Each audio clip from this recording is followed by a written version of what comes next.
All three are residents of Kibbutz Nir Oz, the infamous Nir Oz that was, you could say, the worst hit on October 7th, because 1 in 4 of its roughly 400 residents was either murdered or kidnapped on October 7th, and it is the only community that the Hamas terrorists came in, did what they did, and then left without a single shot fired by Israeli forces. They didn't get there. Not only didn't they get there in time, but they didn't get there at all until everything was done for. And so you still have over 20 hostages from Nir Oz in Hamas and Palestinian Islamic Jihad captivity. 3 are being released today. So we're talking about Sagi Dekelchen, American citizen. On October 7th, he was working in the kibbutz's machine shop when the attack began, after he ensured that his family was safe and secure in the house's safe room. He confronted the terrorists and was taken captive 2 months after the October 7th attack. While he was in Hamas captivity, his wife Avital gave birth to their 3rd daughter, Shachar. She has yet to meet her father, so this will be a very emotional reunification. Next, we have Sasha Trufanov. He's 29 years old, also from Kibbutz Nir Oz. He, in fact, worked as an engineer in Amazon's cloud division. Amazon didn't issue a single statement, didn't get involved at all in the campaign to bring about the release of Sasha. On October 7th, he was kidnapped from his home along with his mother Elena, his grandmother Irina, and his girlfriend Sapir Cohen.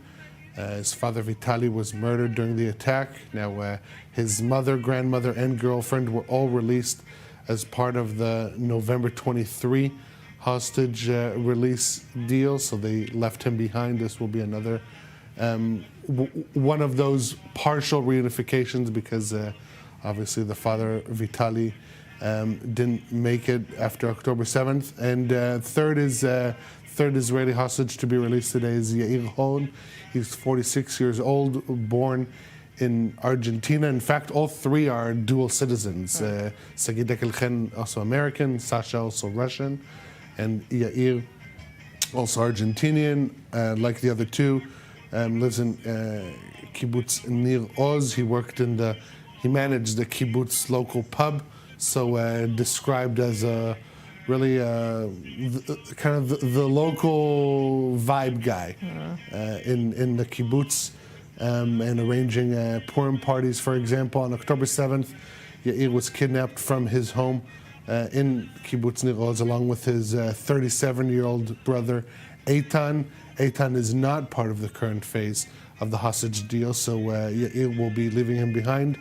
Yair was included in this phase because of medical issues. This is considered the humanitarian phase, so that explains the fact that they're being split up, which, if we're talking about the happy reunification of Sagid Dekelchen and his family, over here you kind of have not entirely the opposite, but you have a bittersweet release.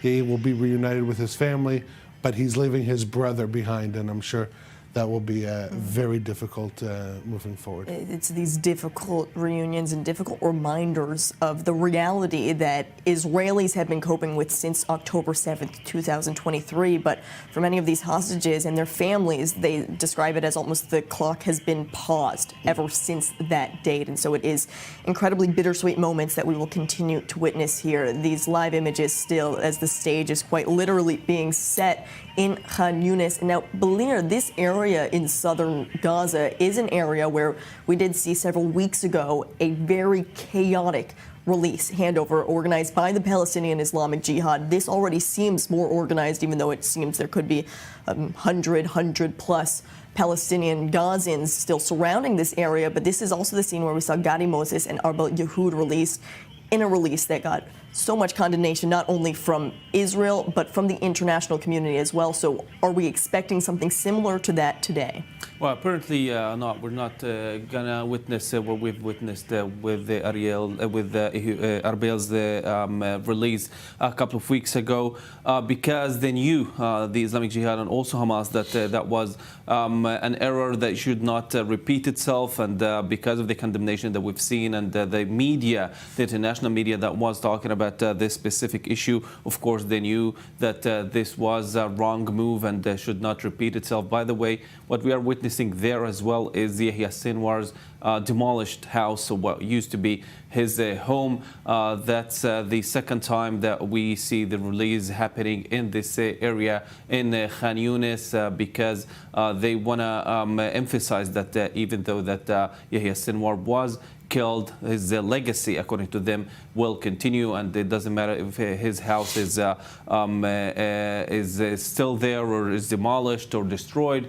In any way, the resistance, according to them, quote unquote, will continue. So that's what we are witnessing here, and in the coming few minutes, maybe we'll watch also the Red Cross getting into this area as well, and the handover will start. We thought yesterday that it's going to be happening in a couple of sites. It's happening only here in this area. And by the way, this is for the second time that we don't see any releases from the north of the Gaza Strip. It's happening only in the south of the Gaza Strip, so south of the Netzarim corridor.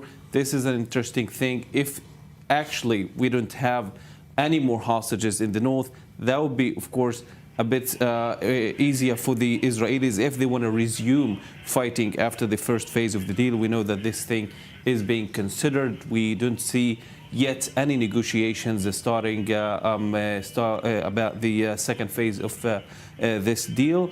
And if the fighting resumes, of course, we should be seeing Israeli forces again occupying the Netzarim corridor, and of course calling on the people that are in the north to go to the south once again. And the concern was always that some hostages are still in the north of the Gaza Strip, which means that we should be cautious in fighting. We should be cautious if we want to take any measures in terms of the aid that enters the north of the Gaza Strip. So this is something that we might also be seeing today. So no negotiations yet have begun for phase two. They were supposed to begin on day 16 of the current 42 days phase one ceasefire. We're rapidly approaching the 42 days, that means, and negotiations haven't even begun. Phase two, arguably the much more complicated, already roadblocks in phase one this week that almost caused phase one to completely collapse, as Hamas said that they would not be releasing any more hostages on Saturday. They walked that statement back on Thursday. But let's talk about just even over the past week, we have seen many different signs that show already the ceasefire is on such thin ice. Are we back on track now that Hamas seems to be claiming that the humanitarian aid dilemma that caused this quote-unquote hostage release pause, it's back on track? Does that mean phase one is now smooth sailing, or should we expect many more roadblocks? We absolutely should not expect that everything is going to be 100% happening for sure, because after all, Hamas will always want to show that if Israel does not live to its promises in accordance to the agreement with them, they will not release hostages. And that's exactly what we're hearing today from the spokesperson of Hamas, Abdul Latif El-Qannou. He is saying that our resuming this exchange of prisoners, as they call them, of course they mean here the hostages, came after we've got some positive signs from the mediators that the issue surrounding the humanitarian protocol that they are talking about is resolved, and apparently they have gotten some guarantees from the mediators over the past few days that the caravans, the heavy machinery, all the aid that they are demanding to enter the Gaza Strip will be happening in the coming days. Now we've talked to people from Gaza over the past few days, and it did not happen yet. It did not enter the Gaza Strip yet, but apparently the guarantees were given, and we should be seeing them in the coming days. We've seen the video also a couple of days ago showing all the caravans, all the heavy machinery waiting just in the other side of the Rafah crossing in the Egyptian territories. And according to the Israeli Prime Minister's office and aides to the Prime Minister, even though that we see this video right now, it does not mean that all of this is going to enter the Gaza Strip. Soon it means that the heavy machinery and the caravans will go to the Kerem Shalom crossing, the Israeli crossing, of course, in order for it to undergo inspection, and only then will be let inside the Gaza Strip. This is a major thing for Hamas. They know that many of the people that went to the north of the Gaza Strip are coming back to the south because there's nowhere to stay there. That's why they are actually insisting very much on getting these caravans in order to make sure that it will be much harder for Israel to actually convince those people to move back to the south again in case the war resumes. Now, these staging ceremonies that we're taking a live look at right now in Khan Yunis, we're still expecting, as I mentioned, the Red Cross reportedly on its way to this location, which could mean that the release of Shasha Truvanov, Sagi Dekelchen, and Yair Horn is imminent. But this is all propaganda and all symbolic as well. And so it's difficult for our viewers to see some of the different messaging even written on the signs, though, Ariel. One of them even being no migration except to Jerusalem. Some of these signs also show the images of the different bases and the different homes and locations that Hamas crossed into on October 7th. So quite a lot of symbolism as Hamas and the Palestinian Islamic Jihad are holding this ceremony and still trying to show that they are the powerful force inside Gaza. Yeah, this is one of the things they do best, the propaganda. They can write the book on it, so to speak. You have all around that the stage, you have a bunch of different banners, as you mentioned. The one on the left saying that there will be no migration only to Jerusalem, kind of a response to U.S. President Trump's plan to displace Gazans and take over the Gaza Strip. On the bottom, you have various pictures of different communities, the maps of the communities that were stormed into on October 7th. On the right, you have a number of different leading figures in Hamas's Qassam brigades, the military wing, who didn't make it to this point, eliminated by Israel, and respect's being paid for them. And you also have, and this is perhaps one of the most cynical messages, you have a picture not only of Israeli hostage Matan Tzengauker, but also of his mother, Einav Tzengauker, who's been very active in the protests in the campaign to release the hostages. One of the more vocal families have been the Tzengauker family. His face is in an hourglass, indicating time is running out. So obviously we see Hamas, Palestinian Islamic Jihad together setting up this event, not sparing any inches of cynicism in their messaging, in their planning. Obviously, we see that notorious table on the stage on which the International Red Cross that issued a statement just the other day calling for the release of all the hostages and of all the prisoners, once again likening and equating between the two.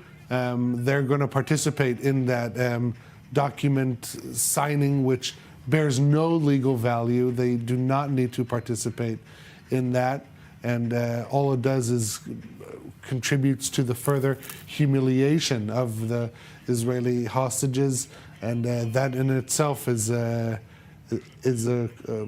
against international law. So once again, we're seeing that the Red Cross is participating in this cynical ceremony, reportedly on their way to this event.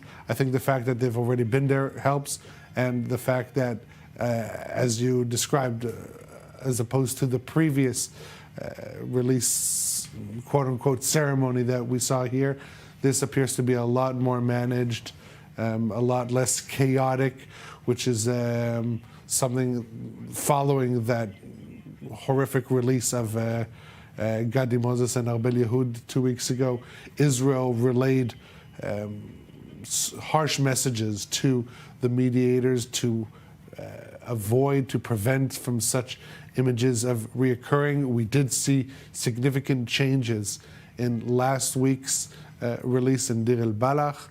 It was a lot more managed. It looked kind of like what we're seeing right now. Some of the operatives, fighters, kind of flanking the crowd. Yeah. However, this does undercut what Hamas is trying to project of the widespread popular support. Those images 2 weeks ago of that chaotic release did play into its own narrative. We saw in Deir el-Balach fewer people attending the event. This seems to be the case right now as well. However, that won't keep Hamas and Palestinian Islamic Jihad from trying to telegraph their messages that we see all around the stage and also in the event itself. It is they'll probably receive the gift bags. It has also been reported that Sagi Dekelchen, upon the birth of his child in captivity, received a gold coin from his captors as a symbol of as a token of celebration. We can go on and on for hours and days to describe all the different incidents of just cynical propaganda, psychological warfare that both Hamas and Palestinian Islamic Jihad have tried to employ on these hostages. But thankfully and hopefully for Sagi, Sasha, and Yair, these are their final hours in the hell of captivity in Gaza. That is certainly what we're waiting on. Just to add to that, just to talk about how Hamas treats all this ceremony that we see. Not only they will give gifts to the hostages, including the golden coin to Sagi, as Ariel has mentioned.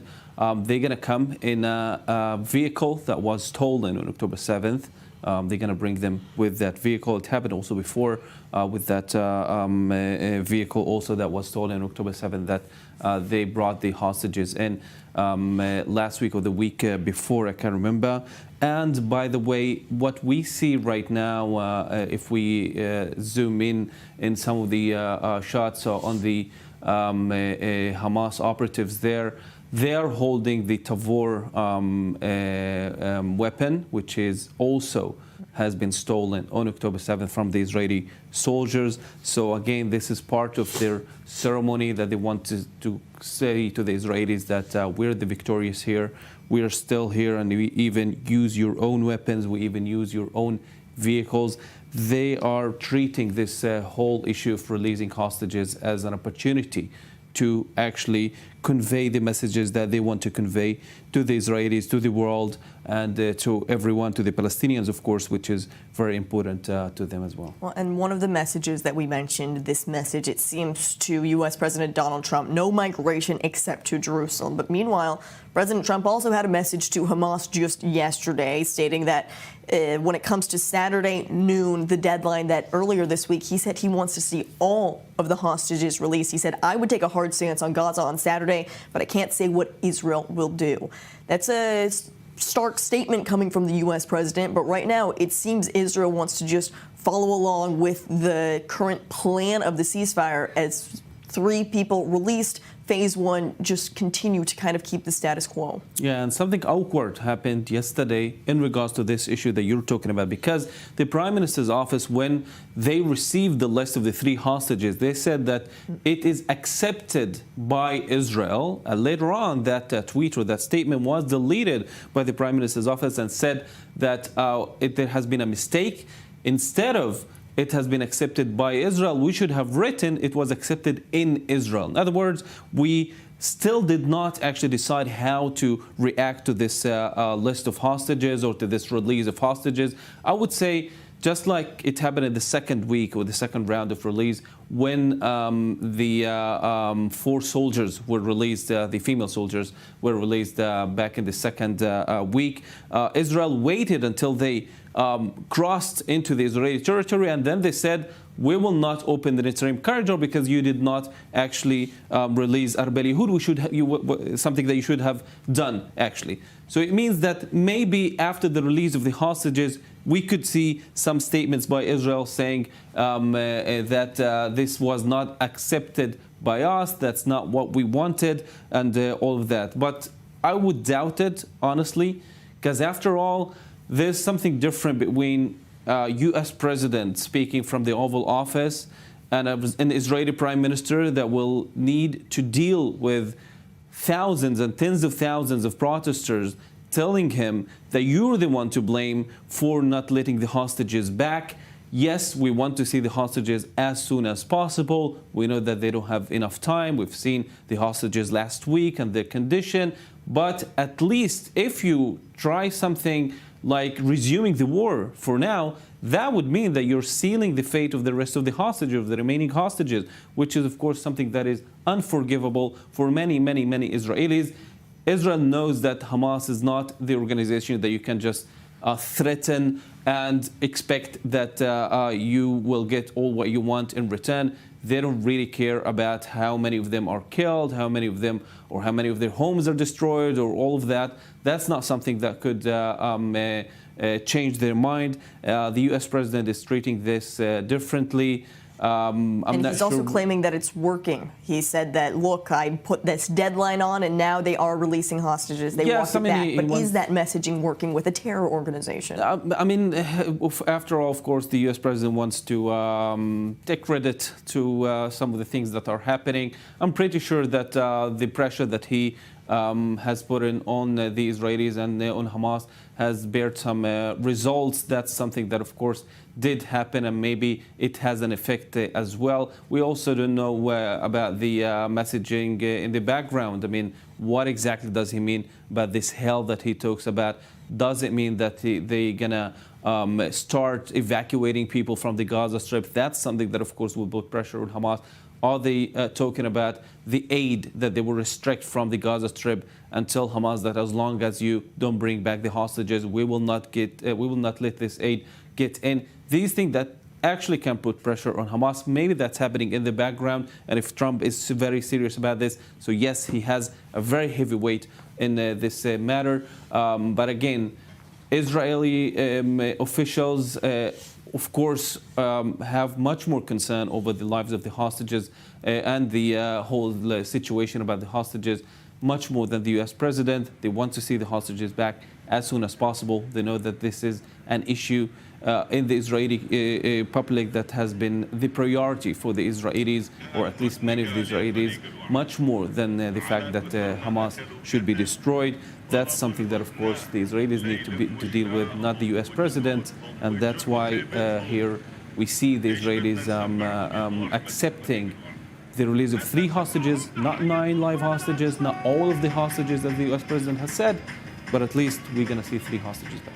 That is the silver lining here. Any lives that can return home as soon as possible. And we're seeing more and more of that pressure from the Israeli public as we see the condition, especially that some of these men have been held in for nearly 500 days at this point. And meanwhile, as we are still waiting on the release of Sagi, Sasha, and Yair, and taking a look at this staging ceremony in Khan Yunis in southern Gaza, in addition to these 3 Israeli hostages, these 3 civilians that were ripped out of their home in Kibbutz Nir Oz and kidnapped from their homes, we're also seeing 369 Palestinian prisoners released. This is all in line with the ceasefire deal. And so, Ariel, you have some information as far as the prisoners that are set to be released today as well.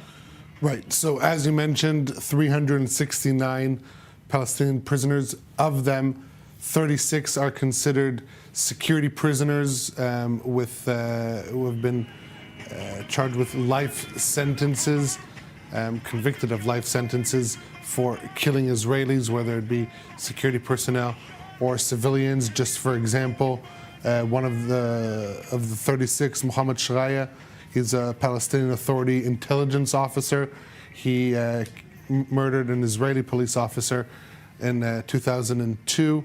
The name of the officer, Moshe Dayan. He was out walking, taking a I think he was riding his bike in the area in the West Bank. Another one is Samir Eth. He murdered Moran Amit, 19 years old. She was walking in the Armon Tziv promenade in Jerusalem, also on 2002. Not quite the example of innocent civilians who were snatched from their homes on a holiday. Now, in addition to the 36 life sentence security prisoners, we're also going to see the largest batch of Gazans who were arrested after October 7th being released, 333. One of them, I think some of our viewers may recognize, Hussam Abu Safia.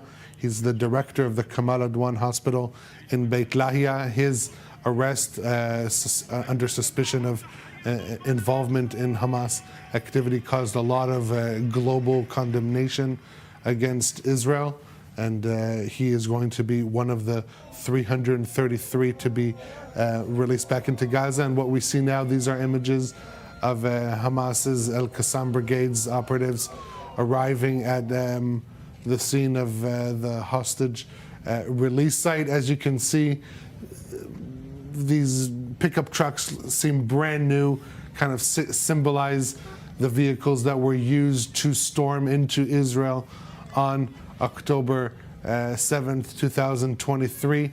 Another element to that symbolism, Balir described earlier how the hostages are going to be brought forth, according to reports, in one of the vehicles that was stolen.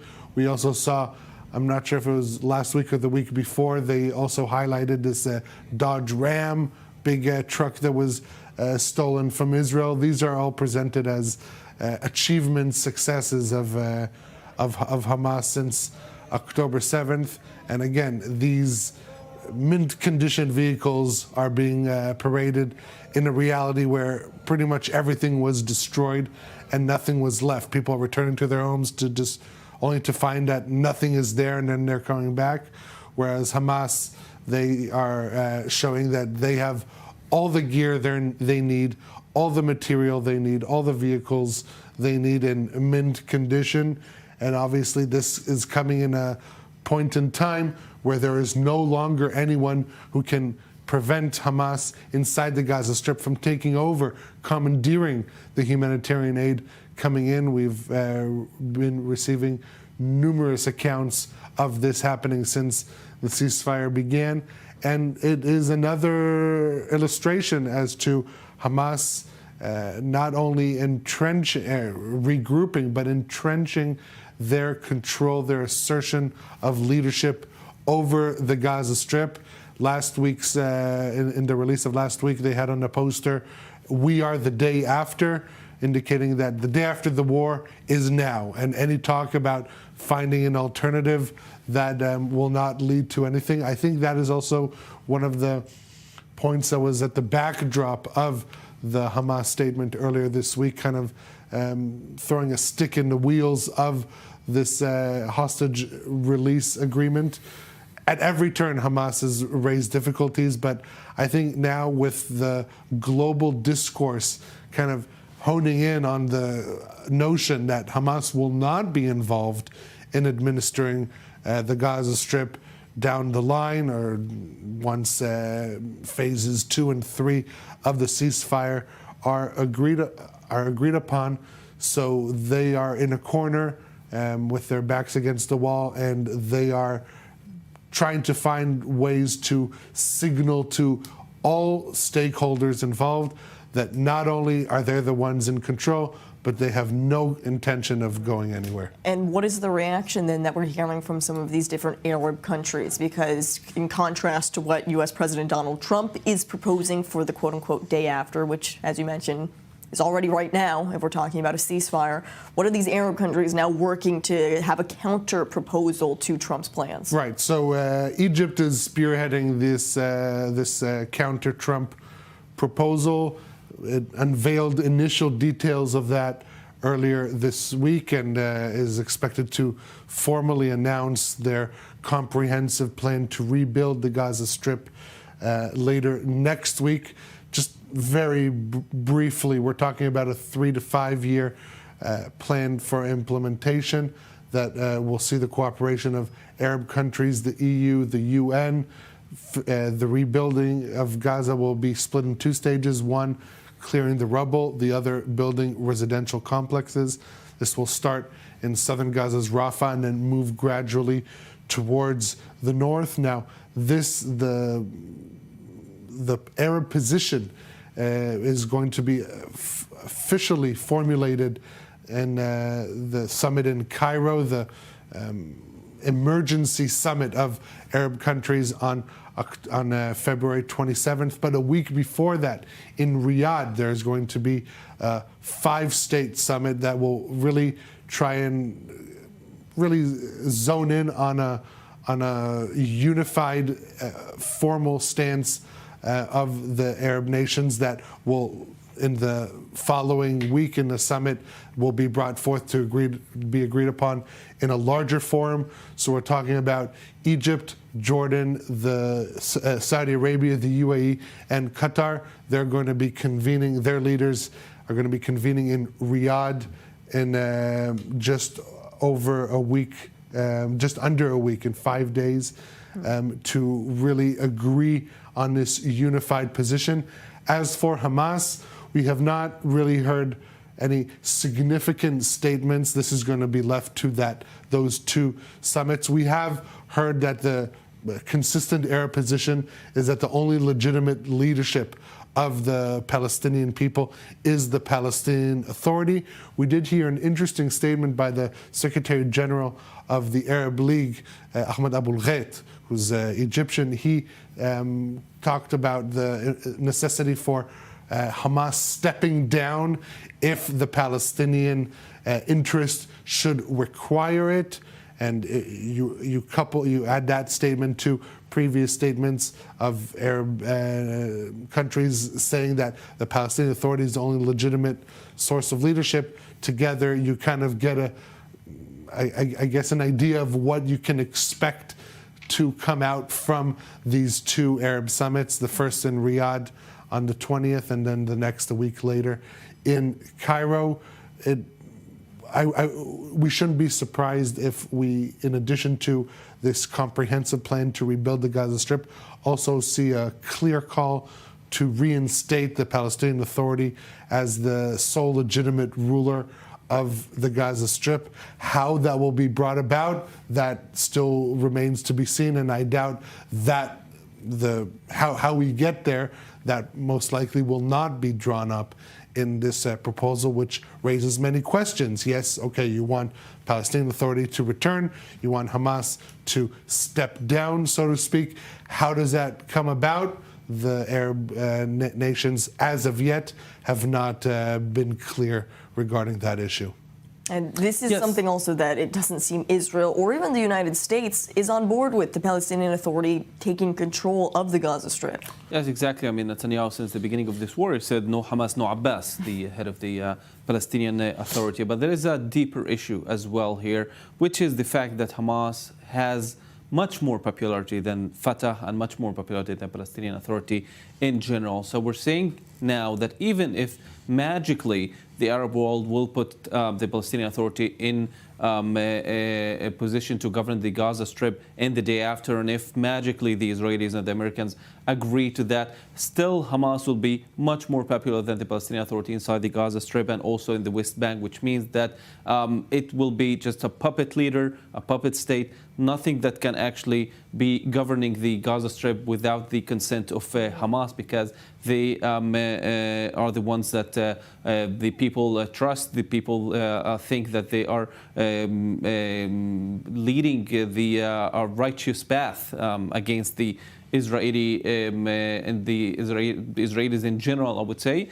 And of course, that's something that the Arab states and also the Israelis and the Americans should take in consideration as well in this matter. Now, we've had the sources inside the Arab League saying that one of the states, a Gulf state, is insisting that in the statement, the final statement in the summit that Ariel just mentioned that will be held in Cairo on the 27th of this month, they're insisting to add the word we are against the forced displacement of Palestinians outside of the Gaza Strip, which means that if those Palestinians would voluntarily want to leave the Gaza Strip, we should not be against that. That's something that they are considering to add. This is a major thing, I guess, because after all, if some Arab states are willing to take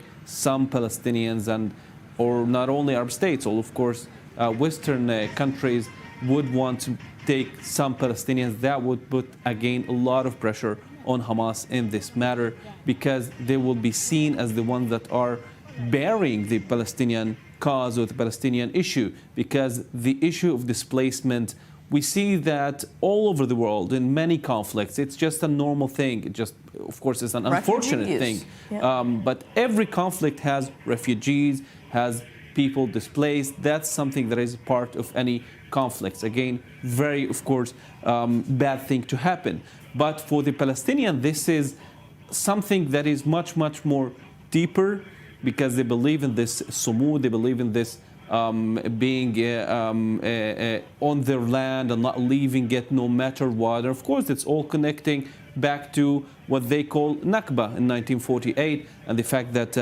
800,000 of them were displaced by the Israeli forces back then when the Israeli state founded. So this is something that has deeper meaning, that the Palestinian Authority magically turns into some authority in the Gaza Strip. It's something that connects to every point of the Palestinian conscious, I would say, and that's something that should be taken in consideration. We should not be shallow or naive that magically we can just resolve this issue. Well, I think the idea of forced displacement versus voluntary displacement is something certainly that the international media is caught up on. And I think it's important just to remind our viewers, Ariel, we've talked about it many times in studio ever since you talked to some of your sources inside Gaza. Forced displacement is off the table. No one so far is truly recommending this, but voluntary evacuation is something that some of these Gazans actually want. They want the chance to leave. Yeah, and unlike other conflicts, they weren't able to do so as it unfolded. Gazans I'm speaking with, they're saying that if they were given the opportunity to leave, they would definitely do so. Not everyone. This is about polls before the war indicated a third. It's kind of hard to conduct polls now in Gaza. But I would imagine that figure hasn't dropped. So let's work off that figure of 1 in 3 Gazans. If they did receive the opportunity to leave wherever they wanted, they would do so. But this does depend on the destination. If you offer them places like Jordan and Egypt, which President Trump has put on the table, obviously these countries have not accepted the legitimacy of that offer, but if that is where they would be encouraged to go, they wouldn't. They would stay. But if you offered European countries, Canada, the United States, Australia, they would go there in a heartbeat. They want to go to places where they see that they can live in safety, that they have a prospect for future, for employment, healthcare benefits, all that. This is something that is important to them. And it struck me at first, and I pressed them on the issue. I said, is it really just the destination, or is it the notion of displacing you from the Gaza Strip? They said, no, it's the destination. They want to go to places that have stability, that have security. I think like anyone in the world, they want to ensure the best conditions for themselves and their loved ones, and currently they don't have that option. And so it is important to differentiate, I agree with you, between the discourse of forced displacement and voluntary migration, or even voluntary displacement, if you want to use that terminology. No one is asking them. And when you do ask them, you hear interesting and surprising responses. And as far as Egypt and Jordan are concerned, they don't want to host Gazans.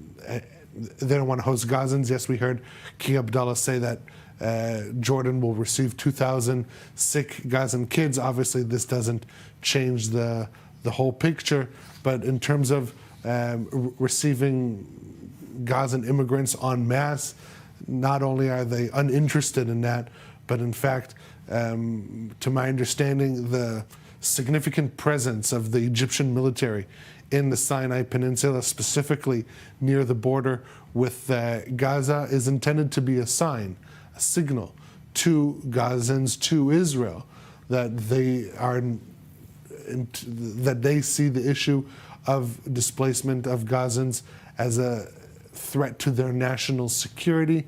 They, I guess, are these tanks intended to actually open fire on Gazans if they storm the border?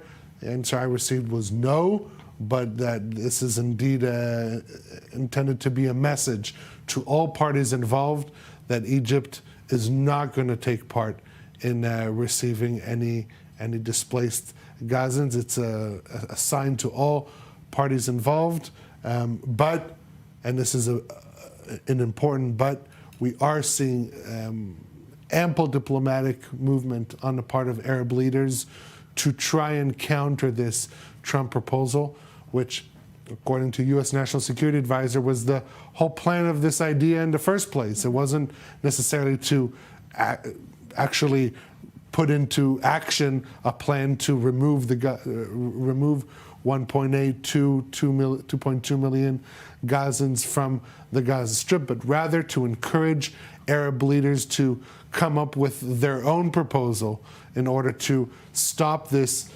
cycle of violence that Israel and Hamas have been engaged in since 2007, since Hamas violently deposed the Palestinian Authority and pretty much threw them off the roofs of the Gaza Strip, violently seizing control as the sole ruler of the Strip. Since 2007, the dynamic has been Hamas, or Palestinian Islamic Jihad, they attack Israel. Israel responds forcefully. Gaza is destroyed, and then Arab countries pour billions of dollars into the Gaza Strip for its rebuild. And this continues. This has happened at least 5 times since 2007. And President Trump said in his press conference with Netanyahu, we all heard that this reality needs to stop. He brought forth this, some would say, outlandish idea of turning the Gaza Strip into a real estate development project.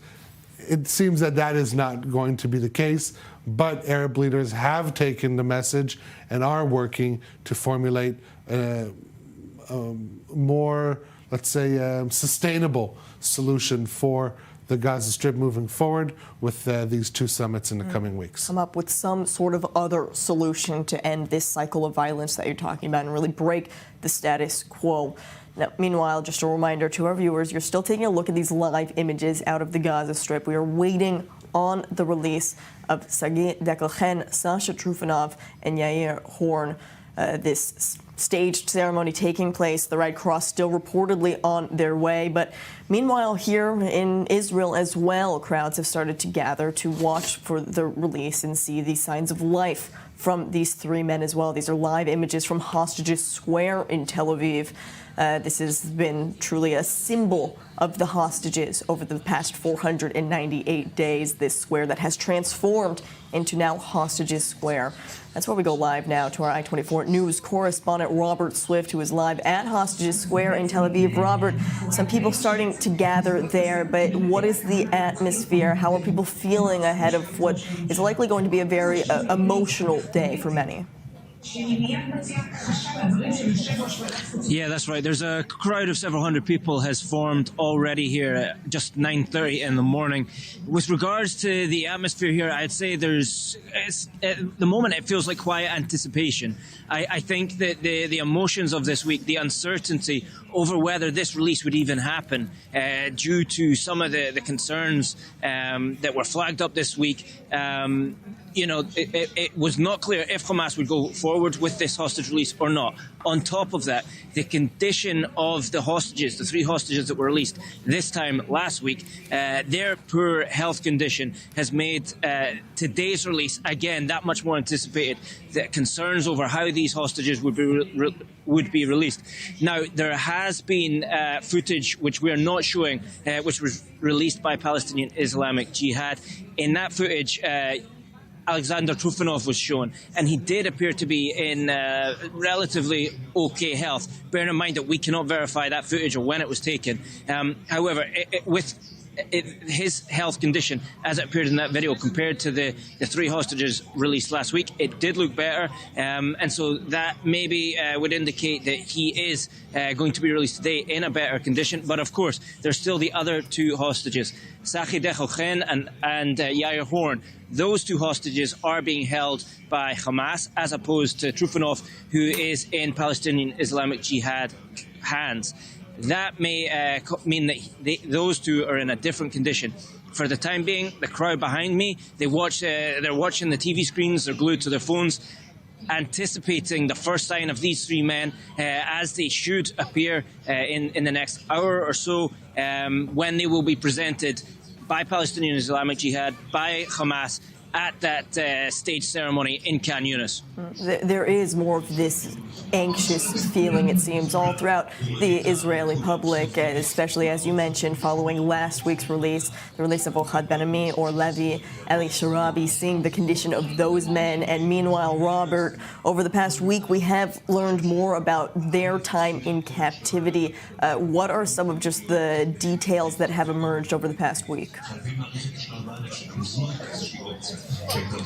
Yeah, that's right. As hostages have been returned in recent weeks, more and more information is emerging from their captivity. Not just the circumstances around their captivity itself, but also, importantly, for many of the hostage families, signs of life. Around 11 different families over the last week or so have reported that they have been informed that their loved ones still remain inside Gaza, that those families have received proof of life or signs of life. That, for those families, will be a sign of hope. Some of these are people who have not heard about their loved ones since October the 7th. For some of these families, this is the first signs of life. However, mixed in with this, there's also information which, for the families, is extremely distressing, extremely concerning, regarding the manner in which the hostages have been held prisoner inside Gaza. All of that together is adding to the anticipation, the uncertainty that is being felt around this stage of the hostage release. This late into phase 1, it was always anticipated that there would be a great deal of uncertainty, a fear that the negotiations could collapse. The borderline between phase 1 and phase 2 is a critical period, and we're in the middle of it now. Added to this, some of the statements from Hamas, from Israel, and from the White House, that they have added to some of the uncertainty around today's event. And for that reason, many of the people standing behind me, as well as many of the hostage families located nearby, they will be relieved when they finally see these 3 hostages on stage. And it's also adding, as you mentioned, not only to this anxiety and the fear of the ceasefire collapsing, but also that public from the Israeli, or that pressure from the Israeli public. That's something that we've seen over the course of this past week. And is that then fueling also the fear, the anxiety, but the pressure coming from Israel to pressure the Israeli government to make sure that this deal does not collapse, do whatever they can, even though we also know that mainly it's Hamas that's holding the cards right now? Yeah, my impression this week has been that many Israelis have essentially leaned into their already existing beliefs. Those who believe that the hostage deal is the only way to get Israelis out of Gaza, those people believe it even more than they did before. The state of the hostages when they were released last week, the uncertainty as to whether today's release event would even take place, these have just added to the fears of the Israelis that think this is the correct means of getting the hostages out. Similarly, though, seeing the malnourished hostages returned last week, that has added to the anger of those who believe that a more forceful approach should be taken, those who back a more hardline stance by the Israeli government. And many of those people believe just as strongly that a return to combat is necessary. And ultimately, it may be the only way to get to conclude this war, because at the end of the day, they don't believe that Hamas will release all of the hostages, those who are slated to be released in phase 2, a stage which negotiations are ongoing to enter that phase. At the minute, we still remain in phase 1. How we get from 1 to phase 2, that remains an open question. Robert Swift live at Hostages Square. We'll be coming to you for more updates throughout the day as we are waiting and looking at that anxious public there behind you. Thank you for that update. Now, this, once again, we're going back to Gaza. These are images of the International Red Cross arriving in Khan Yunis right now. This Red Cross arriving to the scene of this staging ceremony. Now, once the Red Cross does arrive here, this does mean that the release could be imminent. Once we see these colors, that's when we know that it is about to kick off. And so hopefully now that the Red Cross vehicles are arriving at southern Gaza's Khan Yunis, that means Sagi Dekelchen, Sasha Truvanov and Yair Horn are set to be released very, very soon here. We are monitoring these live images coming out of Gaza right now, so you can see the Red Cross arriving there. Gentlemen, let's walk our viewers just through as we're taking a look at what's happening now, what is to be expected in the coming hours as well, Balir. Yes, so now the Red Cross has arrived to the point here in Khan Yunis, but that doesn't mean that the hostages are already here. Maybe we're going to wait maybe several minutes, actually, until they bring in the hostages. That happened also in the previous rounds of releases, so this should be expected. Again, they're going to arrive, according to the reports, in a vehicle that was stolen on October 7th, maybe in the same vehicle altogether. Maybe each one of them will be in a different vehicle. So we need a few more minutes until we see Sasha and Sagi and Yair as well. After that, on the stage, according to reports, and there has been already several Hamas officials telling Arab media that yes, once again, we're going to get them on the stage and they're going to speak. That happened last week.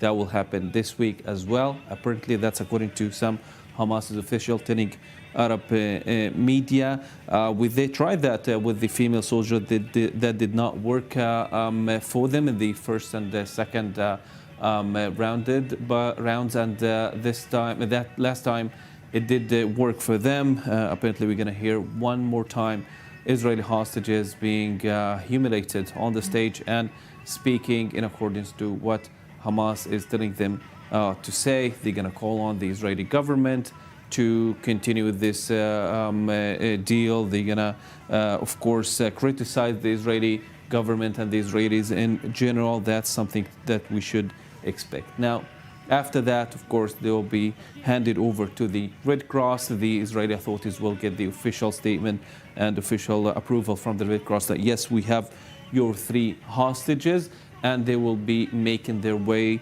toward Re'im compound, military compound. They're going to do that through the Netzarim corridor. As I understand, it's going to take more or less half an hour from the moment that they get the hostages on those white trucks here that we see in front of us, and then drive toward that military compound there. Their relatives are going to be waiting for them. Horen, his mom, and his brother are waiting for him there. Sasha, his mom, and his girlfriend, the one that also was kidnapped on October 7th. His mom was also kidnapped on October 7th.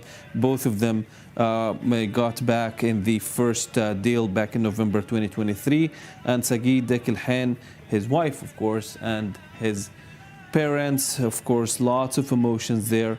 They're going to go and they're going to undergo lots of medical assessment there. The psychological team that supports them will be there as well. They will be given the opportunity, of course, to take a shower, to change their clothes, to, of course, take some rest.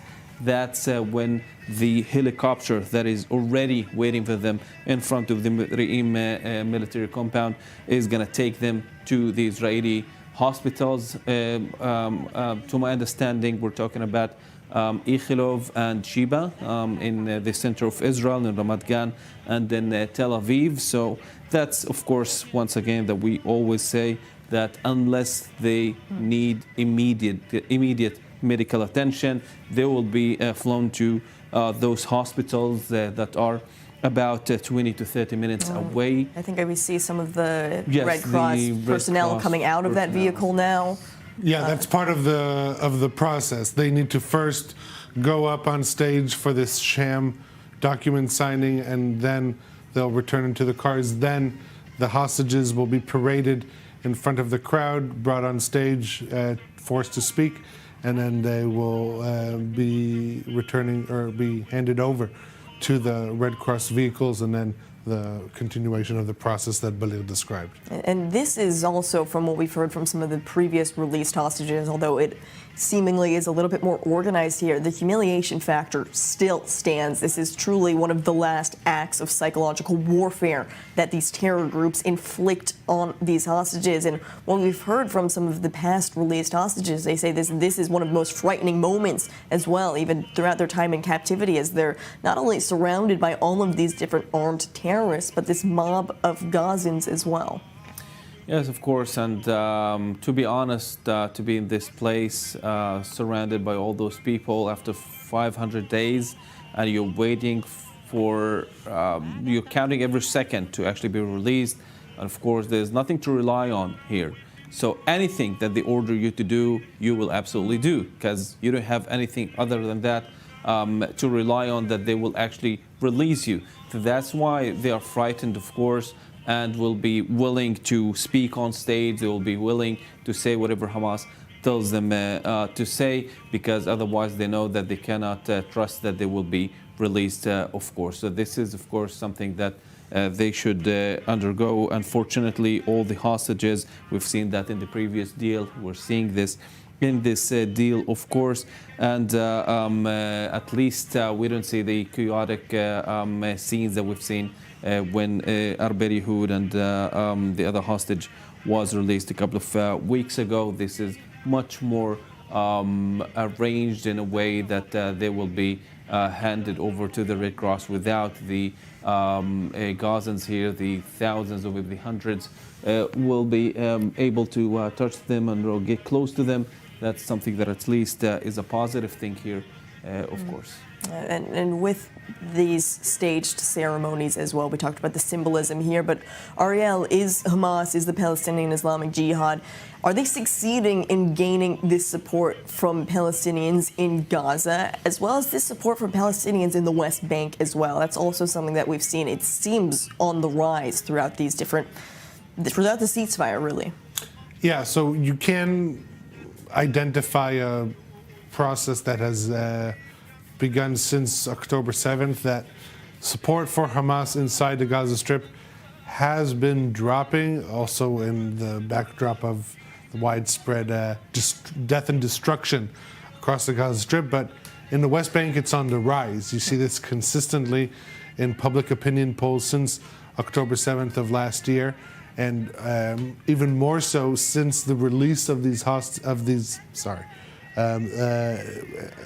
in exchange for the release of the Israeli hostages, Israel releases Palestinian security prisoners. And those events of the release of the prisoners is being viewed as a success. Those are the victory images that Hamas wants, not as much the destruction and rubble in Gaza, but of Palestinian prisoners being released and rejoiced in their reception by Palestinians in the West Bank. You see that the issue of prisoners is one of the most powerful in the national ethos of the Palestinians. You really see this as one of the most agreed upon issues, consensus issues in the Palestinian street. Many have risen, many of these security prisoners have risen to the prominence of even cultural heroes. We can look at the example of Zakaria Zbeidi in Jenin as just one example to that. So every event of these release of prisoners in the West Bank definitely helps the position of Hamas, and we don't need to guess. How do we know? Because you see significant deployment of Palestinian security forces there. They take down any flag of Hamas, it will be gone in a matter of seconds. What they cannot control are the chants, calls praising Hamas, praising Mohammed Def, the killed leader of the military wing, the Al-Qassam brigades, Yahya Sinwar, the killed leader in Gaza, who rose to be the leader of Hamas after Ismail Haniyeh was eliminated in Tehran. And so that they won't be able to stop from the crowd. But you see in Israel there, the military is limiting these celebratory events, and in that limitation you have the PA further limiting to try and prevent these images of praise for Hamas to emerge. Obviously, in these events, also in the release of the Palestinian prisoners in Gaza, you will see hundreds of people crowding and chanting and reveling in the release of those prisoners. But that does not necessarily mean that you have the entire street in Gaza supporting you. But in terms of percentage, you have about, if in Gaza the latest opinion polls are positioning support for Hamas's October 7th activity at about 40 to 50% in the Gaza Strip. In the West Bank, that is closer to 70, 80% support for what Hamas did in October 7th. And that really illustrates where Hamas's support has shifted. The West Bank did not suffer the brunt of Israeli response to October 7th, trying to dismantle Hamas's entrenchment in the Gaza Strip. The reality in the West Bank is different, and so far that has helped the locals to increase their support for Hamas. Now there is this fear also that the West Bank is the next location that is primed to explode. We even heard that from some of the Arab leaders just this week as well, stating that all of the attention's focused on Gaza when we talk about the day after, plans to rebuild, but the West Bank needs to be addressed as well. Yes, it needs to be addressed, and it is addressed over the last month at least. The IDF is operating in Jenin, in northern West Bank, in other camps, in Jenin camp, in Nur al-Shams as well, in Tul Karam itself, the city. So the operation is ongoing, and according to the latest reports, the IDF is planning to stay there. That's something that we've heard also from Defense Minister Israel Katz. We couldn't understand back then what does he mean exactly. So now we understand that there will be military observation points inside Jenin, and some sort of a military compound as well close to there, which means that they will be dealing with the operatives that operate there on a daily basis, and not something that is similar to what we've seen throughout the past few years, where the IDF has carrying out operations or raids inside those camps and then get out from there. This is something new, something that hasn't been tried before. We're talking about some sort of a military occupation there to some level of this area where the IDF will again stay there. I would say that in the West Bank, although that the motivation doesn't differentiate where you are, whether you are in Gaza or in the West Bank, but there is a significant difference here in the number of people that are involved in this so-called resistance against the Israelis. And the fact that in Gaza you've had an area where you could train, you could, of course, build your own weapons and test them. That's something that is not happening in the West Bank. So much less professional, quote unquote, than those who are in the Gaza Strip. In the West Bank, it's less of a challenge for the IDF, according to my understanding. The only issue there that it is a very wide area, much larger than the Gaza Strip, much larger than Gush Dan even. So we're talking about a large area that includes inside of it Israeli communities, Israeli settlements that of course are imposed to a threat from the people that operate in the camps there specifically. So this is something that of course is being taken very seriously over the past few months, and the IDF is operating there as we are seeing. So just to go back also and mention something regarding the prisoners that should be released today in the afternoon. According to sources to Al Jazeera, the IDF has raided the houses of two of those prisoners that should be released. We're talking about Abdurrahman Miqdad and Musa Nawaure. Both are sentenced with life sentence in the Israeli jails, and now they are being released. Very infamous figures in the Palestinian community there, and that's why the IDF is now raiding their houses, and in order to, of course, stop any of the ceremonies that they welcome them in. That's, again, something that is very tactical, but you cannot change the whole thing here, which is, of course, here we go again. We have a vehicle arriving with some of the... That's a Dodge Ram that we saw. Yes, that's it. In the previous release. Yes. I would say that the hostages apparently not inside this vehicle, but they would bring the vehicle anyway in order to show that this is one of the vehicles that we have stolen on October 7th. By the way, and this is something that maybe we didn't probably in that vehicle yes, of the Shadow Unit. That is the unit that of Hamas's Qassam brigades that is responsible for holding hostages. We saw in previous releases that they came out of a similar van that bears the logo of the Al-Qassam brigades and of the Shadow Unit. And so it appears that things are beginning. Once you see the Hamas operatives and journalists together running around in the back, you understand that stuff is happening. And once again, this is a joint release operation by Hamas and the Palestinian Islamic Jihad. The way you can differentiate, the green headbands are Hamas, the black and yellow are Palestinian Islamic Jihad, and the frame is now circling in on this man with the green head covering.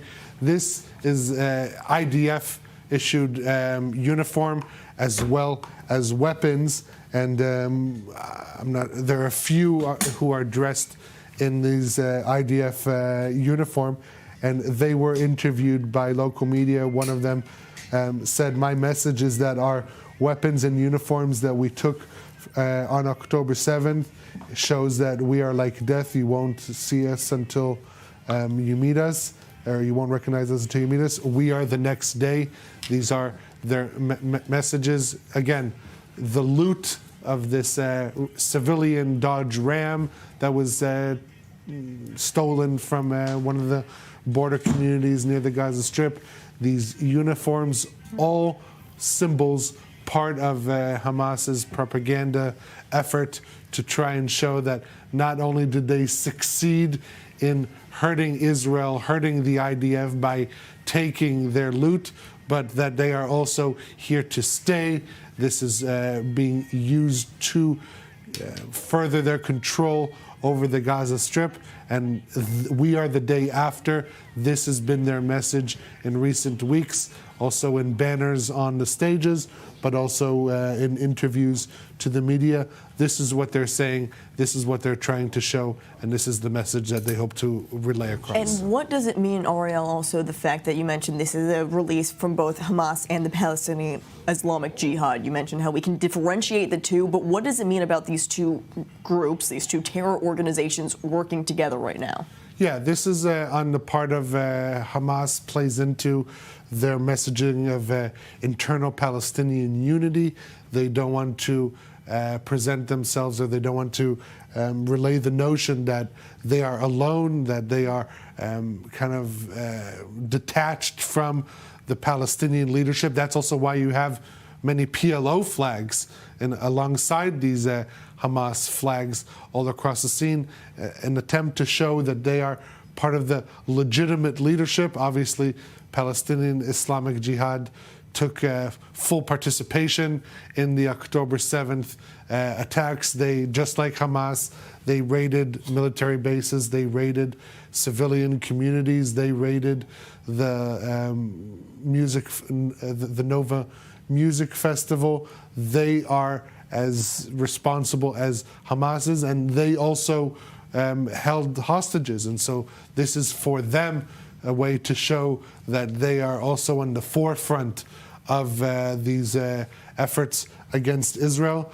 The chaotic release of Arbel Yehud and Gadi Moses 2 weeks ago, that was when it was also a joint event, but that was produced by Palestinian Islamic Jihad. And so that led to the chaos, also an indication that they are less in control of the situation and that they're less savvy than Hamas. Now this event, again, a joint event, Hamas, Palestinian Islamic Jihad, Hamas's military wing, the Al-Qassam brigades, PIJ's military wing, the Al-Quds brigades. They are trying to show unity, and here the Red Cross officials are standing outside, about to get on the stage in order to take part in this completely redundant document ceremony that only further humiliates the Israeli hostages as they are expected to be paraded. It appears she's even giving or they're closely filming her statement for their post-release propaganda video, which again, we talked at length about how much effort they put into their propaganda machine, and it is sad to see the Red Cross playing into into these cynical just tactics that Hamas is employing. Yes, to any of our viewers just joining us now, a reminder, taking a look at these live images out of Khan Yunis in southern Gaza.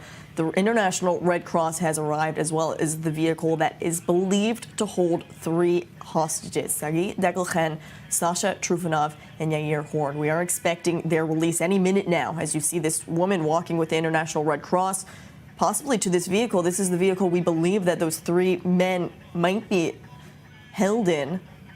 We can't actually see inside the car right now, but she could be speaking to them as we're waiting on this. You see at least one armed gunman inside, just to show how up until their last moments they are in danger. They are in threat, and the Red Cross, seeing this, sanctioning this, even by the fact that she is sanctioning the documents, says that she is giving her, so to speak, kosher stamp to this event, coming from one of the longest standing humanitarian organizations in the world. This is once again a source of shame for the entire organization as well. Joining us also in studio to continue to discuss these live events unfolding before us, we're joined by former senior intelligence officer with the IDF, Rafael Yerushalmi. Rafael, thank you for being with us on I-24 News today. I want your thoughts as we're watching this. It seems any minute now we might be seeing these 3 men emerge, but as Ariel is repeatedly mentioning, the role of the International Red Cross repeatedly taking place in this sham event. Yes, of course, but on the other hand, they do not have a choice, and we do not have a choice. We have to play that game, that cynical game. I mean, even Israel is doing it because there is a specific goal, and to attain this specific goal, we're going to have to swallow a lot of snakes, and this is one of them. What we saw technically is that that lady of the Red Cross wants to visually check that the 3 hostages are in the car before she signs the receipt. Let's say that which is not something that I believe we had seen actually in some of the previous releases. Yes, I think the staging of these ceremonies is improving. I call it Hollywood. Yes, it's Hollywood of Palestine, and it's a whole show. It's mostly pathetic. It is has 2 purposes. One, it's aimed at the Palestinians and at the Arab populations, not so much as to abroad. I think that it's even counterproductive in places like Europe. People really do not appreciate these kind of ceremonies, especially the last one when they saw the state of the hostages. So it's mostly aimed at a certain public, which is the Palestinian public, showing that they're still in control, they're very strong, they're prevailing about the Zionist enemy. And the second purpose is, of course, sending signals to the Israeli government. In this particular case, they're sending a signal of preparation for the renewal of war. They're showing a lot of military might. They're trying to impress. They're showing unity, as you said, because they want the Israelis to understand that they are, all the factions are ready to unite and fight back in case of an attack from Israel. So all these are signals, messages, but all in all, it's really pathetic. It's staged. You can see it's staged. There's nothing spontaneous about it. Even the people behind the civilians, here we the women. see is Sasha Trufanov walking out of the vehicle right now. Yeah, This is Russian-Israeli 29-year-old Sasha Trufanov. He has been held by the Palestinian Islamic Jihad. He's emerging right now. There behind him, that is Sagi Dekelchen, also emerging from this, American-Israeli, as well as And Yair Horn. all three. All three of these Appears to be limping. hostages being released right now, emerging from that vehicle. Less thin than the former batch, but they're probably being fed after the reaction in the world. I think they've probably been fed a lot to look Less emaciated and gaunt, that's for sure. You see Yair Horn limping there as well. It seems as they're being Well, some held of them were not and walked treated. up to the stage. Some of them were wounded on the 7th of October and not treated properly since. So they've endured quite a lot of suffering from their wounds.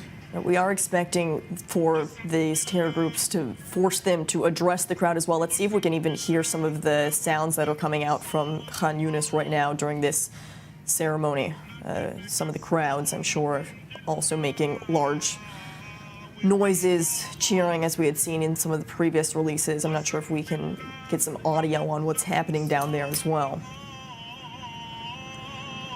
But these three men from left to right on your screen, you have Yair Horn, who's an Argentinian-Israeli citizen. You have Sagi Dekelchen, an American-Israeli citizen, and Sasha Trufanov, a Russian-Israeli citizen. These are the three men who are on stage right now, being released from terror captivity after 498 days held in Gaza after they were all ripped out of their communities in Kibbutz Nir Oz in southern Israel on October 7th, 2023.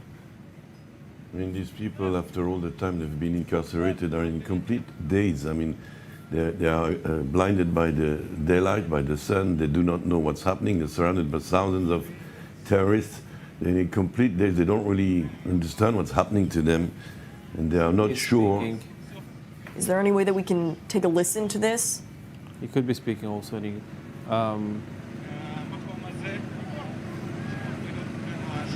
So it appears that Sagi Dekelchen is addressing the crowd right now. We're unable to hear exactly what he is stating. But this is similar to what we saw just last week with the three men who were released as well. Yeah, what they said last week is that they are hopeful that the deal will make it to the second and third phase, and that they urge the Israeli government to see the deal through, to release all the hostages. Part of the clear propaganda It's all war, they're orchestrated. even receiving these gifts. Looks like Sagi's right hand was wounded. Abdullah.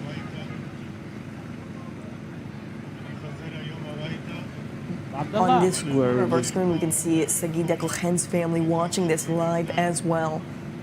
You see this emotional embrace between these family members. It is incredibly emotional. We need to bring back everyone, he's saying. Yes, he said, we're coming home today.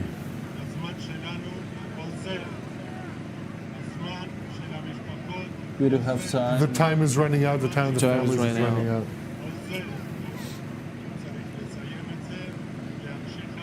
We need to end this and continue forward.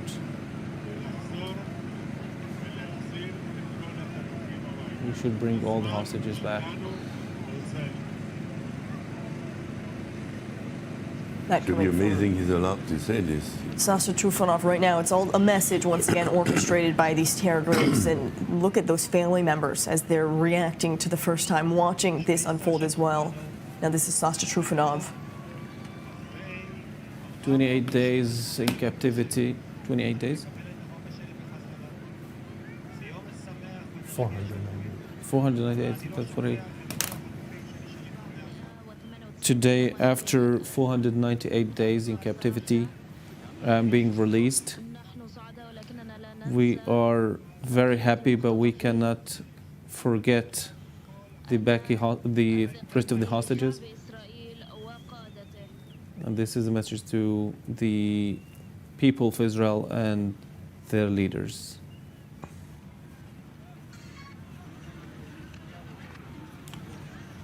All of these three men standing up there on the stage in Khan Yunis in southern Gaza after 498 days in terror captivity. Once again, Yair Horn, 46 years old, Sagi Dekelchen, 36 years old, and Sasha Trufanov, 29 years old. All of them kidnapped from their houses and their communities in Kibbutz Nir Oz. But now, after being paraded up there on stage, they are hopefully about to make their ways into the hands of the International Red Cross, where they will then make their way to the hands of the IDF before being transported back home to Israeli territory, finally, after 16 months in captivity. Now, the message that they were just forced to say on stage as well, a message to the Israeli government. And Raphael, how is Hamas trying to use this pressure right now on the Israeli government then to try and continue with the deal? Because that is also some of the flip side to what we've seen with the increased demand from the Israeli public, pressuring Israel to continue in with any sort of a deal, no matter what. Hamas is very worried about phase 2 because Donald Trump said he doesn't believe it will happen, doesn't trust the Hamas to go through with it properly. Benjamin Netanyahu doesn't seem to be enthused by going through that phase 2. He also doesn't believe in it too much. And the Hamas seems to be under pressure about that, and they are bracing themselves for a possible return to fighting. And if we listen to the messages that have been imposed upon the hostages this morning, the message is a clear pressure on the Israeli government. You think we are in the Kikar HaChatufim, in the place of the hostages, the square of the hostages. It's the same message. Please, our hostages, the time is running short.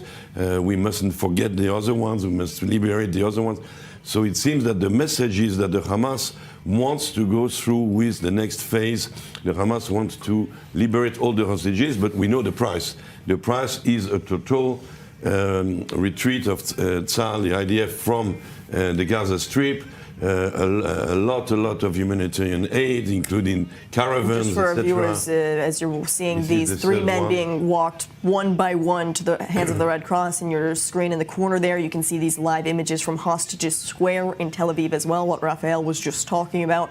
This is an area where you can see many people in the Israeli public have been gathering to watch this exact moment, but it is an emotional and a bittersweet moment, as well as these three men are returning to a harsh reality as well. They are alive. They're finally coming back home, but they're coming back to a home that has also not only been physically ripped away from them, as their communities in Nir Oz have been completely destroyed on October 7th, 2023, but many of them also coming back to not an entire family. Sasha Trufanov, his father, Vitaly Trufanov, he was killed on October 7th. Yair Horn, his brother, Eitan, who was visiting him from Kfar Saba on October 7th, he is still captive in Gaza and is not expected to be released in phase 1 of the deal. And so this is just a glimpse into the complex reality that these three men are returning to. Ariel? Yeah, this is obviously a very emotional and important day for the community of Nir Oz that we talked about, one of the hardest hit communities following October 7th, receiving back 3 of its brothers. And the community said that these images are imperative for them to be able to start their recovery process. And as we're speaking, Hamas issuing a statement talking about the various symbols that we saw on the stage, the presence of the image of Al-Aqsa showing that it is a red line, the fact that there will be no hostages coming out without a ceasefire, without negotiations, without an agreement. They are trying to show that all the military pressure that Israel exerted did not lead to the release of hostages, rather the killing of those hostages. And the only way to see about their release is through negotiations. Also adding a message regarding the displacement of Gazans. We say to the whole world there is no migration except to Jerusalem. And this is our response to calls of displacement launched by Trump and those who support his approach. So basically, once the hostages have begun making their movement to the Red Cross vehicles, this is for Hamas the moment where they can say that the event was a success, and they can now formally relay their messaging that we've been talking about all morning on the stage. Now they're putting it into writing. So these 3 men have now entered the cars of the International Red Cross. You're taking a look at these images. The vehicles now leaving to make their way to the IDF, the Israeli forces, transferred over to the hands of safe hands, finally, before they make their way back to Israeli territory and are reunited with their families. Look at the corner of your screen right now where you see these live images from Hostages Square. You see cheers, you see jubilation, as these 3 men are alive and they are finally coming back home after 16 months. Truly, it does seem a joyous atmosphere there at Hostages Square, which is positive to see, as it had been an anxious morning as everyone in Israel has been glued to their screens waiting to see this exact moment happening where these 3 men are now finally released from terror captivity in these vehicles with the Red Cross. And so where this stands right now then, Balir, with where we are at now in phase 1 of the deal, what happens next, even in the coming days, because we had been talking about the movement of the IDF troops inside Gaza, the removal of many of those troops with barely any forces left. What happens in the next few weeks of phase 1 as we do approach phase 2?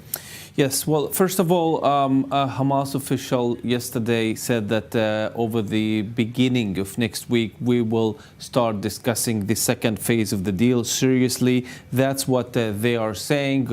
Again, this should have been in the 16th day of the deal a couple of weeks ago, actually, and it's happening only now, and it is for a reason from the Israeli perspective, because they don't want to show what Israel is demanding for the second phase of the deal, because they are fearing that if Israel right now declares that its term or conditions for the second phase of the deal is the complete disarmament of the Gaza Strip, or for Hamas to give up on governing the Gaza Strip, or of course many of the other things that they are demanding. I would even say that Israel wants to stay somehow, or articulate some sort of security arrangement in the Philadelphia corridor to make sure that Hamas cannot rearm. So all of these things, if Hamas knows right now and knows that Israel is insisting on them, maybe they will not release the rest of the hostages, especially those 11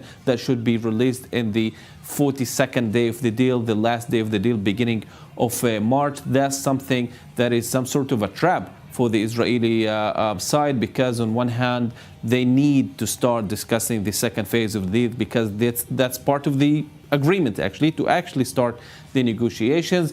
On the other hand, we are seeing that this coming in with fear that Hamas, if they knew that Israel is not actually serious about going into the second phase of the deal and declaring the end of the war and start the withdraw from the Philadelphia corridor, which is something that should start at the 42nd day of the deal. Maybe they will come up with some excuses, just like they have managed to do over the past week. And through these excuses, they would say that Israel is now not respecting the terms of the first phase of the deal, then we will not hand you over the rest of the hostages. And we should remember that the 11 that should be released on the last day of this deal include 8 bodies, 1 hostage, Israeli hostage that was taken October 7th, and of course Avira Mengistu and Hisham Sayed, both of them of course have been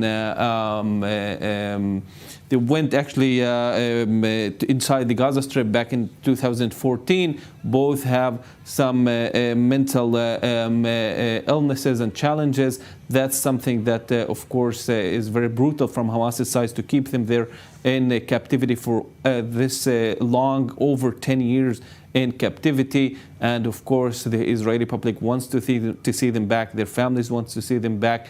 They are one of those hostages that are, of course, very important for Israel to get back in this first phase of this deal. Hamas has a lot of leverage over Israel at this moment.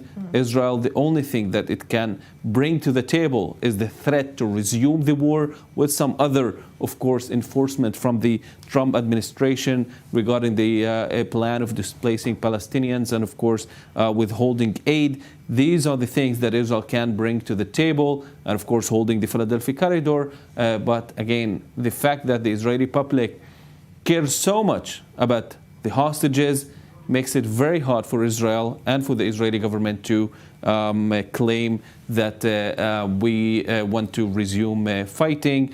And I just want to mention something that is very important. Hamas also in trouble here, because if they want to say that we want to hand you over the rest of the hostages, they also cannot say that we want to hand you over the hostages all at once, which is exactly what the families of the hostages are demanding and what Israel is expecting, because they want to keep some hostages, especially bodies of hostages, inside the Gaza Strip, so they can hold them as some sort of a security or a certificate for them to impose on Israel or the Arab world the reconstruction of Gaza, enforcing that. That's something that would be also very troubling for Hamas to explain. Why would they hold many hostages in their house for years from now? And once again, just for our viewers, anyone joining us right now, this is what happened just moments ago. These 3 hostages now released, Sasha Trufanov, Yair Horn, and Sagi Dekelchen. Yeah, regarding Sagi, who's on the left side of the screen being positioned right now. So his family in the first reaction saying he looks good. It's huge relief, and the fact, just what's most important is that he is here and he will join us soon. He's on his feet, and thanks God for everything. He is okay.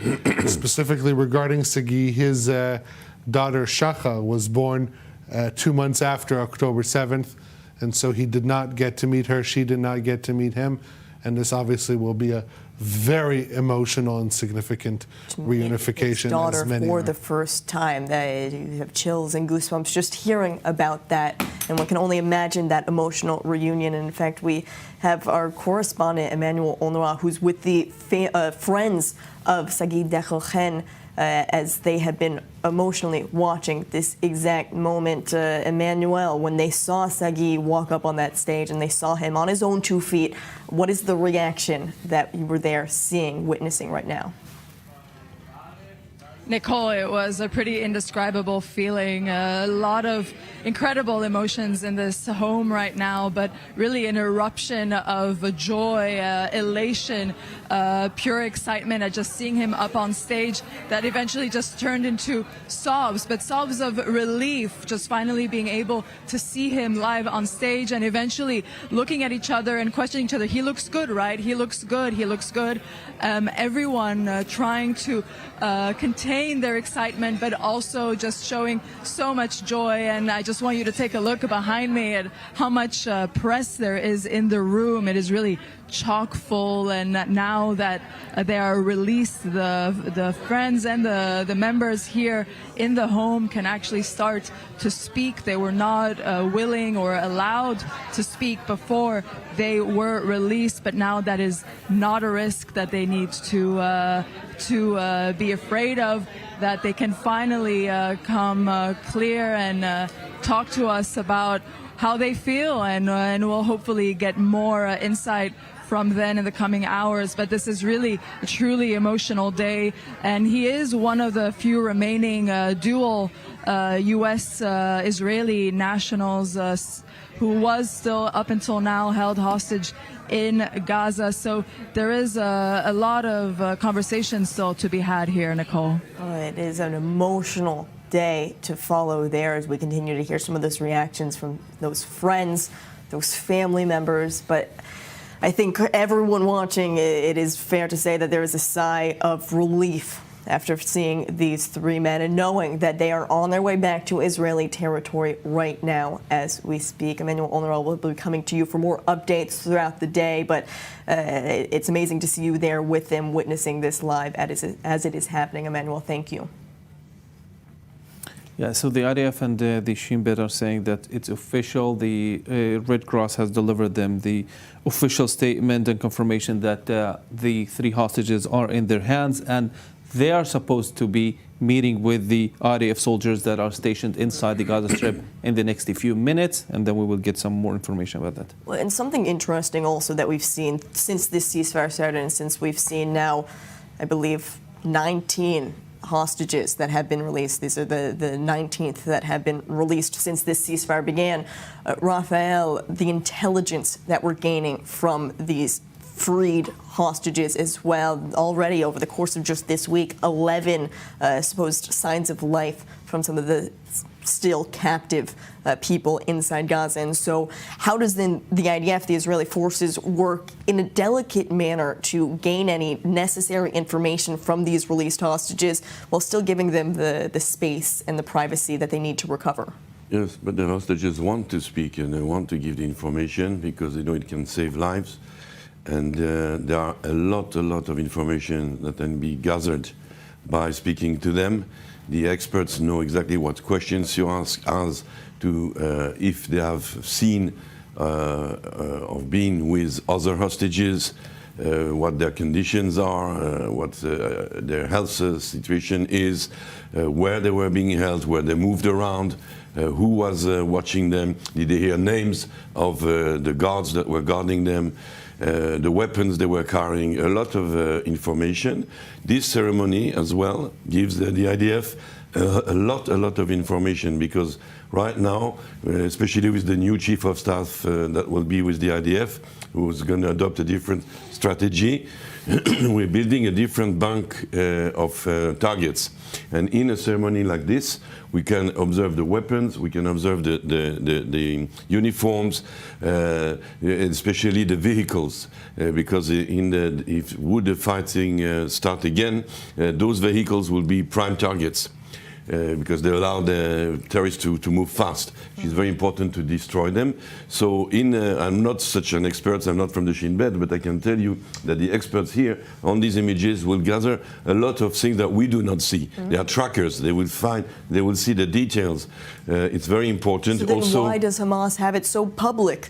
Yes, it's a mistake. I think they know it, but then they want to send a signal. Specifically, we saw this morning guys wearing IDF uniforms, right, Israeli uniforms. So it's a signal. On the other hand, we can trace where these uniforms come from, whether they were really captured during a fight or where they were bought, because some of these uniforms you can buy just on eBay. So it's very interesting to know what it is. But on the other hand, the Hamas has to give the signal. Today is a very clear picture of Israeli victory.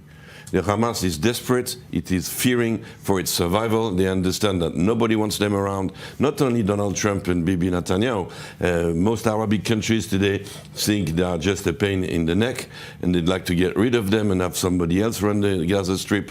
So they are really afraid that this might be the end of the road for them. And as you said, as the hostages represent their last trump card. It's an asset, so it's a victory that we obtain. These hostages. These hostages are worth a lot to the Hamas. The fact that they do agree to get rid of them, to liberate some of them, is a huge victory, with, of course, the fear that everybody has that they will not free all of them. They have to keep some of them as an asset for survival. But it is a huge victory. It's a huge victory to see these three men that have survived so much suffering, so much horror, and they've survived, and they're in front of these thousands of terrorists. These terrorists look pathetic as compared to these three heroes. So all in all, we have to be to look on the bright side of things and to see that there is here a desperate move, a pathetic staging of this ceremony. It's a desperate move from the Hamas, and it's not working. It's really not working. I was abroad recently, and I can tell you the reaction of the man in the street abroad is that they're even frightened. They see how frightening these terrorists are. There's no sympathy for the Hamas terrorists shown in the ceremonies. There's sympathy for the hostages. So it's counterproductive. But as I said, the ceremony is not aimed at the public in London or Paris. It's aimed at the public in Gaza itself and in Egypt, etc. And if it is a desperate move then, and it seems like Hamas is, what incentive then, Balir, does Hamas have to release all of the hostages and go with phase two? This is something we've been talking about since the ceasefire, before it even began. And so if Hamas does seem to know that they are losing international credibility, why would they release every hostage? Well, that's exactly the question that should be asked. But their belief is actually that in the second phase of the deal, in case Israel accepts the terms that Hamas is presenting, which is the complete withdrawal from the Gaza Strip and they declare for the end of the war, Israel will not have any more leverage over Hamas, and they will not have any legitimacy inside Israel and outside of Israel to resume fighting. So they will be having the upper hand in this case, and of course they can tell the mediators that we want the reconstruction of Gaza to happen as soon as possible and we want to stay in power. By the way, when we say that Hamas wants to stay in power, does not mean that they want to continue what they were doing before October 7th. That's something that actually Hamas from the beginning said that we're not interested in staying in power and be the sole governing body, of the Gaza Strip. We can work out some sort of a committee that will take over the Gaza Strip, but we want to be part of this committee because they want to continue with the plan in order to be part of the PA, the Palestinian Authority. We have an update now. The three freed hostages, Sasha, Sagi, and Yair, they are now in the hands of the IDF. So they are finally in safe hands after 16 months in terror captivity. They are now in the hands of the IDF, and that means they are making their way back to Israeli territory as we speak. Now, we've been talking a lot about the Israeli perspective and what we're taking a look at right here in Israel, but also the Palestinian perspective is a very important one to shine a light on as well. We are joined now by Samir Sanichtlawi, Fatah activist and chairman at the Jerusalem Development Fund. Samir, thank you for joining us as we continue to watch this latest ceremony unfold. The reaction then inside the West Bank as well as Gaza, what are we hearing? Is this symbolism and this show of force that Hamas and the Palestinian Islamic Jihad has been parading inside Gaza, is it working to gain support? Well, let's be frank, and I speak as a Palestinian who feels the pain and the suffer of the Gazans every day.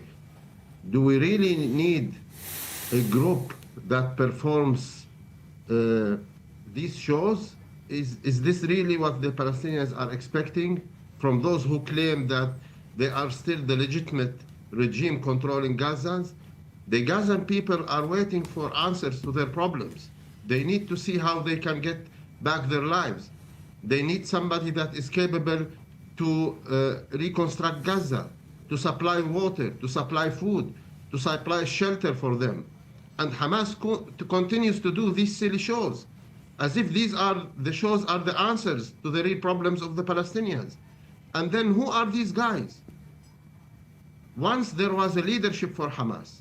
Now nobody knows who is the leadership of Hamas.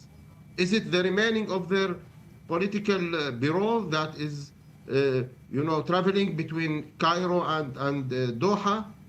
Or is it some militias that nobody knows because tier number 1 and tier number 2 of their military leaders was assassinated? Who is leading this organization? And from what is the source of their legitimacy? How can they decide on behalf of the Palestinians? We have seen from the tension on the negotiations for the release of the hostages and the ceasefire during the last week, that Hamas claimed that it would like to stop the procedures of the agreement because they requested to respect the obligations of Israel in entering tent and prefab houses for the Gazans. None of these entered, and yet Hamas continued. So Hamas cares only about Hamas. Hamas cares that there will be a continuation of the exit of their injured militaries with their accompanied family members or accompanied colleagues, and they don't care about the problems of the Gazans.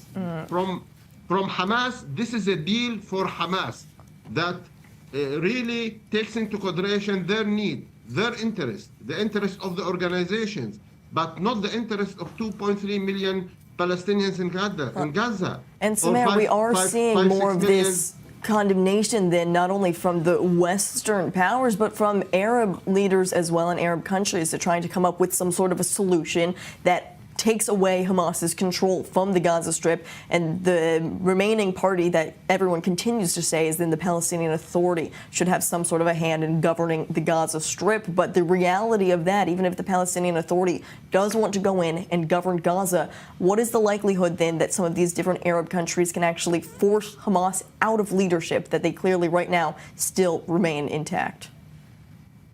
Well, it needs a cooperation from everybody, including the Israeli government. There should be a vision of the day after. The only way to force Hamas out of the life of Palestinians is to put a very smart plan for the day after, where some kind of a governmental structure comes to replace them, that represents more the interests of the Palestinians, that is capable to put an action plan on how to start rebuilding Gaza, on how to start identifying the relation between Gaza and the West Bank, between Gaza and Israel, on how to make this place more livable to those who live in it, how to make this place not seen as a hostile entity against its neighbors. So we should put together, and we need the Israelis here, the international community, the Arab moderate countries, maybe the USA. We need to see in Israel also an understanding to this need. And we need to join forces to try to force a replacement of Hamas. Hamas has been proven now. It doesn't need to be an expert to realize that most of Palestinians have seen that Hamas has acted in a terrible way.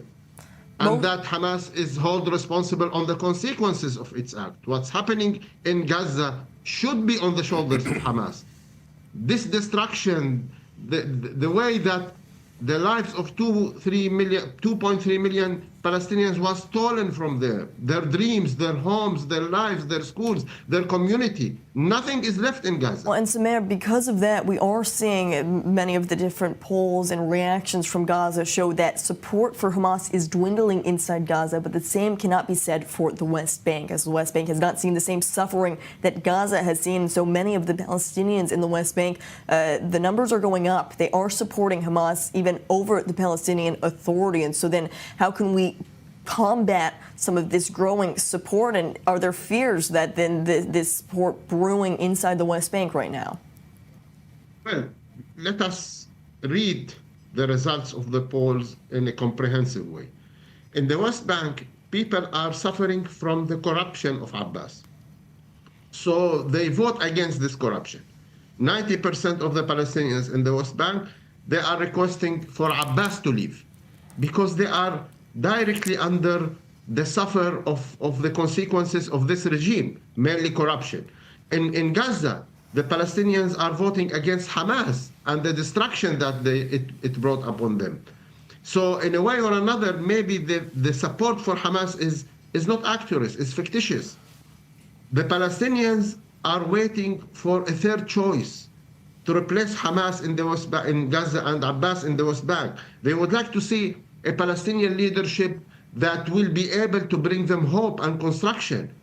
If now elections will happen, and there will be a third way to replace Hamas and Abbas, a third option that is more respected by the people, a third option that is capable to work with the international community, with the Americans, with the Arab countries, with Israel, in order to change the reality on the ground, to replace this destruction in Gaza and the corruption in the West Bank by a process of construction on getting a Palestinian a decent life, into opening the horizons for a political solution, gaining the trust of the Israelis, gaining the trust of the Arabs, gaining the trust of the international community, gaining the trust of our own people.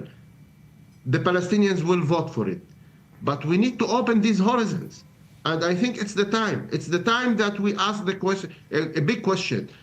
Whom are the Palestinians going to give legitimacy and agency? And this can be determined in the election boxes.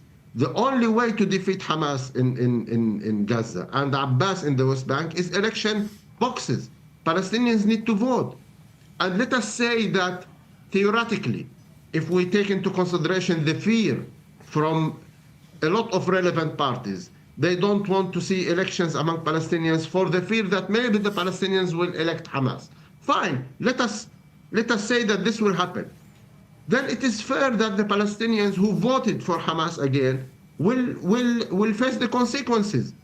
But now the Palestinians, the average Palestinian, is paying the price for these two regimes without voting for them.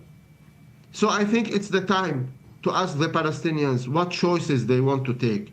Is it Abbas, is it Hamas, or it is a third option that will release everybody from the current dilemma that we are all living in. We are now all hostages of a situation that has a lot of uncertainty. It's time for Palestinians to have a new future, a new leadership. It's time for Israelis and Palestinians to live in coexistence and peace. It's time for the whole Middle East to become a place that flourish economic development and cooperation and stability, and act as a group to face other real enemies that we have.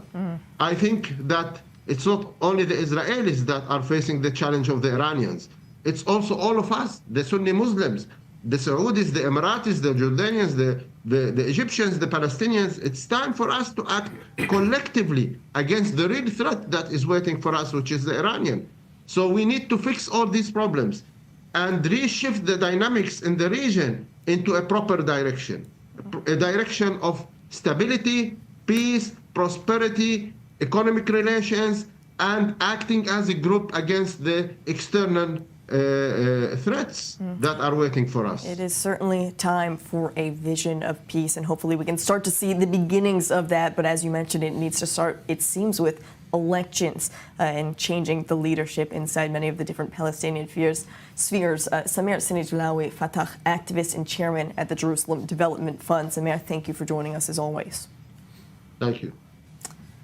Now, we are still waiting. We know that the 3 released hostages have been handed over to the hands of the IDF. We are waiting on confirmation that they have returned back to Israeli territory. But meanwhile, Ariel, we have heard an update from Hamas. Hamas also releasing a statement when it comes to the most recent release ceremony. Yeah, Hamas reiterating their claim that hostages will not be released in any other way besides these negotiations, saying that Israel's commitment to the ceasefire is what is critical for the continuation of the release of more hostages. Just if we can return to the images from that cynical ceremony, and unfortunately, I just want to point out that one of the gifts that the released hostages that Sagi, Sasha, and Yair received, you see on that table, there's that hourglass. They each received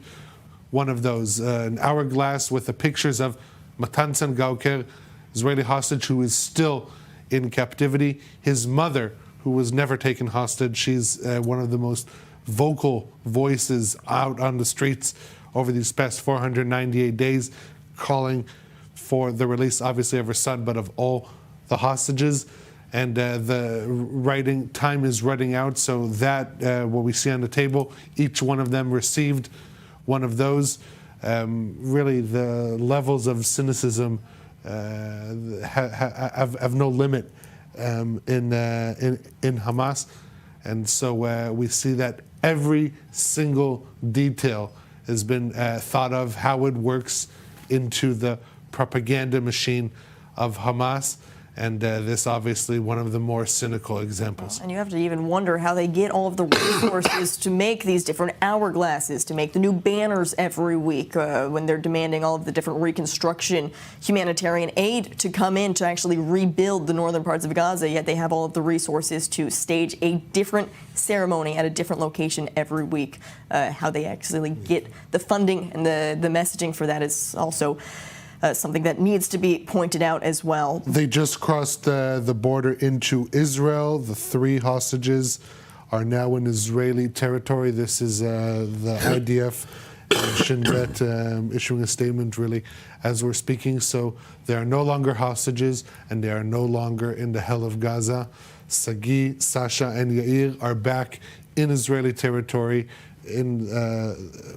accompanied by Israeli forces. They are making their way now to the initial reception point in Re'im, where they will receive a very important change of clothes, shower, and meet their loved ones after an initial medical and mental assessment before they are helicoptered to hospitals in central Israel. And have this much needed emotional reunion with their family members there as well.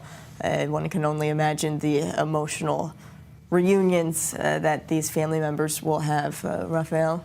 Yes, I want just to establish the parallel with what is happening in the West Bank, for instance, when the terrorists that have been liberated in exchange for these hostages will arrive, how they will be received. Yet another Pallywood ceremony there, very well staged, even though yet again the Israeli government has to keep a low profile, to be more discreet about all this process.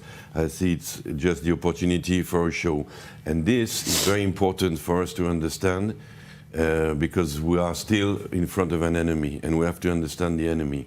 We just heard a Palestinian representative who is a learned person, who is a person who is very open-minded. When you hear his words, you're very optimistic about what could happen in the Middle East, in his right to say so. How much he's sincere about what he's saying, I don't know, because he has obviously an agenda, being from the PLO, to discredit the Hamas. So there's still this old enmity between Hamas and PLO, this lack of unity in the Palestinian politics scene. But what we have to remember is all this show here. This show is addressed not to international, well English spoken representative of the PLO. It's addressed to the normal Palestinian in the street, to the youth, to people who are not so educated, who do not have the information. So when he speaks about election, for instance, the Palestinians who are going to vote, they don't really know how to vote and what to vote for, because they're not given the information and the tools to use the vote. They are being brainwashed over and over again by these images. All they see on their television, all they hear on the radio is propaganda, and mostly propaganda from Hamas. And they are impressed by these images. These images, for somebody who lives, let's say, in Hebron, what he sees an image of maybe strength, of power. He is really impressed by this, and the Hamas knows exactly what it's doing when it's doing this. And would there be elections now? We do know that the Hamas would get a lot of vote, and also because it would be a sanctioned vote. Right now, the Palestinians, if they have to vote, they will vote a sanctioned vote against the Abu Mazen and the corrupt government. So it wouldn't be for Hamas, it would be like against Abu Mazen. But really, the real problem is they have been brainwashed. We know that the problem the day after will start with education. We have to wash out all the dirt that has been spread on their minds, on their souls, the hatred of the Israelis, of the Jew, all this is impacting the Palestinian way of thinking, and this is a huge change that takes years and years. And that's why the Hamas is now exploiting this ignorance and continuing this old same brainwashing with the exactly same slogans of hatred and appeal to violence and martyrdom. So I wouldn't be as optimistic as our Palestinian friend who spoke just now, even though I'd like him to be right. Well, meanwhile, just the reminder to our viewers what you're looking at right now. These are live images near Raim in southern Israel. These Israeli flags mixed with the yellow for the symbol of the hostages. These are people who are lining the roads in Raim in southern Israel to wave and show their support to the three men who were released, Sasha, Sagi, and Yair. This is something that we continue to see in many different places throughout Israel. So it's not only here, it's usually outside of the hospitals that these men will be airlifted to as well after their initial medical look over at Raim, as well as Hostages Square. Everyone truly trying to show this image of unity through the support of the Israeli hostages. And this is also something that we had heard from some of the released hostages, Balir, how the disruption in Israeli society when it comes to the ongoing war, how Hamas is trying to play this and truly rip at the unity inside Israel. But it's releases like today that show that hopefully as a community, Israel is still strong. Yes, and Hamas, I guess, relies on the this disagreement between the sides in Israel. Even the father of Arbel Yehud, during this week, he spoke in the Knesset and he conveyed a message from Arbel herself, saying that she heard the captives, like her captives, joking about the fact that the issue of the hostages has been a political issue, an issue that divides the Israeli society. They were joking about this. They know that this is part of their goals in this war, which is the division in the Israeli society. They know that militarily they cannot actually overcome Israel. Maybe they were successful in capturing a few Israeli societies and communities for maybe a day or less during October 7th, but they, of course, cannot reach Tel Aviv, cannot reach Jerusalem, and cannot reach beyond that. But they can overcome Israel from within. That's their own belief. By the way, they believe in many other things that are related to this fact that the Israelis are not actually very insisting on staying here. We've seen today that the three hostages are, each of them is having a dual citizenship, has a dual citizenship, an Argentinian, a Russian, and an American. And to my understanding, I wouldn't actually be outraged to think that they did that intentionally in order to show the world that the Israelis are not actually from here. They're from all over the world, and they just came here. That's part of their belief. That's the belief system that Hamas and many of the Palestinians, I would say most of the Palestinians do believe in, and that's part of how they convince themselves that this is how we can overcome Israel. Again, from within, this division is very, very significant thing for them. Now, if we want to go back also to talk about the intelligence that the hostages that came back brought from them regarding the alive hostages, many of them were talking about people that are set to be released in the second phase of the deal, but some also in the first phase of the deal. And I would say all these emotions that we talk about right now will turn into a lot of fear next Friday at 4 p.m. or during the day. Why?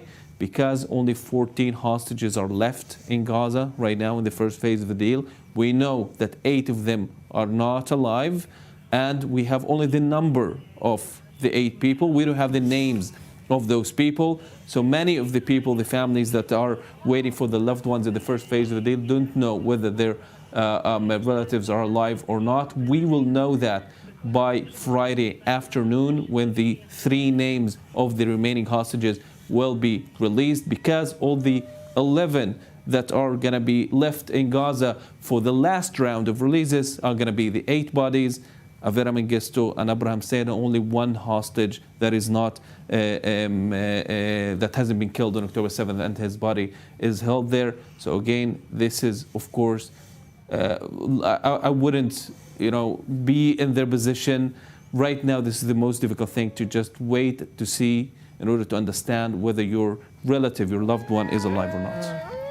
Once again, these are live images right there as you talk about just the incredible, difficult time it is for so many of these family members. Today, also a moment of joy, and it is important to focus on these little glimpses of joy and reunions that hopefully are about to happen any moment now from many of these family members and those 3 released men. This is a look at that convoy in Reim in southern Israel. These men finally making their way home. Ariel, you have an update? Yeah, no, you're talking about reunions. So we have with Sagidek El-Khen, he's going to meet his daughter that was born. His 3rd daughter was born 2 months after he was taken hostage. So she was born while he was in captivity. On the other hand, we have Sasha Tufanov, who we're not sure if he knows that his father was killed on October 7th. He's going to be reunited with his mother, grandmother, and girlfriend, who were also kidnapped with him on October 7th and were since released in the first release deal in November of 23. I will just note that Hamas, or at least Russia's ambassador to Qatar, said that Hamas released Sasha in the first phase of the ceasefire deal rather than the second at Moscow's request. We talked about the foreign national aspect. These other aspects as we break down these latest developments. We're going out for a quick break here on I-24 News. Don't go anywhere. We're continuing to discuss this breaking news happening right now in Israel. Stay with us.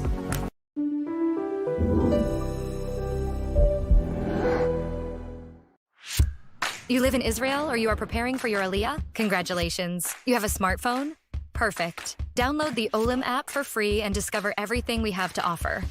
Booking medical and administrative appointments, bills paying, debt verification, instant translation, contractor recommendation, request tracking, and much more. And if you can't manage it on your own, our team speaks your language and assists you with all your procedures in Israel, starting from 199 shekels per month, unlimited and for the whole family. Don't hesitate any longer. Download the app or contact us.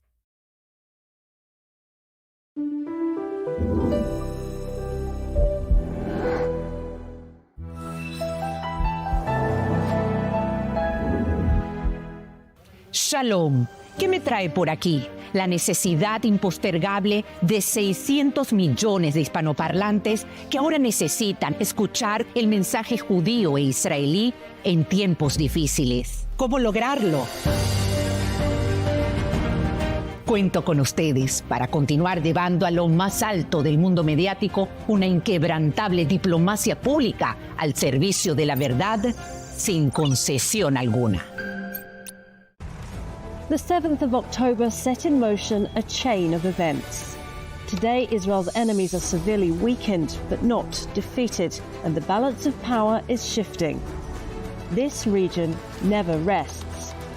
And for its own survival, Israel needs to keep its finger on the pulse.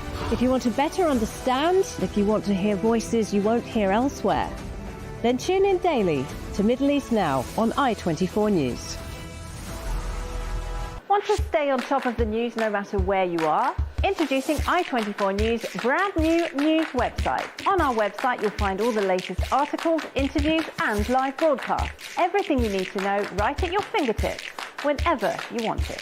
So what are you waiting for? Download the I-24 News app today.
This is a special edition of I-24 News. I'm Nicole Zedek, joined by our I-24 News Middle East correspondent Ariel Osran, as we are breaking down the latest developments as Sasha Trufanov, Yaya Horn, and Sagi Dekel-Chen have all returned to Israeli territory. This is a live look at Laim in southern Israel, as these three men have just arrived, it seems, to the military base to receive their initial medical evaluation and to reunite with their family members, those that are left. It is an emotional reunion, as some family members are reuniting, but also some of these men could be informed with the news that not all of their family members are back following the October 7th, 2023 massacre. This after 498 days in terror captivity. These three men returning back alive. An emotional time indeed, as we continue to monitor their release and hopefully these coming reunions.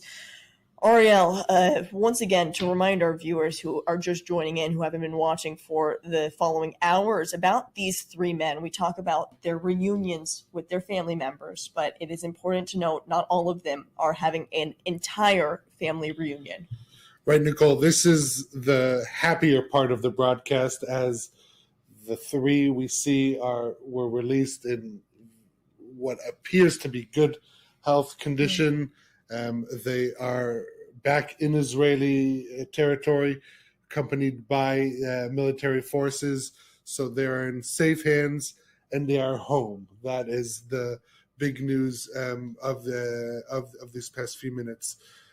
We're talking about a big day of release for the community of Nir Oz, one of the worst hit communities on October 7th of 23. 1 in 4 of its residents were either murdered or taken captive, and after the release of 3 of its brothers today, there are still roughly 24 residents of Nir Oz who remain in captivity, just to illustrate how hardly hit Nir Oz was. So one of the first of the 3, Sagi Dekel-Chen, 36 years old, he's an American citizen.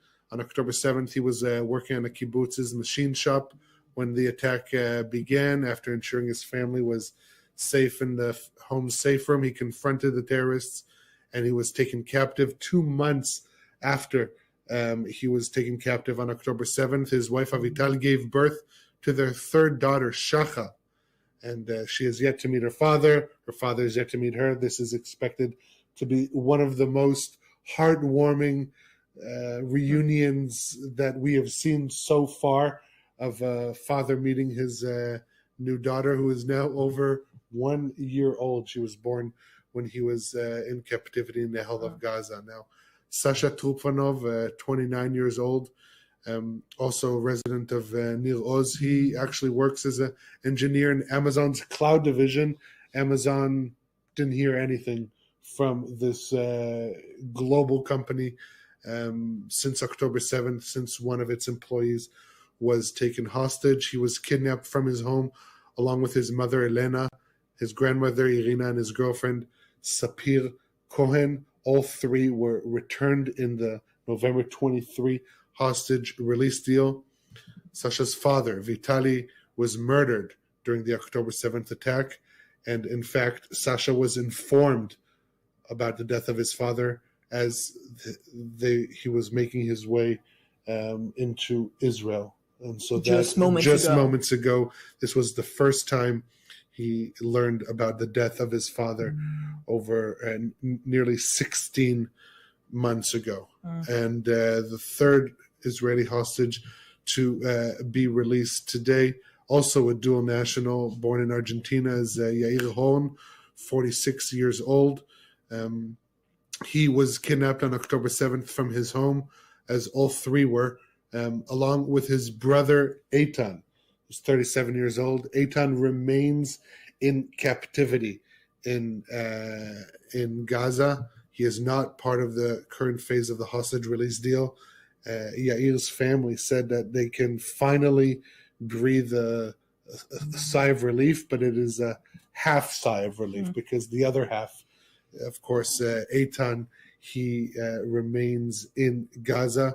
So you see a real variety of completely happy, full reunions, other partial reunions, and in one case, even separation between the two brothers who were in captivity, believed to be held together, if not the whole time, then the majority of it. And so, but for the community of Nir Oz, this is a very significant day. They said they need everyone to return for them to begin their recovery as a community. So Nir Oz, one of the hardest hit communities, is getting closer to that and point. And a look at one of these begin. Helicopters, it looks like landing at Raim, which could certainly mean that some of these three men will soon be entering these helicopters to then be transported to hospitals in central Israel to continue to receive medical treatment. This is what we've seen over the past 5 other releases since the ceasefire began. So they received this initial medical evaluation at Raim, the medical facility, and if any of the former freed hostages do need immediate, urgent medical attention, they will be transported to a closer hospital, closer to central or southern Israel. But for those that can be transported to central Israel, that is where we have seen them being transported in the past. Once again, people lining the streets there to give these men a warm welcome home to Israeli territory after 16 months held in the pits of hell, truly, in Gaza. And finally, they are coming back home. But as Ariel mentioned, it is not. It is a day that comes with mixed emotions and bittersweet emotions as well. We do have an update from the Prime Minister's office now, releasing a statement following the release of these 3 men. Prime Minister's office stating, today, 3 of our hostages were returned to Israel, Yair Horn, Alexander Sasha Trofanov, and Sagi Dekel-Chen. We welcome them with a big hug. We prepared for their return, and together with the families, we will assist in their rehabilitation after the long and torturous days in captivity. This week, Hamas also tried to violate the agreement and create a fake crisis with false claims. Thanks to the concentration of our forces in and around the Strip, and thanks to President Trump's clear and unequivocal statement, Hamas backed down and the release of the hostages continued. We are working in full coordination with the United States with the goal of rescuing all of our hostages, alive and dead, as quickly as possible, and are preparing with full force to continue in all respects. That statement coming from the Prime Minister's office. Once again, more of these helicopters landing there in Raim. But the Prime Minister's office clear to note that this week, Ariel, we did see many roadblocks, many fearing that phase 1 itself could collapse, as Hamas said that they would not release any more hostages. There was this pause as they demanded different types of humanitarian aid, specifically for reconstruction purposes in the Gaza Strip, be allowed to enter the Gaza Strip, let alone phase 2. That is the more complex part. But even just phase 1, we have 2 more releases to follow after today's successful release. But the ceasefire as it stands right now is on very shaky terms. Right. So I'll begin with the most important thing. That is another update regarding the whereabouts of the Sagi, Sasha, and Yair. They have arrived at the initial reception point in Re'im. So if they haven't yet hugged their loved ones, it is expected to happen in the coming moments. Now, regarding the 2 remaining releases, we have next Saturday 3 more Israeli hostages, living hostages, to be released. And then we are approaching a milestone that Israelis have not yet witnessed, and that is, in addition to the release of 3 living hostages, the bodies of 8 dead hostages, murdered hostages. Some were taken captive, or their bodies were snatched on October 7th from Israeli territory. Others were killed in captivity in Gaza. That is something that for Israelis we have been preparing for a while, and this very difficult milestone is approaching. That is going to be one of the hardest releases, if not the hardest, that we have covered until now. That is going to be in 2 weeks' time from now. As for where the hostage, the ceasefire and hostage release deal stands now, like the Prime Minister's office statement said, at every turn, Hamas has taken the opportunity to create a crisis, to challenge this agreement that was reached by international mediation, Arab and American. And it just shows not only did Israel suffer its worst attack in its history by a genocidal terror organization, but it continues to engage with it because it simply doesn't have a choice. And this is what happens when you work with a terror organization that it knows more about propaganda and torture than human rights. And this ceasefire is being challenged. Official negotiations over phase 2 have not yet begun between the sides, but each side with his own mediators, they have begun discussing. Israel with the United States, Hamas with Egypt and Qatar. Each side, they have begun discussions on day 22 as was supposed to happen.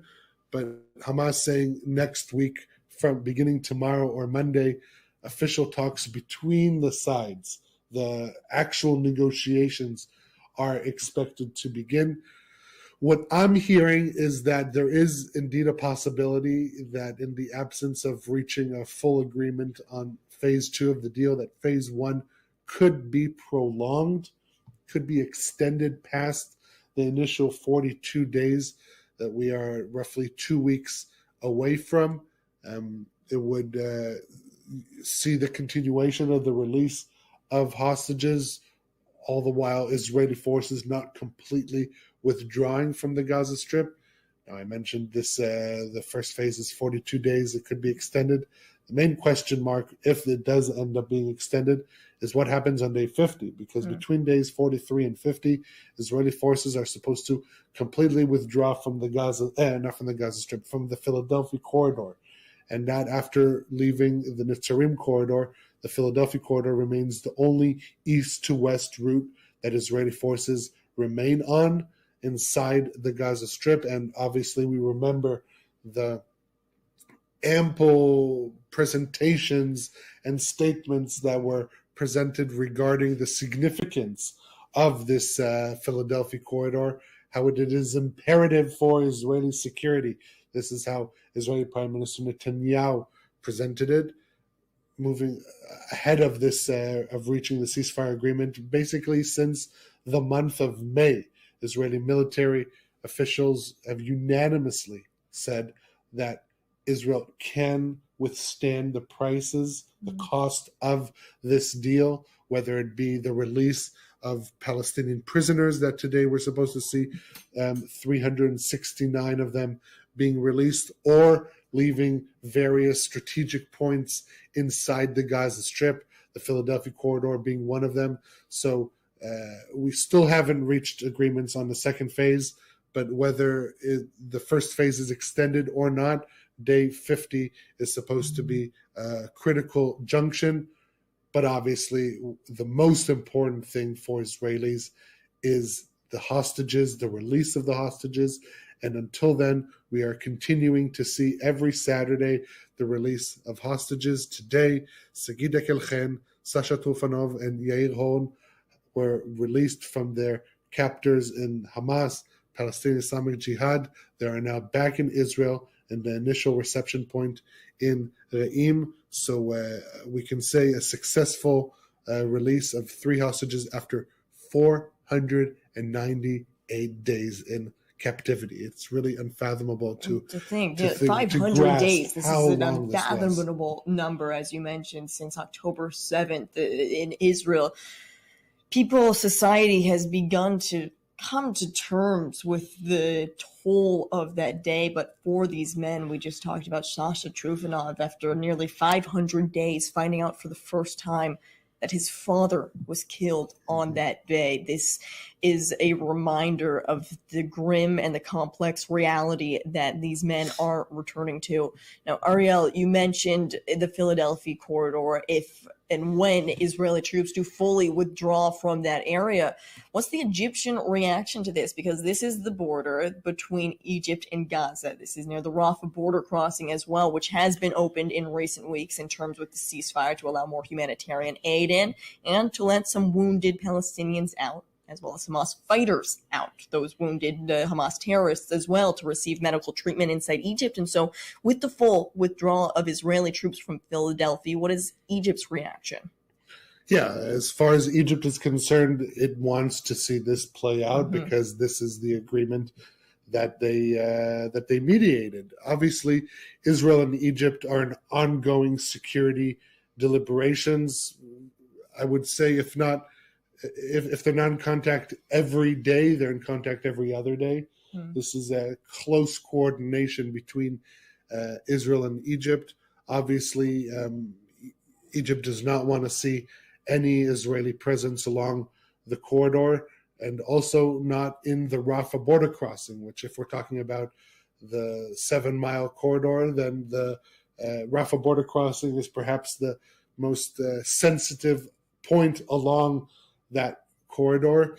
The plan is for it to be administered through the EU. This is obviously, we're talking about the Palestinian side.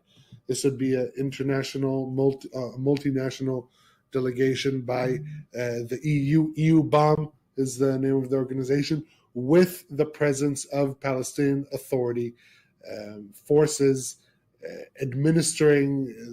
The Israeli Prime Minister's office tried to kind of diminish the significance of this by saying that they're simply going to be stamping the requests and they have no real essential value other than that.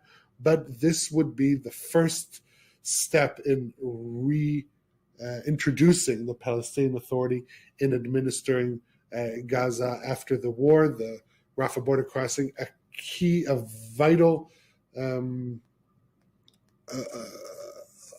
vital point of entry that affects the entire Gaza Strip. As far as Egypt is concerned, they do want to see the PA reassume control not only over the Rafah crossing, but of the entire Gaza Strip. And this is an Arab position that we are expected to see consolidated in the upcoming weeks. We have a 5-way summit in the Saudi capital, Riyadh, in 5 days' time. Egypt, Jordan, Saudi Arabia, the UAE, and Qatar are going to sit together, their leaders, and come up with a unified Arab stance to respond to the proposal by U.S. President Donald Trump to displace Gazans, to turn it into a real estate project. Mar Gaza, I've heard one of the terms being thrown out. But this is something that Arab nations in the region, they're working in close contact to try and come up with a unified stance. 1 week after that summit in Riyadh, we're going to see a similar larger summit, Arab summit in Cairo on the 27th. That is where the various Arab nations are going to formally draw up their stance regarding the day after in the Gaza Strip, obviously to counter Trump's plan, the Egyptian proposal, comprehensive plan to rebuild the Gaza Strip. Initial details have been released this week. It stipulates that the rebuilding of Gaza will take 3 to 5 years without the displacement of its population. That was a key kind of point in the initial Egyptian plan. Learning more and more about what some of these different Arab countries are countering when it comes to Trump's proposal that none of them want to see. A reminder to our viewers also about what you're watching on your screen right now, these helicopters in Raim in southern Israel preparing to receive and onboard the 3 released hostages. You can see them carrying these privacy barriers so that no one can film the 3 men, Sasha, Sagi, and Yair, as well as their families as they do board those helicopters. So a little bit of privacy as they are entering these helicopters, something that they did not receive as they were leaving Gaza, as these different terror organizations threw cameras in their faces as they were forced to stand up on a stage and speak to the crowd, deliver some organized statements. Now, back here in Israel, where they have finally arrived and are reuniting with their families once they do board those helicopters to be transported to a hospital in central Israel, they have this privacy. These are the 3 men we've been talking about all day here on I-24 News: Sasha Trufanov, Sagi Deckelchen, and Yair Horn. These are the 3 men who have been released after nearly 500 days in terror captivity. They are finally back here in Israel. Now, in exchange for these 3 men, however, in terms with the ceasefire, Israel is also releasing 369 Palestinian prisoners. This is all in terms with the ceasefire. And Ariel, we have a little bit of information about those Palestinian prisoners who are set to be released later today.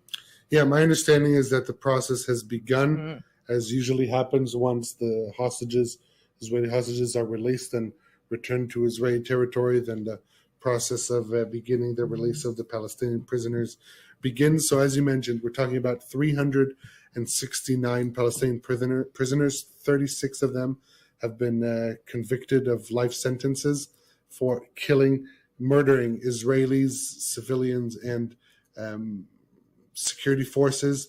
In addition to those 36 security prisoners, 333 Gazans who were arrested following October 7th. This is the largest single batch of Gazans who have been apprehended following October 7th to be released in this first phase. Now, just to get a sense of which who we're talking about in terms of these security prisoners. So one example is Mohammed Shraya. He's a PA intelligence officer. He murdered Israeli police officer Moshe Dayan in 2002. Another, Samir Eith, he murdered a 19-year-old Israeli Moran Amit while she was taking a walk in a promenade near her home in Jerusalem. As for the Gazans, a key name that sticks out that some of our viewers may recognize is Hussam Abu Safia.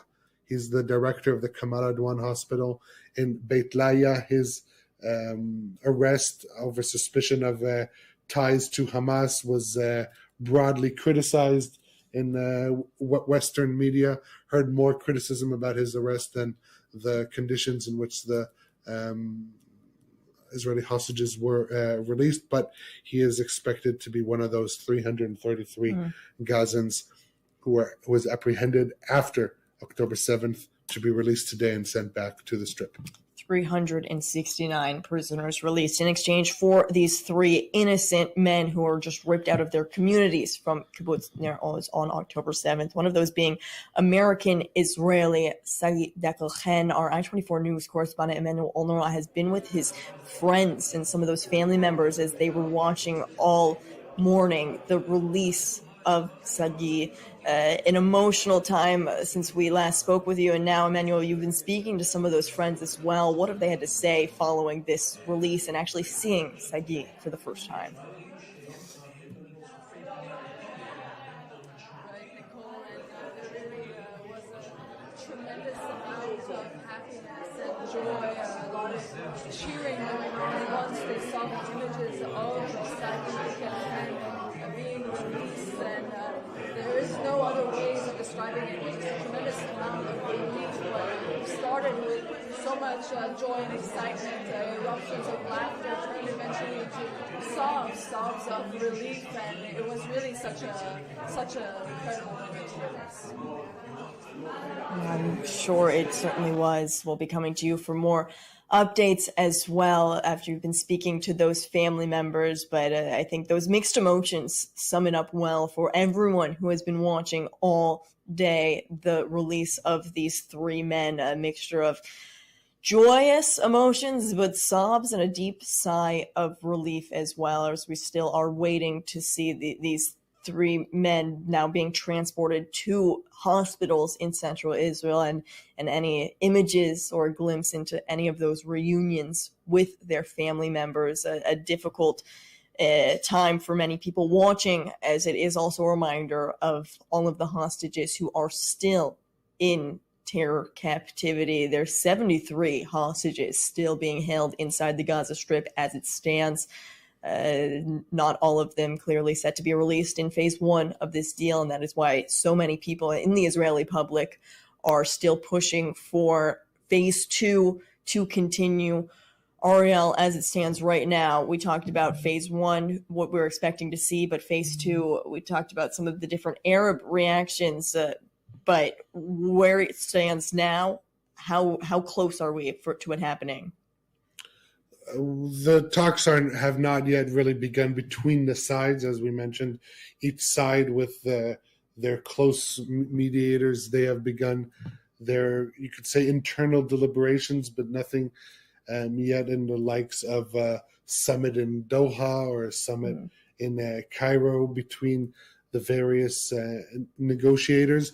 There was an indication that U.S. envoy to the Middle East, Steve Witkoff, would rather opt for shuttle diplomacy rather than these summits, for him to go to visit Jerusalem, Doha, Cairo, and speak with the sides. But there is still a lot of uncertainty also because many of the details have not yet been drawn up, but also the fact that the question of Hamas and their leadership over Gaza, that remains up in the air. That remains the main question here. It's exactly what does happen. But today, a positive and a celebratory day.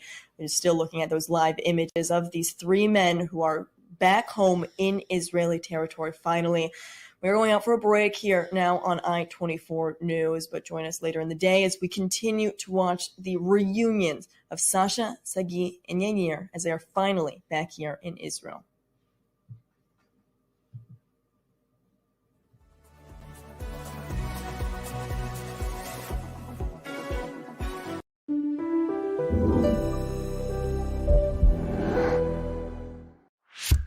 You live in Israel or you are preparing for your Aliyah? Congratulations. You have a smartphone? Perfect. Download the Olim app for free and discover everything we have to offer. Booking medical and administrative appointments, bills paying, debt verification, instant translation, contractor recommendation, request tracking, and much more. And if you can't manage it on your own, our team speaks your language and assists you with all your procedures in Israel, starting from 199 shekels per month, unlimited and for the whole family. Don't hesitate any longer. Download the app or contact us.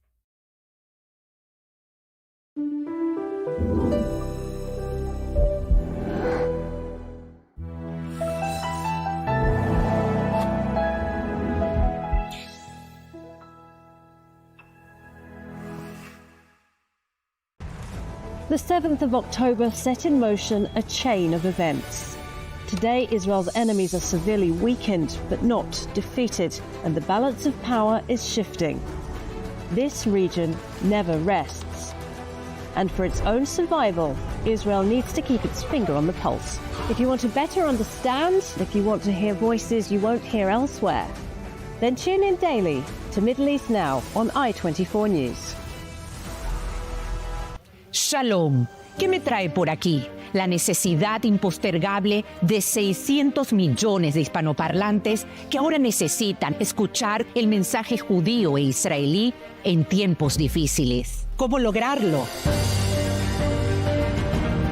Cuento con ustedes para continuar llevando a lo más alto del mundo mediático una inquebrantable diplomacia pública al servicio de la verdad sin concesión alguna.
This is a special edition of I-24 News. I'm Nicole Zedek, joined by our I-24 News Middle East correspondent Ariel Osran, as we are breaking down the latest developments as Sasha Trufanov, Yaya Horn, and Sagi Dekel-Chen have all returned to Israeli territory. This is a live look at Laim in southern Israel, as these three men have just arrived, it seems, to the military base to receive their initial medical evaluation and to reunite with their family members, those that are left. It is an emotional reunion, as some family members are reuniting, but also some of these men could be informed with the news that not all of their family members are back following the October 7th, 2023 massacre. This after 498 days in terror captivity. These three men returning back alive. An emotional time indeed, as we continue to monitor their release and hopefully these coming reunions.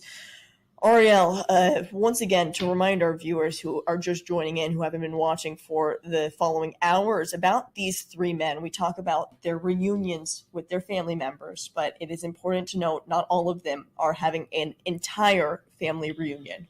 Right, Nicole, this is the happier part of the broadcast, as the three we see were released in what appears to be good health condition. They are back in Israeli territory, accompanied by military forces. So they're in safe hands and they are home. That is the big news of these past few minutes. We're talking about a big day of release for the community of Nir Oz, one of the worst hit communities on October 7th of 23. 1 in 4 of its residents were either murdered or taken captive. And after the release of 3 of its brothers today, there are still roughly 24 residents of Nir Oz who remain in captivity, just to illustrate how hardly hit Nir Oz was. So one of the first of the 3, Sagi Dekel-Chen, 36 years old, he's an American citizen. On October 7th, he was working on a kibbutz's machine shop when the attack began. After ensuring his family was safe in the home safe room, he confronted the terrorists and he was taken captive 2 months after he was taken captive on October 7th. His wife Avital gave birth to their 3rd daughter, Shacha, and she has yet to meet her father. Her father is yet to meet her. This is expected to be one of the most heartwarming reunions that we have seen so far, of a father meeting his new daughter, who is now over 1 year old. She was born when he was in captivity in the hell of Gaza. Now, Sasha Trufanov, 29 years old, also a resident of Nir Oz. He actually works as an engineer in Amazon's cloud division. Amazon didn't hear anything from this global company since October 7th, since one of its employees was taken hostage. He was kidnapped from his home along with his mother, Elena, his grandmother, Irina, and his girlfriend, Sapir Cohen. All three were returned in the November 23 hostage release deal. Sasha's father, Vitali, was murdered during the October 7th attack. And in fact, Sasha was informed about the death of his father as he was making his way into Israel. And so just moments ago, this was the first time he learned about the death of his father over nearly 16 months ago.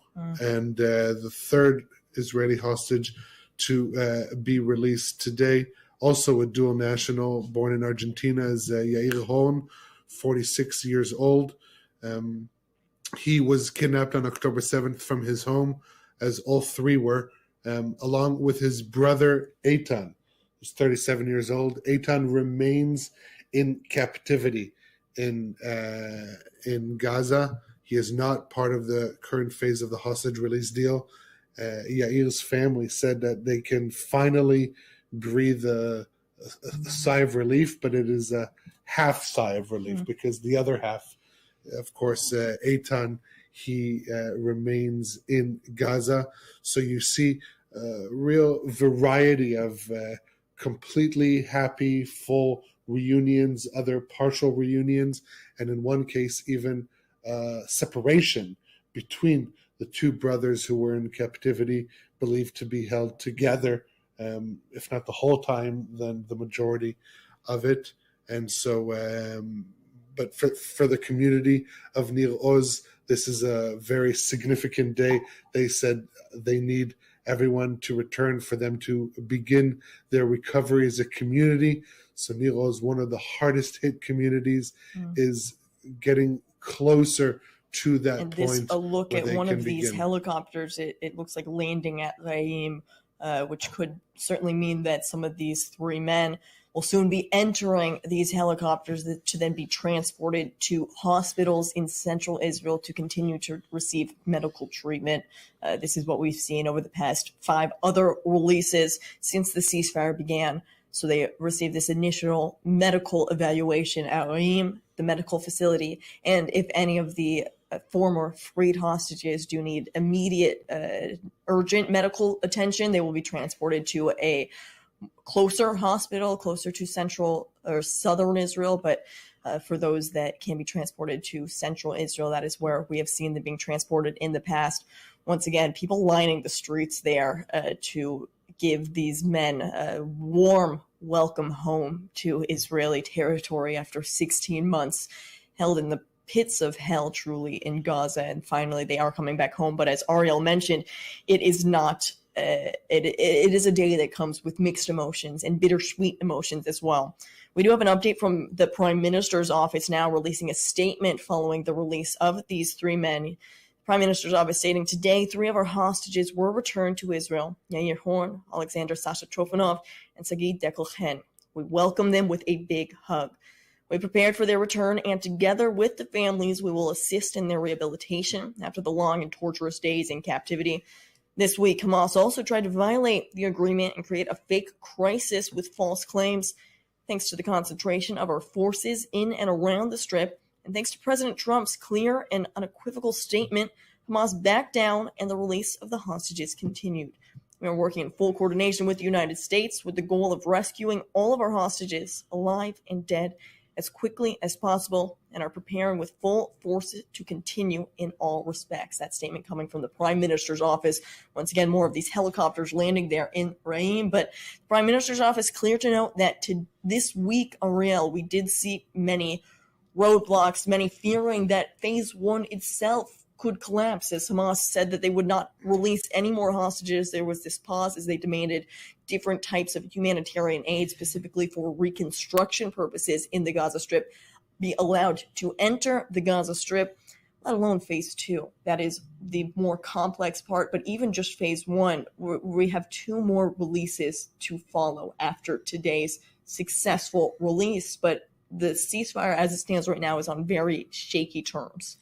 Right. So I'll begin with the most important thing. That is another update regarding the whereabouts of the of Sagi, Sasha, and Yair. They have arrived at the initial reception point in Re'im. So if they haven't yet hugged their loved ones, it is expected to happen in the coming moments. Now, regarding the 2 remaining releases, we have next Saturday 3 more Israeli hostages, living hostages, to be released.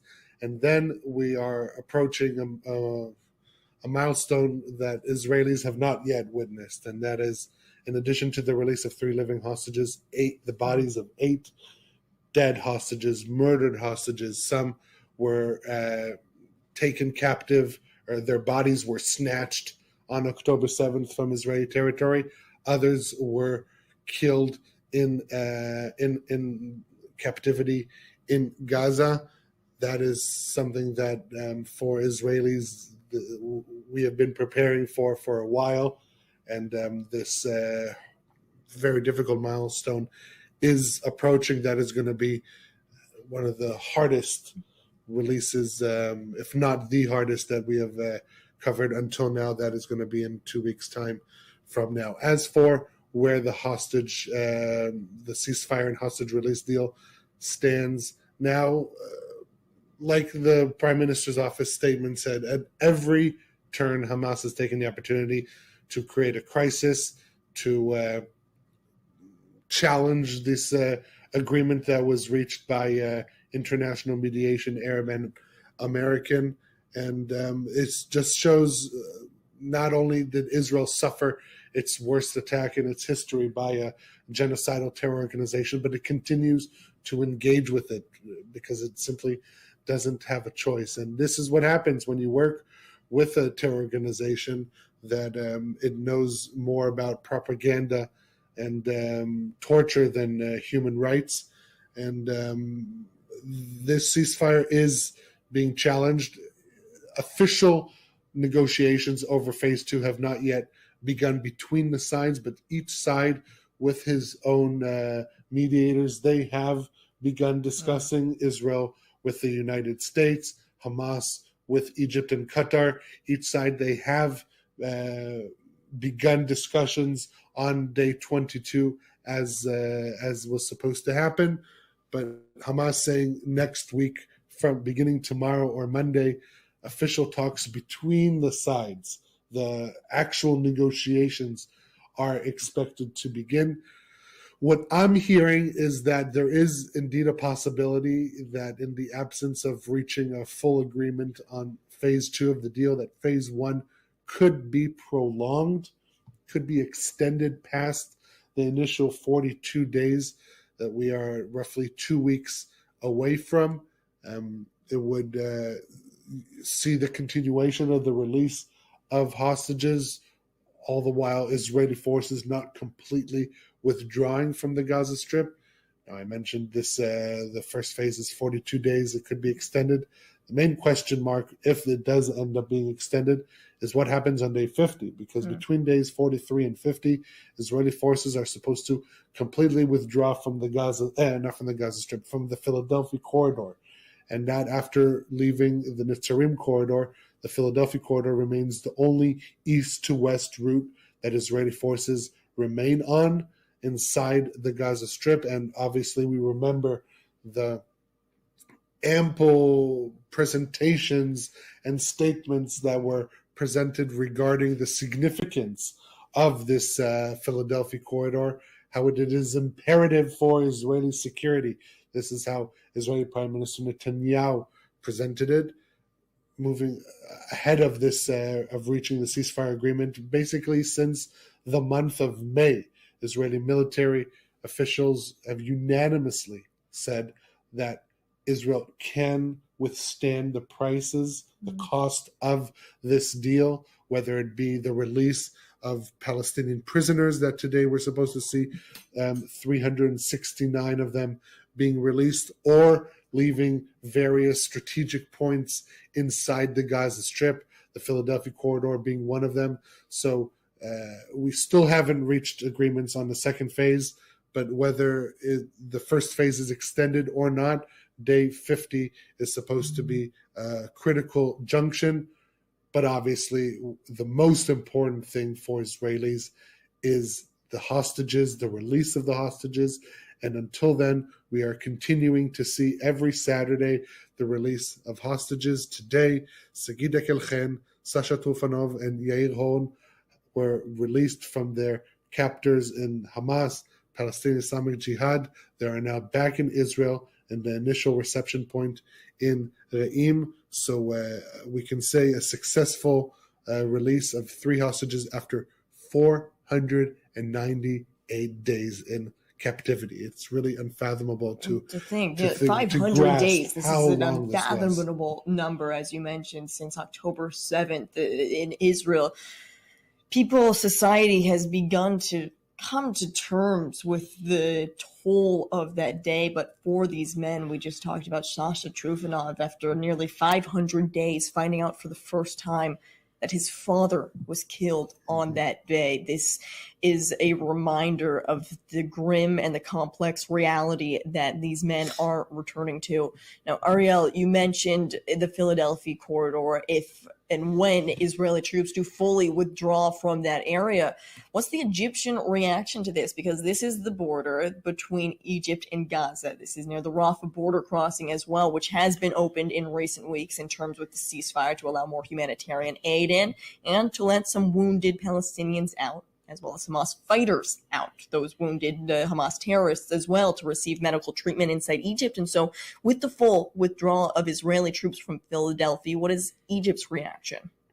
Yeah, as far as Egypt is concerned, it wants to see this play out because this is the agreement that they mediated. Obviously, Israel and Egypt are in ongoing security deliberations.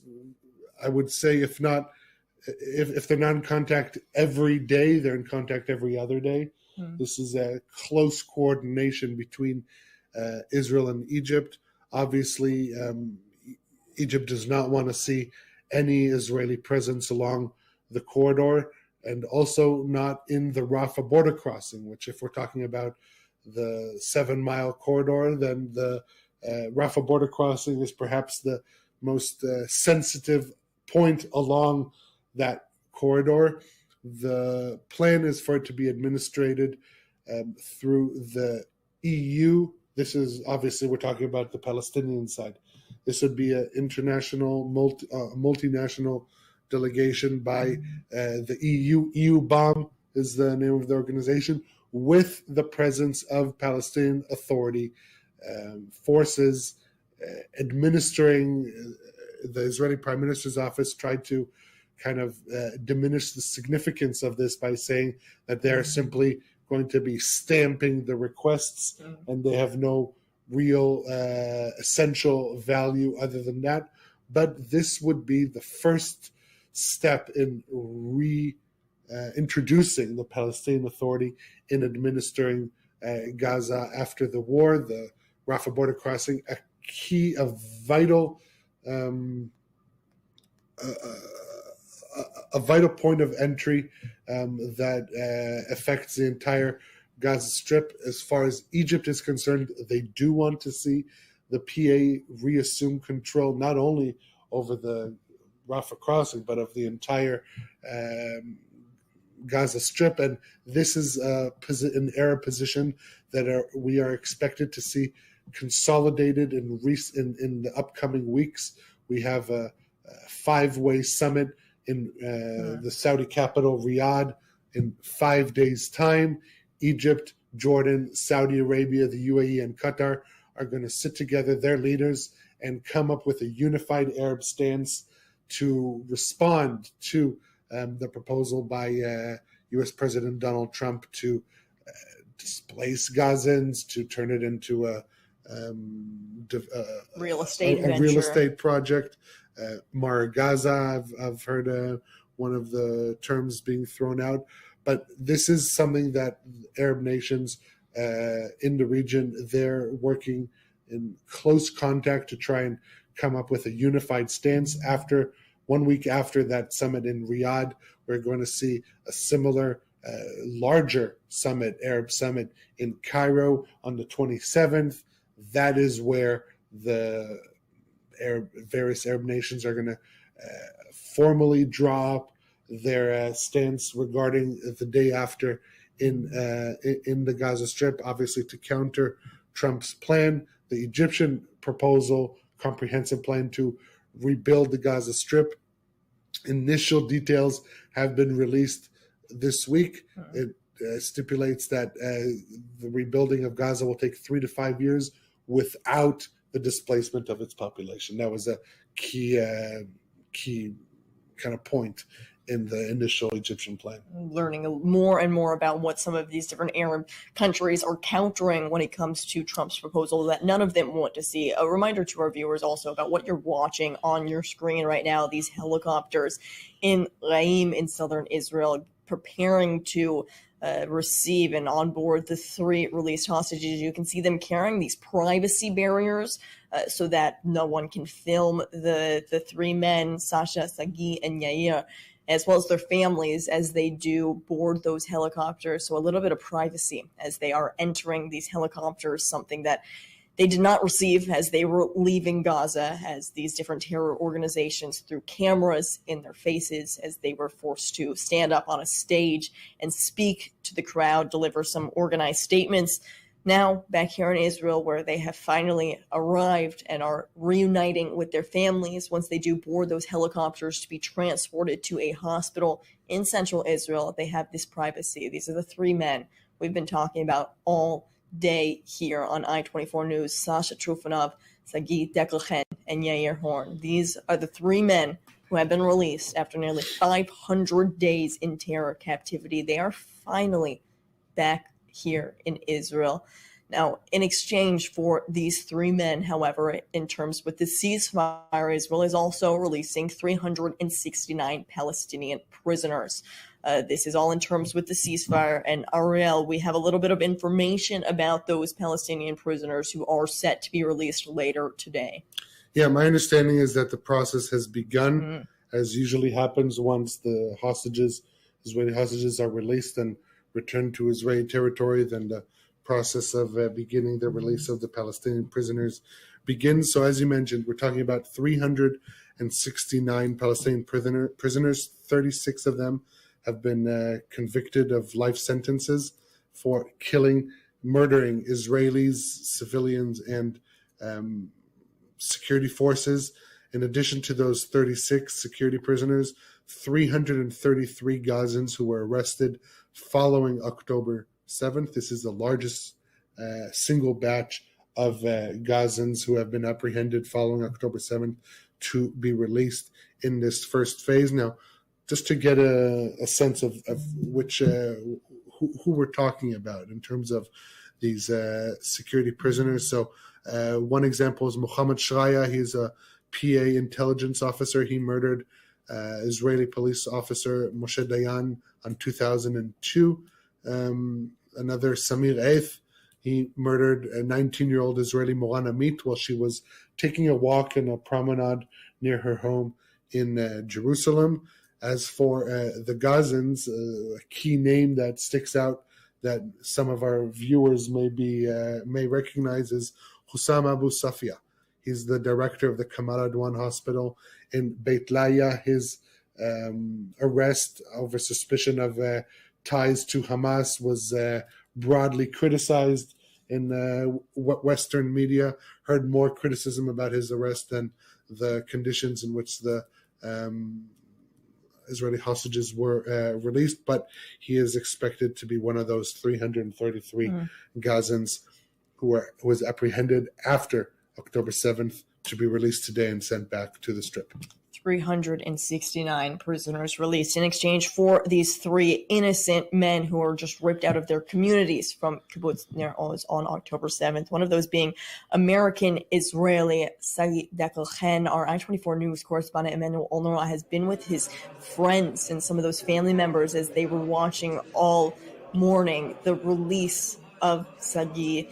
An emotional time since we last spoke with you, and now, Emmanuel, you've been speaking to some of those friends as well. What have they had to say following this release and actually seeing Sagi for the first time?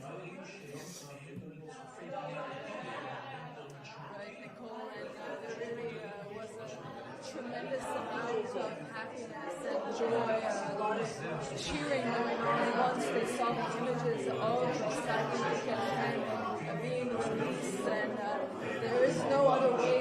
describing it was a tremendous amount of relief, but it started with so much joy and excitement, eruptions of laughter turned eventually to sobs of relief, and it was really such a incredible moment to witness. I'm sure it certainly was. We'll be coming to you for more updates as well after you've been speaking to those family members, but I think those mixed emotions sum it up well for everyone who has been watching all day the release of these three men, a mixture of joyous emotions but sobs and a deep sigh of relief as well, as we still are waiting to see these three men now being transported to hospitals in central Israel, and any images or a glimpse into any of those reunions with their family members. A difficult time for many people watching, as it is also a reminder of all of the hostages who are still in terror captivity. There's 73 hostages still being held inside the Gaza Strip as it stands. Not all of them clearly set to be released in phase one of this deal, and that is why so many people in the Israeli public are still pushing for phase two to continue. Ariel, as it stands right now, we talked about phase one, what we're expecting to see, but phase two, we talked about some of the different Arab reactions, but where it stands now, how close are we to it happening? The talks have not yet really begun between the sides, as we mentioned. Each side with their close mediators, they have begun their, you could say, internal deliberations, but nothing yet in the likes of a summit in Doha or a summit in Cairo between the various negotiators.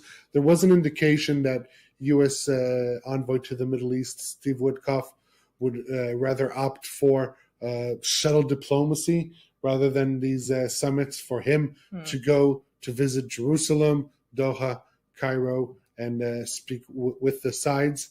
But there is still a lot of uncertainty also because many of the details have not yet been drawn up, but also the fact that the question of Hamas and their leadership over Gaza, that remains up in the air. That remains the main question here. It's exactly what does happen. But today, a positive and a celebratory day. We're still looking at those live images of these three men who are back home in Israeli territory finally. We're going out for a break here now on I-24 News, but join us later in the day as we continue to watch the reunions of Sasha, Sagi, and Yair as they are finally back here in Israel.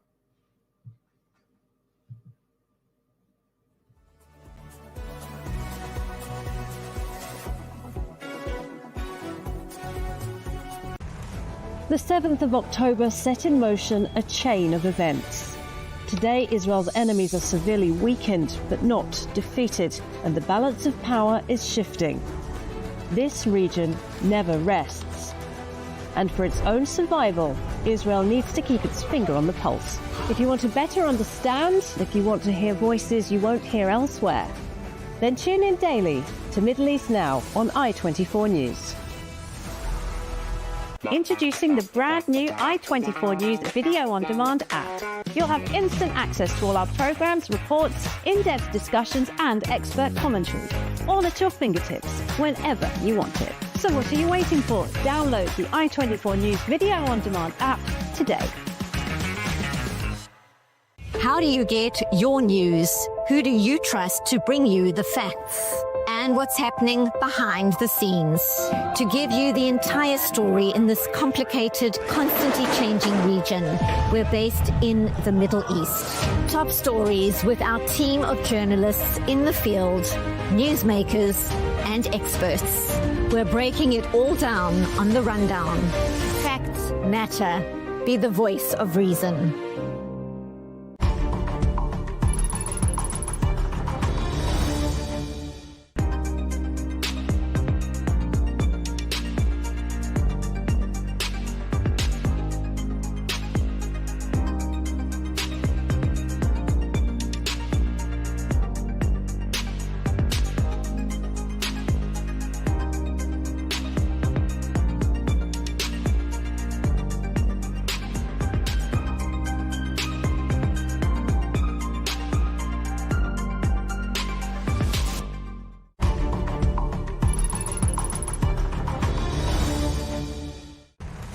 The 7th of October set in motion a chain of events.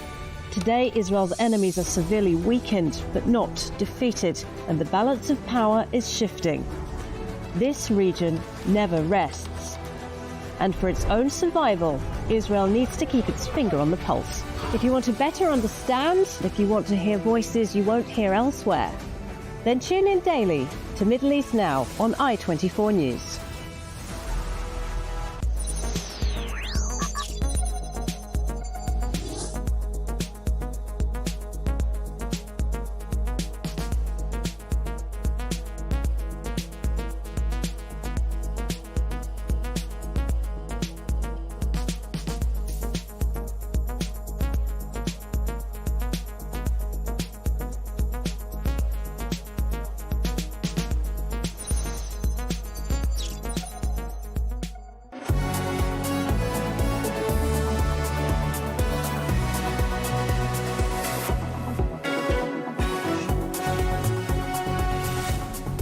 This is a special edition of I24 News. I'm Nicole Zedek, live in Tel Aviv as we follow the release of 3 hostages finally back in Israel after 498 days in terror captivity.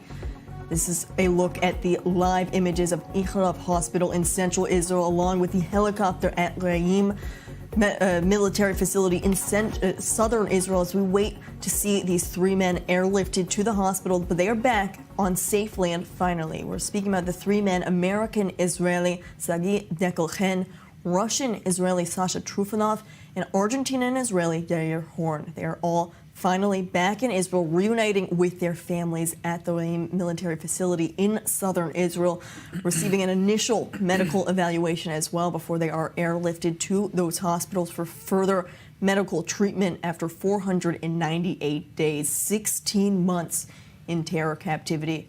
They're finally home, and it's been an emotional reunion for some of those family members, those friends, even the Israeli public who has been watching all morning the release of these 3 men as they were paraded in Khan Yunis in southern Gaza, handed over to the International Red Cross, and finally made their way back to Israel. Well, to continue to discuss all of these live developments as they are happening, with me in the I24 News studio is our correspondent Belir Sladin, our Middle East correspondent Ariel Osran, as well as Lieutenant Colonel in Reserves Doron Abital, former commander with the IDF Special Forces. Gentlemen, thanks for being with us here in studio today as we discuss these major developments. Still waiting to see more information about these 3 men, their condition, but they were all seen on their feet, seen alive. And this is the little bright glimmer of hope that we have to focus on as we wait to see exactly the rest as far as their time in captivity. But Doron, just your initial thoughts as we saw this release. This is the 6th, I believe, hostage release so far. A joint one with both Hamas and the Palestinian Islamic Jihad in southern Gaza, and relatively, all things considered, it did run smoothly. Yeah. Stark difference than what we have had last week. And this week was a very hectic week with a lot of fears. There was the move of Hamas. They started the move. Then there was the Trump announcement that created some havoc in Israeli politics. And then, of course, in the end, we had to stick to the old plan. This is the plan that exists. As long as the plan exists, you keep sticking to the plan. If there's another plan, sure. If there will be a plan of one time, one release, but this would mean that Israel would have to proclaim right now that this is the end of the war, and this Israeli government is hard for it to decide in this fashion. So this is a good outcome. We had those 3 hostages. They look okay. It's reassuring. And let's continue step by step all the way until the last hostages would be released. You talk about this deadline and this timeline, and I want our viewers to know this is actually 12 o'clock on Saturday, a deadline that even just yesterday, U.S. President Donald Trump had said that he was going to be watching, saying that he would take a hard stance on Gaza on Saturday, but he can't say what Israel will do. And so he said he would be monitoring this exact timeline. But Belir, as we talk about the reaction coming from the U.S. President Trump, It's 12 o'clock, it's Saturday. Our 3 hostages are back here in Israel, and it seems, despite everything, all the major roadblocks and the fears that we saw over the past week, right now, phase 1 is continuing as planned. Yes, it is continuing as planned, and that's apparently after Hamas is getting some assurances from the mediators that what they are asking for, the caravans and the heavy machinery that they have been demanding in the so-called humanitarian protocol that they were talking about, is going to be delivered to them in the coming days. Now, we've talked to people in Gaza and told us that the heavy machinery and the caravans still did not enter the Gaza Strip. That's something that will be happening apparently in the coming days. But apparently Israel here was the one that given up over the past week and now is going to deliver the caravans and the other things to Hamas in the Gaza Strip. Now, the Prime Minister's office has issued a statement, very interesting one, of course, welcoming the 3 hostages back and giving credit also to President Trump because of his effort and the statements that he have said over the past week that they helped, according to them, release the 3 hostages. But they're also adding that we are working in coordination or cooperation with the United States in order to bring back all of the hostages, the dead and alive, as quickly as possible. And we are also prepared to take any action in any in all ways. I'm trying to translate that from Hebrew to English, which means that they are still not giving us an answer whether they're going to be taking an action after this deadline that just passed, because the Israeli Prime Minister's office and also some unnamed officials, which is a code name for Prime Minister Netanyahu or his circle, over the past week said that 9 alive hostages should be released on Saturday. Otherwise, we will attack. Otherwise, the fighting will resume. And later on, even they have gone further, saying that all hostages should be released, just like Trump has stated. That did not happen this Saturday. We need to wait and see whether something will happen, but I doubt it.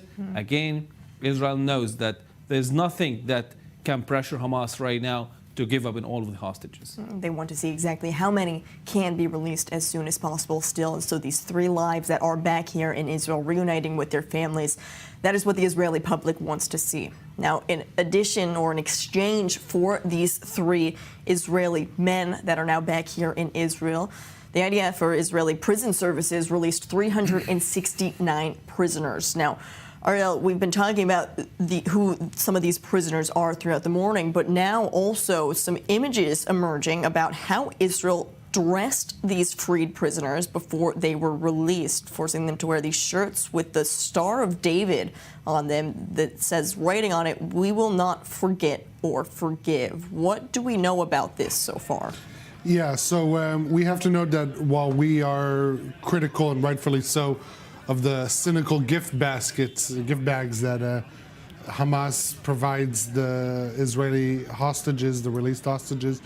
Unfortunately, it looks like Israel's prison service took a page out of the Hamas propaganda playbook, placing the released Palestinian prisoners in shirts with the Star of David, saying in Arabic, "We won't forgive."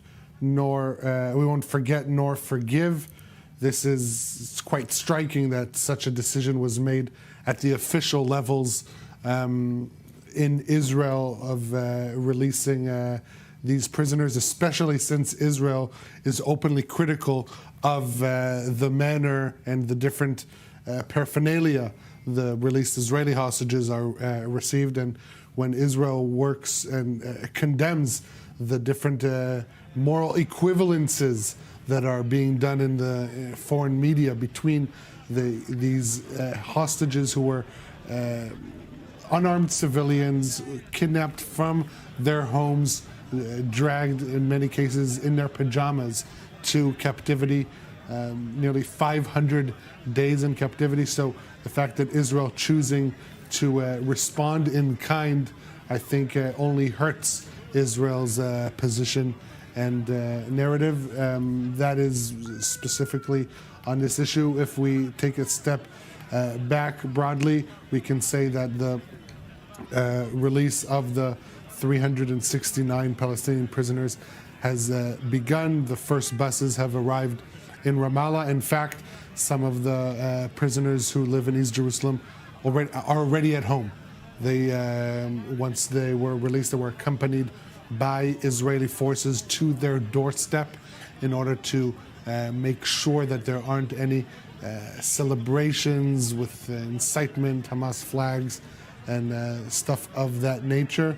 But we see that now that Israel received its 3 hostages, it is making good on its part of the deal, and that is releasing Palestinian prisoners, 369 for 3 Israeli hostages. But Israel, it appears that some officials couldn't control themselves in the decision of the manner in which to release these Palestinian security prisoners. Most of them, or many of them, convicted terrorists. And as you mentioned, the 3 men who were released today, these are unarmed Israeli citizens who were ripped out of their communities as well. And we're getting a first look, actually, at the images of Sasha, Sagi, and Yair. Here, Yair Horn, the first look at him being handed over to the IDF. These first images, there's Sagi Dekel-Chen speaking to one of these Israeli officers, welcoming him back to Israel after 498 days. And there's Sasha Trufanov walking as well. This right here, actually one of the first images of Sagi Dekel-Chen reuniting with his wife, Avital. It's beautiful to see just even a look at one of these initial reunions, a hug, a touch, a hand-holding after nearly 16 months apart. Sagi will also be meeting for the first time his daughter. His wife, Avital, was pregnant when her husband, Sagi, was kidnapped.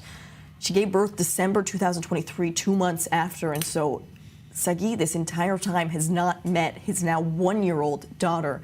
And so one can imagine that will be an incredibly emotional reunion as well. These are a look at some of the first moments of these families reuniting, but let's get a better look and an idea of exactly who these 3 released and freed men are. American-Israeli Sagi Dekel-Chen was 35 years old when he was abducted near Kibbutz Nir Oz on October the 7th. He was the first one to spot Hamas terrorists entering the kibbutz and raise the alarm so that residents would begin entering and locking their protected rooms. Sagi checked that his pregnant wife Avital and their children were safe, and then went back outside with the rest of the kibbutz security team. Avital heard Sagi struggling in hand-to-hand combat. His wife gave birth to their 3rd child shortly after Sagi was taken hostage. His father, Connecticut-born Jonathan Dekel-Chen, has been part of the American delegation of hostage family members regularly visiting former Presidents Joe Biden and his negotiating team. Seems to me that the United States, my original home and still a very beloved place for me, always wants to be and must be on the side of good. Hamas is evil.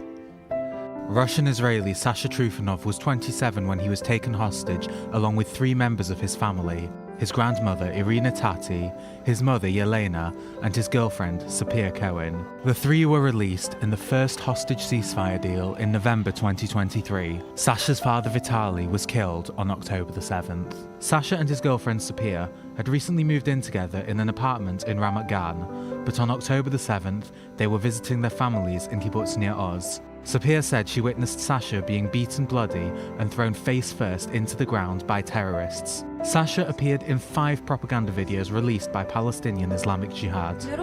Seeing my Sasha on television is very heartening, but it also breaks my heart that he has been in captivity for such a long time. I appeal to everyone, to all decision makers, please do everything to bring my son and all the hostages home now. Before his abduction, Sasha was an engineer at Annapurna Labs, an Israeli microelectronics company owned by Amazon. I'm very optimistic because he is a true survivor. He has all the qualities of a true survivor. Argentina-born Yair Horn was 45 years old when he was abducted from his home in Kibbutz Nir Oz on October the 7th. His younger brother, Eitan Horn, who was visiting from Kfar Saba for the holiday weekend, was also kidnapped and is still being held in Gaza.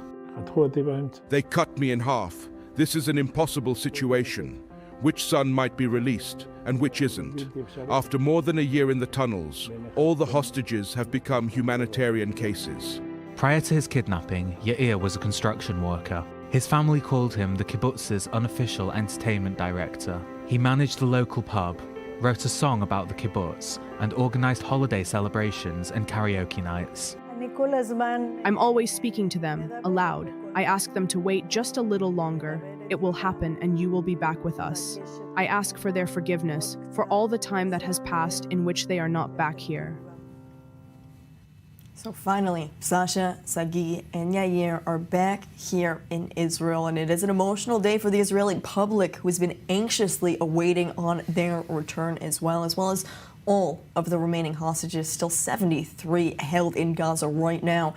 We want to go live now to Hostages Square in Tel Aviv, where our I-24 news correspondent Robert Swift has been all morning. Robert, quite a crowd has emerged there as well as they were waiting on the release of these three men as it was happening, and now in the coming hours, as we're still seeing some of these initial reunions of some of these family members. What are you hearing from some of the people there on the streets of Tel Aviv? That's right. So here in the square, it's been an excited atmosphere for most of the morning. I have to say, I wasn't here last week, but my camerawoman Maya was, and she told me the difference in the atmosphere of the crowd between this week and last week. Now, bear in mind that when the three hostages were released last week, they appeared emaciated and underfed. Today, the atmosphere here is much better, both from the crowd behind me, where you see plenty of smiles, as the videos on the large television screens have been presenting images of the hostages throughout the morning. It's clear that the crowd feel a lot more comfortable, a lot of excitement with regards to the situation of the hostages. They look a lot more healthy, and that seems to have also been picked up in the comments from family members who talked about the appearance of the hostages, not looking as unhealthy as the three hostages released last week. That being said, while there has been plenty of excitement here, and plenty of good vibes with regards to the situation of the hostages, the whole time there has been a remembrance that there are plenty of other hostages that still need to be released. Shortly after the first signs of the hostages inside Gaza, there was an announcement on the public address system where representatives of the hostages' families said that their release today is a moment of light in the darkness. We have a moment of joy, happiness and togetherness, but we have to get everyone out of Gaza until the last hostage. There is, of course, amongst all of this strong emotion, there is an awareness that there's difficult days ahead with regards to the negotiations from moving phase one of the hostage release into phase two. A little bit earlier in the day, we spoke to the mother of Nimrod Cohen. He was an Israeli soldier who was captured on October the 7th. As a result of that, he is not part of the hostage trance being released in these weeks, but in phase two. Let's have a listen to what his mother had to say. I'm here in the Kikar to see the excited pictures of the three hostages who are coming back to their families. I'm so glad for them because we became as a big family. But I'm very worried about Nimrod, and I'm very afraid because he's not supposed to be released in this first phase, only on the second, because he's a young man, he's 20 years old, and we know that the deal is very fragile. We saw this week what happened, that Hamas threat that he won't be released, the hostages, and the Israeli government also said that maybe we will go back to fighting again. I think it's a bad option because fighting is a risk. The hostages were still in captivity. We saw it before. And it's bad for the Israeli army because soldiers can be killed. It's bad, and it will keep my son and the other young hostages in the captivity for a long time in the tunnels. Now, the crowds behind me, they started gathering here earlier this morning around about 9 o'clock, but they've only continued to grow throughout the morning. As the IDF has taken the three hostages into their custody and has begun to release photographs and presumably later videos of the three hostages being brought back into Israel, and then later down the line being reunited with their families. Each time that happens, not only are Israelis receiving those that media on their phone, but the television behind me is also playing that footage. That plus music that has been on throughout the day is adding to the atmosphere here of excitement and relief. The relief that the hostages have been returned in a far more healthy appearance than they did last week. That being said, there is still complicated questions to come. What happens next? We've seen this last week, how the precariousness of the hostage negotiation and release deal. Many of the people I've spoken to here today, they're clearly, they want to see more hostages released next week, or even better, in their opinion, to see all hostages released all at once. However, what comes next, it remains a deal that has to be hashed out between Hamas, Israel and the United States, and we'll be here to cover it when that happens. We certainly will. Today is a day of taking that deep breath and a sigh of relief, as you mentioned, Robert, but this is just the beginning, and there are many more difficult days ahead. Robert Swift live at Hostages Square in Tel Aviv. Thanks for that update. Now, it's interesting to note the 3 men released today are all of dual citizenship. Yair Horn, an Argentinian Israeli citizen, Sagi Dekelchen, American Israeli, and Sasha Trufanov, Russian Israeli. And we're hearing some new reports now and news that it was Russian diplomatic efforts that also helped to see the release of Sasha Trufanov, who was held by the Palestinian Islamic Jihad. Balir, what do we know about these ongoing or these diplomatic efforts that's all about the release of Sasha? Yes, Hamas's delegation went to Moscow several times throughout this war, and also recently we've heard also from Musa Abu Marzouk, one of Hamas's top officials, a couple of weeks ago, saying that they will give priority to the release of Sasha Turpanov today, and it's happening today. That's adding to what happened also in the previous deal, where many of the Russian citizens, or those who has another citizenship, which is a Russian citizenship, added to their Israeli citizenship, they were released back in the first deal, although that they were not included, there were no exchange for them for Palestinian prisoners in the first phase of in the first deal in November 2023. So that's a way that Hamas is trying to show that we are in this camp of the world, the Russia, China, the global South, as it's called. So they want to be part of that. They want to be legitimate, or they want to get the legitimacy from this sort of a thing as well. And of course, the fact that the Russians are very vocal about their support to the Palestinian cause, and they are willing to accept a delegation such as a delegation from Hamas, which is of course considered a terrorist organization in many of the Western world. So that's a way to thank the Russians and to tell the world that we are part of this whole global South, Russia, Iran, and China as well. Now, we talk about Hamas being a part of those negotiations. Sasha, however, was held by the Palestinian Islamic Jihad. And so when we talk about a joint release effort like this and the different terror factions that are still inside Gaza, how does it work specifically as we continue to talk about not only phase 1, but phase 2? Hamas, clearly the main governing body, but the PIJ also holding these different hostages. And so when you talk about these diplomatic efforts, even if Hamas is spearheading them, how do they then relay the message to the other factions inside the Gaza Strip, Tyrone? No, I think clearly Hamas is governing, is the governing body, as you said, and in terms of the negotiation, is the only address we communicate with, and I think he has clear command, as we've seen in those releases and the previous releases. To the issue of dual citizenship, of course, we have to use any leverage we can in order to rescue whoever we can rescue. Of course, some Israelis would feel that it's a sort of to have only Israeli citizenship put you not in the best positioning in terms of possible rescue in the future. But putting this aside, whatever leverage is possible, even if the Russians wants to play a little bit to the cause of the Palestinians, the cause of the Hamas, if this brings this guy home, we salute whatever can bring our guys home. This is what we do, and I think we use every leverage possible in every venue.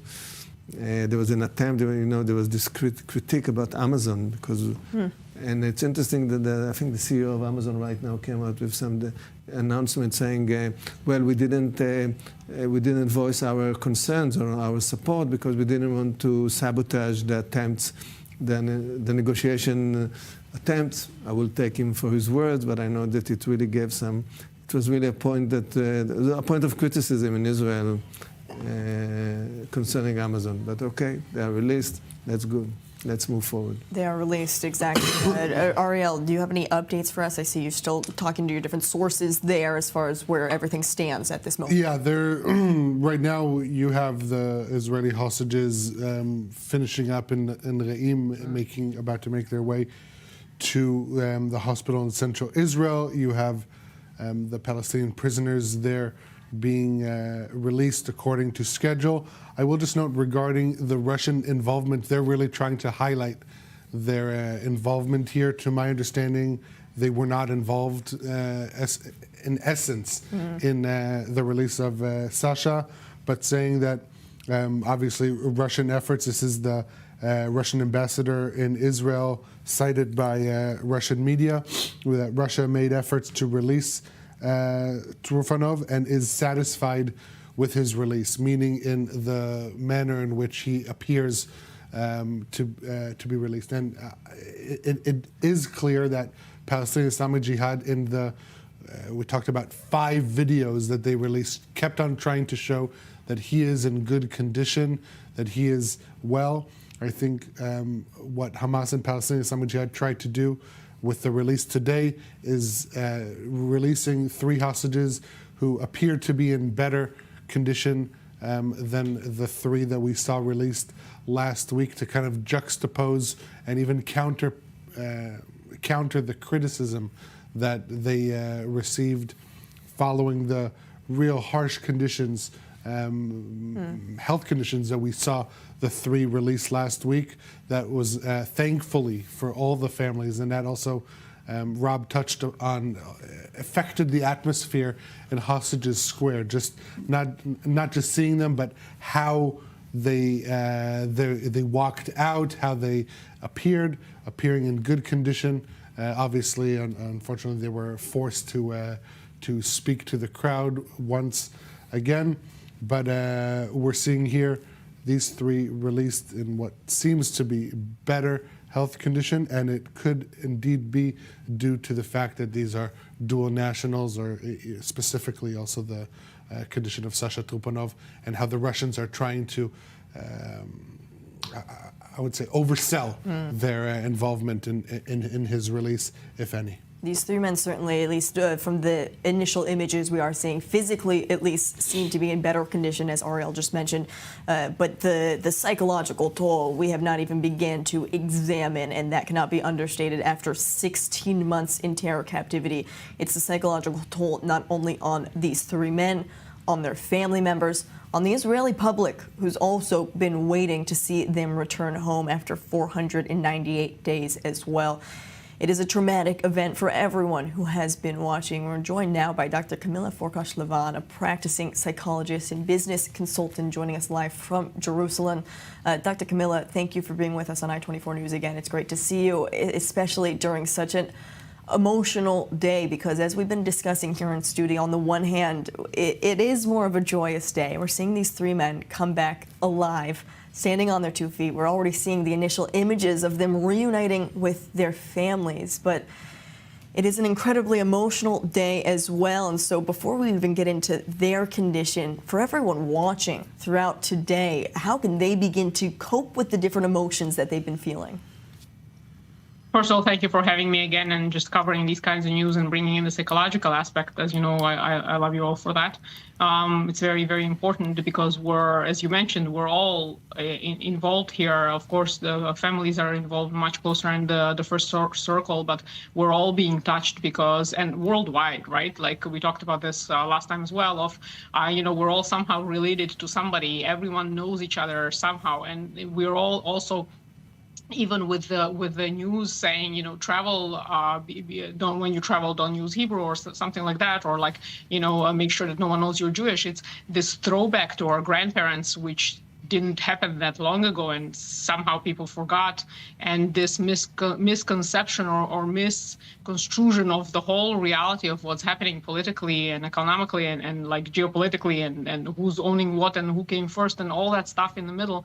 At the end of the day, here we are on October 7th, and then it's still continuing, right, where people were afraid who's going to come into their houses and how are you going to go to sleep. So this is something that's very, very real and very raw for all of us. So every time, you know, the hostages are being released, in a way we're being released a little bit on one hand. On the other hand, I think it's just highlighting the danger we're in. Yeah, and it's a very serious one.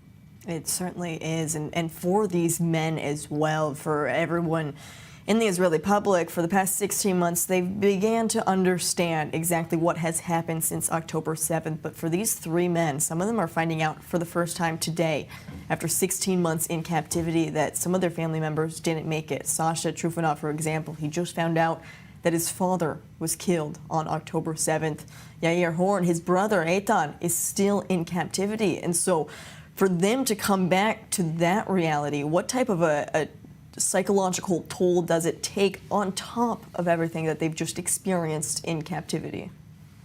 They will definitely have to be held emotionally, psychologically, physically. Even sometimes we have to watch for survivor's guilt. We mentioned that a little bit before in our interviews, and I do welcome, by the way, the viewers to watch through some of our interviews for the psychological part, because it might actually help and they might reach out to for assistance.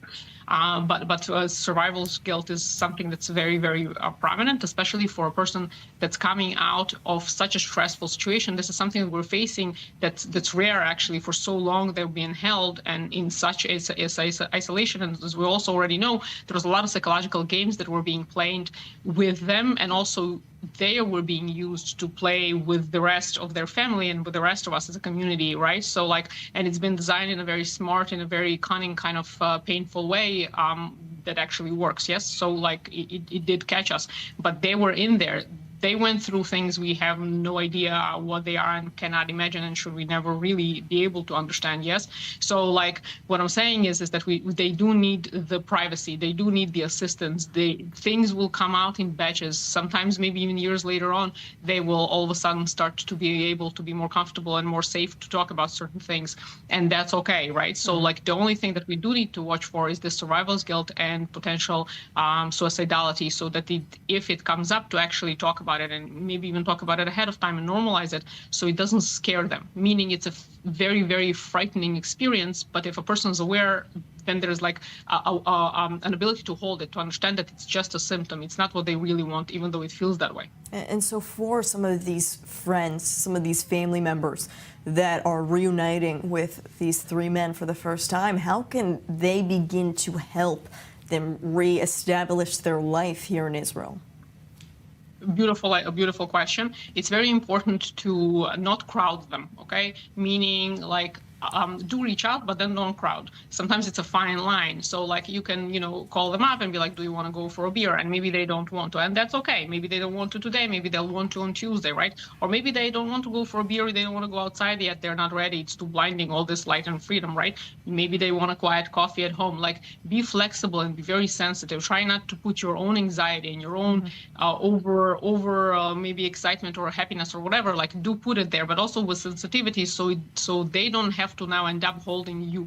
If you understand, like, sometimes someone that's in trouble or something happens to them, the people around them get so emotional that all of a sudden now this person that's been traumatized has to calm them down. So like, watch for that. And if you need to, do go, which I think you will need to as a family member or someone that's close, go to your own therapy as well. And we will help you with different tools on how to manage your own feelings around all of that, which could be very, very strong sometimes. It's important to just talk about it, and anyone that needs the help to get the help that they need, because it is such an emotional and difficult time. And Camila, as we're talking, it is still a positive day, as we mentioned today, to see these three men return home. But unfortunately, in the coming weeks, we know that there are more people set to be released, 8 of them to be coming back dead after their time in captivity.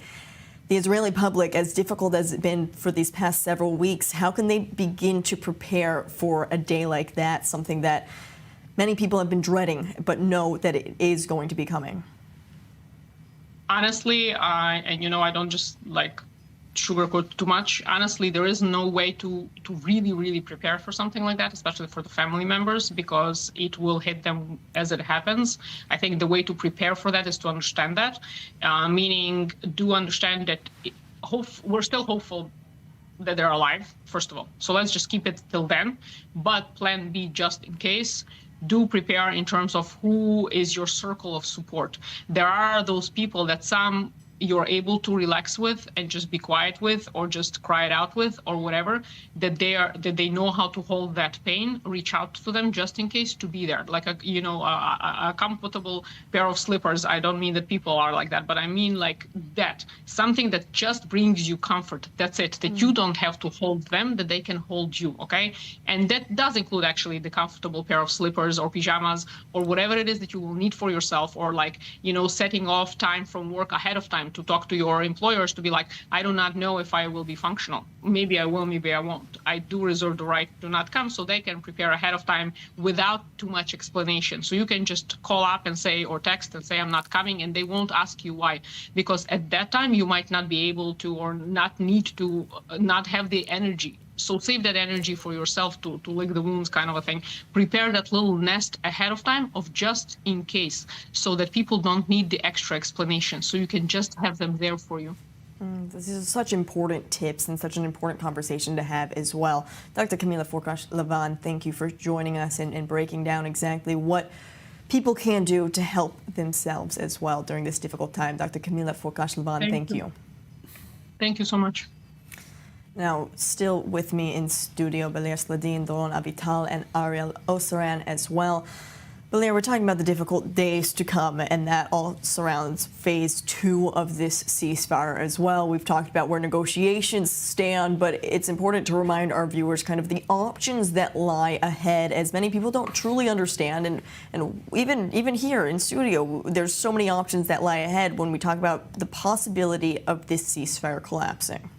Yes, it's definitely a possible thing to happen, especially in the on the 42nd day of this deal, because Hamas, on one hand, they surely want to go to the second phase of the deal and see Israel declaring the end of the war and pulling out all of the Israeli troops from the Gaza Strip. But on the other hand, if Israel doesn't show that it's interested in doing so, maybe they will come up with some excuses in order not to release the remaining 11 hostages that will be in this deal, remaining in the last day of it, which is the beginning of March. So this is the trap that Israel is into right now, and the negotiation for the second phase should start in the coming week, and it's now a very fragile situation where Israel needs to work out this whole idea of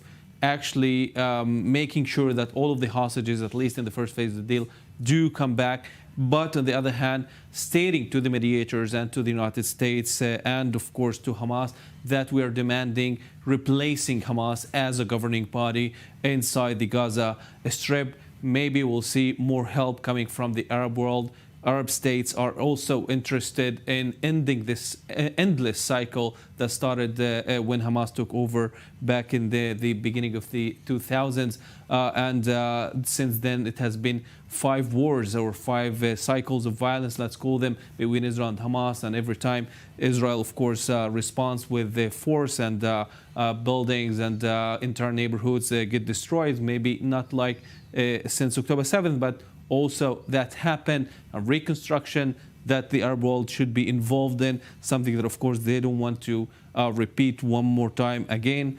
Trump has a different scenario there. He wants to completely evacuate the people from the Gaza Strip, and maybe that's a pressure that will be put on the Arab world in order to find a solution to this issue. What exactly is going to happen in the in the days after this war? That's a question that remains with no answer. And if this ceasefire does collapse, then, Doron, from a military perspective, where do we stand with IDF forces? Because most of the forces at this time have all been withdrawn except for the Philadelphia corridor. If they had to go back in, are we talking about just this continued guerrilla warfare? Are we talking about more extreme, like we saw initially following the October 7th massacre? What are the options on the table? No, this is really, from a military perspective, not a clear predicament, because, you know, from a military perspective, the only real option that goes against continuing the hostage deal is really to conquer Gaza, occupy it, put a military regime, and then run it for a few years. This is not the course of action that Israel has chosen, or this government has chosen. So to resume the war just for the case of resuming the war, hitting a few more targets, we'll find ourselves in a guerrilla warfare with consequences not clear. So this is why I think the main course of action is, of course, to continue the hostage deal.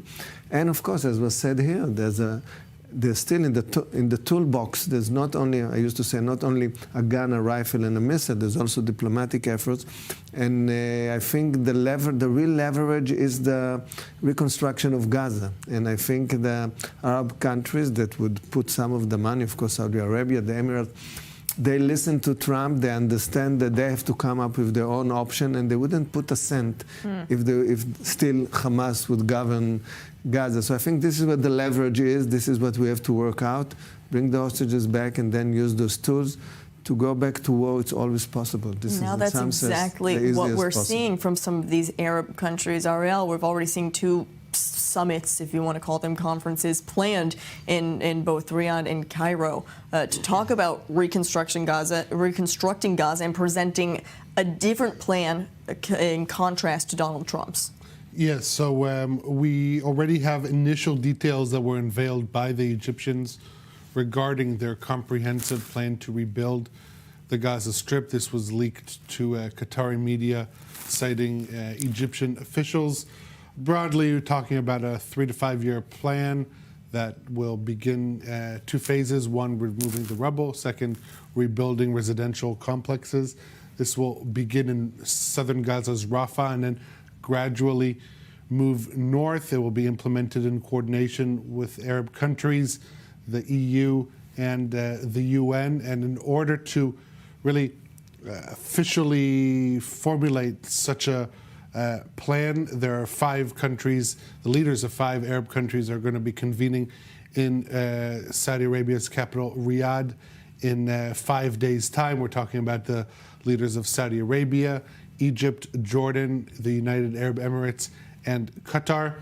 Exactly 1 week later, there will be a larger Arab summit in Cairo, which will most likely adopt the proposal that will be drawn up by the 5 countries in Riyadh, and then portrayed as the unified Arab position to counter Trump's plan to displace Gazans and take over the Gaza Strip. Now, it was questioned whether Trump's plan was this negotiation tactic. Was this really a viable plan that he intended to execute?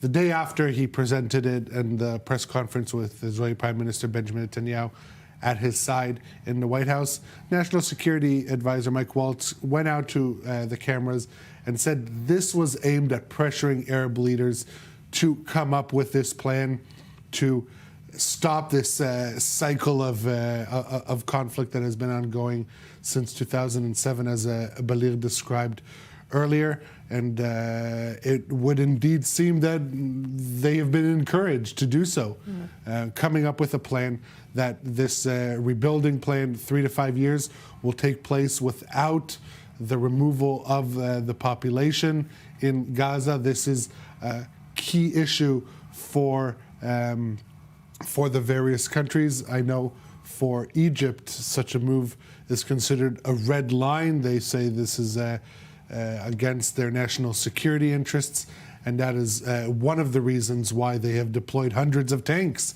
to the border with Gaza, to send a message to Gazans not to cross the border, to Israel not to do anything that it would deem not smart.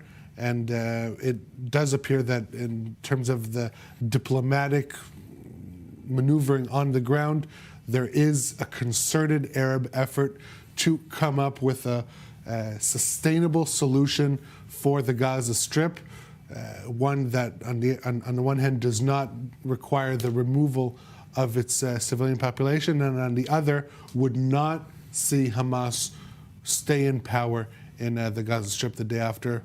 Both key topics. Well, back here in Israel, quickly, just a reminder to our viewers right now, it appears that a convoy is arriving to this helicopter launch pad in Aim, the military facility in southern Israel, likely carrying those three, or at least some of those released hostages, Sagi Dekel-Chen, Sasha Trufanov, Yair Horn, and possibly their family members as well, after they just reunited at that military facility. We now see this convoy of cars arriving here, and these helicopters could soon take off to be transported to a hospital in central Israel for these three men to receive further medical treatment.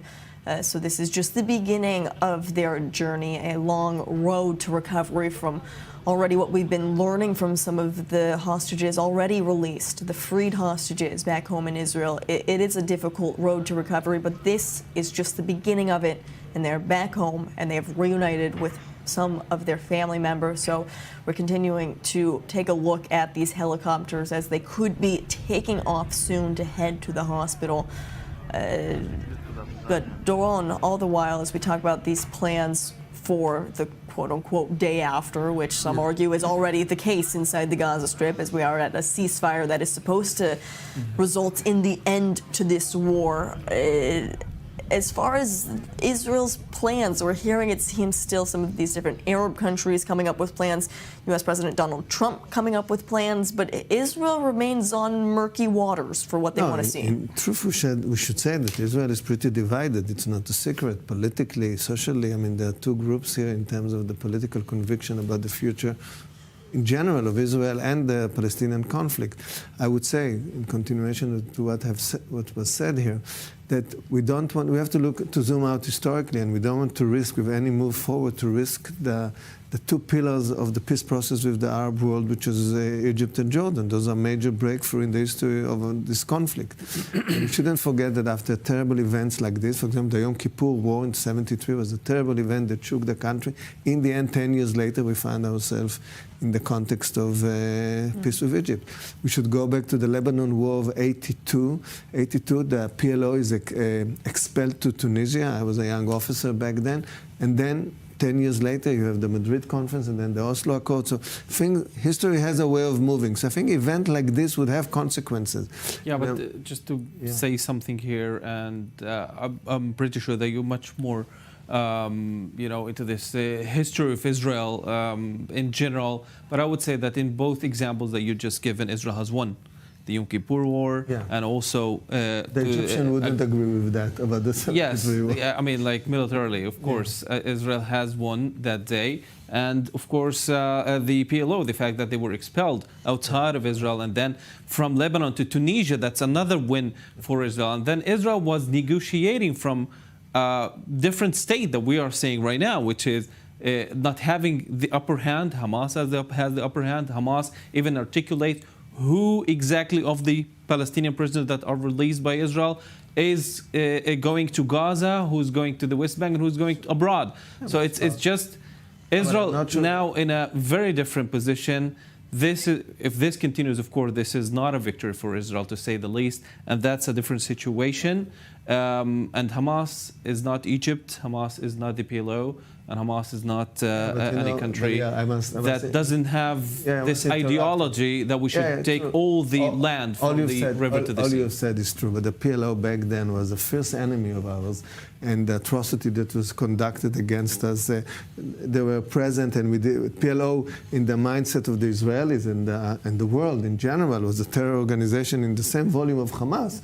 We shouldn't forget this. So we are not in a point of history that you can still evaluate what will be the consequences of this event and where victory lies. I think victory lies in the end in some kind of move forward.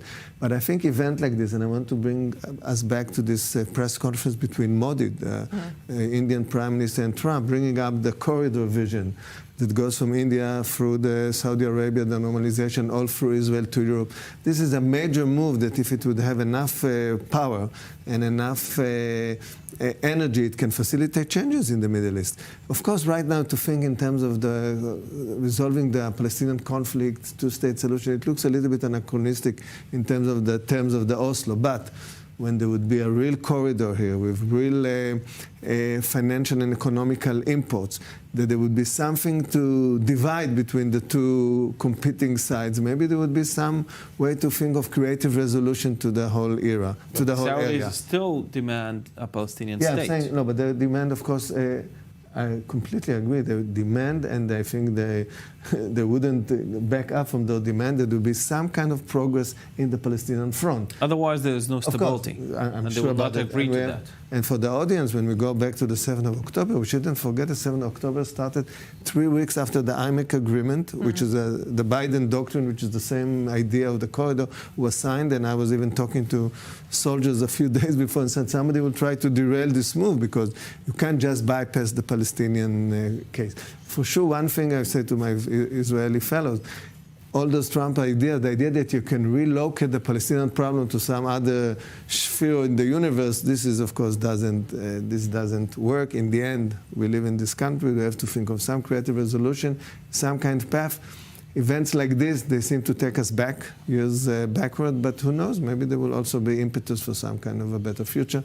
We have to be constructive, follow step by step, and try to see what's happening. Many factors are here. I mean, also the Israeli public should have the say whether they do think that a Palestinian state is something that they can accept, especially after October 7th. And we've seen a lot of changes in opinion. And that's obvious. And, you know, if we were talking before October 7th about maybe 40%, I can't remember what the polls were saying, the Israelis would accept a Palestinian state. Now it's totally different. Most of Israelis would not agree to that. Also, and we're not talking about the government. We're not talking about right wing, left wing. But also the Palestinian. Most Israelis in general. If you do polls in the West Bank, you find Hamas popular. Yeah. So of course the two things go to the extreme. But history has a way to work. It's a little bit. I don't want to bring Friedrich Hegel from the 19th century. There's some dialectics in history. You don't know how things would follow. You just have to do the right thing and follow it through. Let's hope. Now the hostage deal, then let's see. The corridor is a real promise to the area. We are in a transformative times of history. You have to understand everywhere. It's not only here. So it's hard for us in this panel to predict the future. Let's do what's right and try to hope for a better future. Well, it is. We're still taking a look at these images. We're seeing quite a bit of movement there in front of these helicopters as we saw this convoy arrive, some barriers being put up as it's likely that at least some, if not all of the three released men, Sasha Trufanov, Sagi Dekelchen, and Yair Horn, have boarded those helicopters. We are waiting to watch as they do take off and head towards a hospital in central Israel for them to continue to receive medical treatment and reunite with more members of their families that are waiting at the hospitals as well. This was just the immediate family members that met them at the military facility in southern Israel. And after that initial reunion, now they're boarding these helicopters ready to be transported to central Israel and see more of those family members, as well as look down at the skies and see the Israeli public that is watching them fly overhead as well. People not only lining the road there in Raim, people in Hostages Square, people outside of the hospitals also waiting to just wave and show the massive support from the Israeli public and show that they are welcomed back home after 498 days. An incredibly emotional day and difficult days to follow as we continue to discuss here in studio. Meanwhile, we've also been talking about the Palestinian prisoners that have been released. And Ariel, we saw already the initial images of some of these convoys or buses leaving the prison. Now some of those Palestinian prisoners already back home in Ramallah. Yeah, so to my understanding, all the buses have left Ophel prison.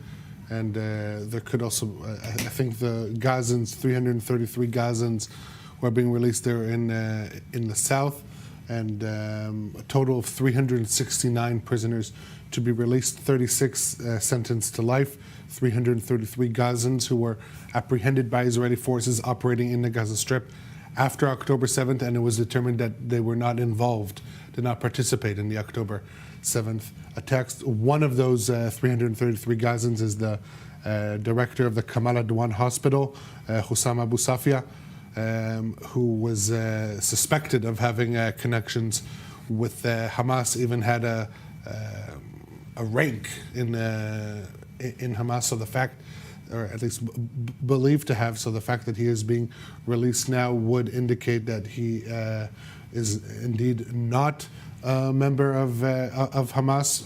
This comes without any official statement by Israel. They issued a statement when they apprehended him over his suspicions that caused intense international backlash. Nothing of that sort, no statement since. In Ramallah, there were very festive celebrations receiving these Palestinian prisoners, many of whom life sentenced. And the ones who live in East Jerusalem, many of them have already reached their homes. The way Israel, that is, there's even a cabinet decision, Israeli security cabinet decision that calls to prevent these celebrations from taking place in the West Bank. So following their arrival in Ramallah, Israeli forces accompanied each of, I don't know if this is all the prisoners, I think just the ones who live in East Jerusalem.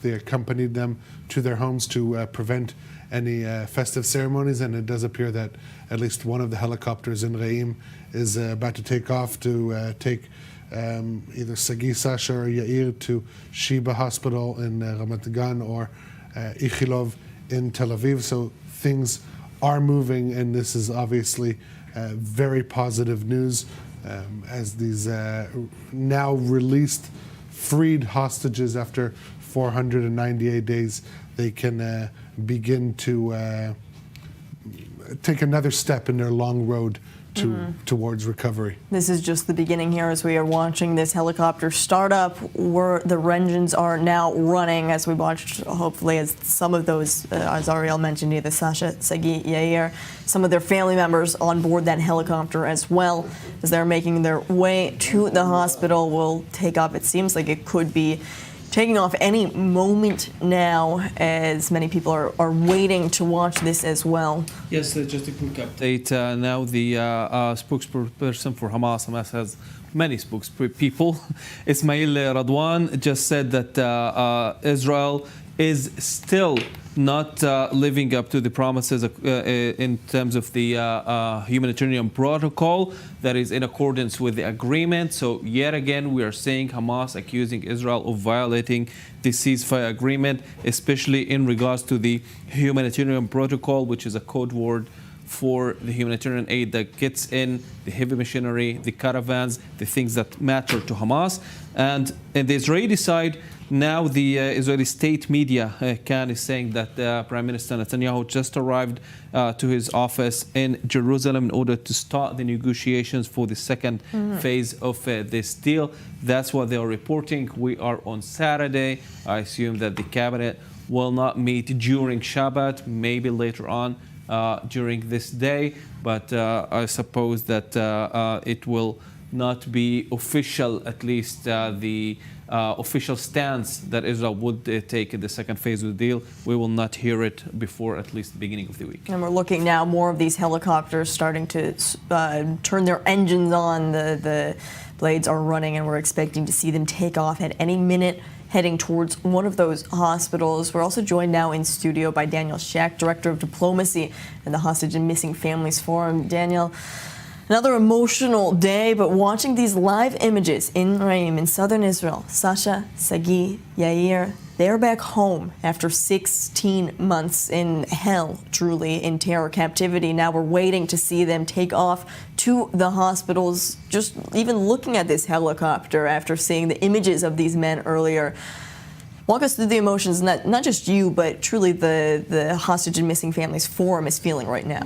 First of all, Nicole, since we've begun to accumulate some experience with these Saturdays, I think this was a really good day. Summing it up, it went without any surprises, no bad experience, two bad experiences except the usual show, but you know, the minimum. And the three hostages, although they don't look in outstanding shape, especially not Yair Horn, but they look okay. They look better than last week. So all in all, it's a good day. Keeping in mind the remaining 73, the remaining hostages in phase one, there's still quite a few.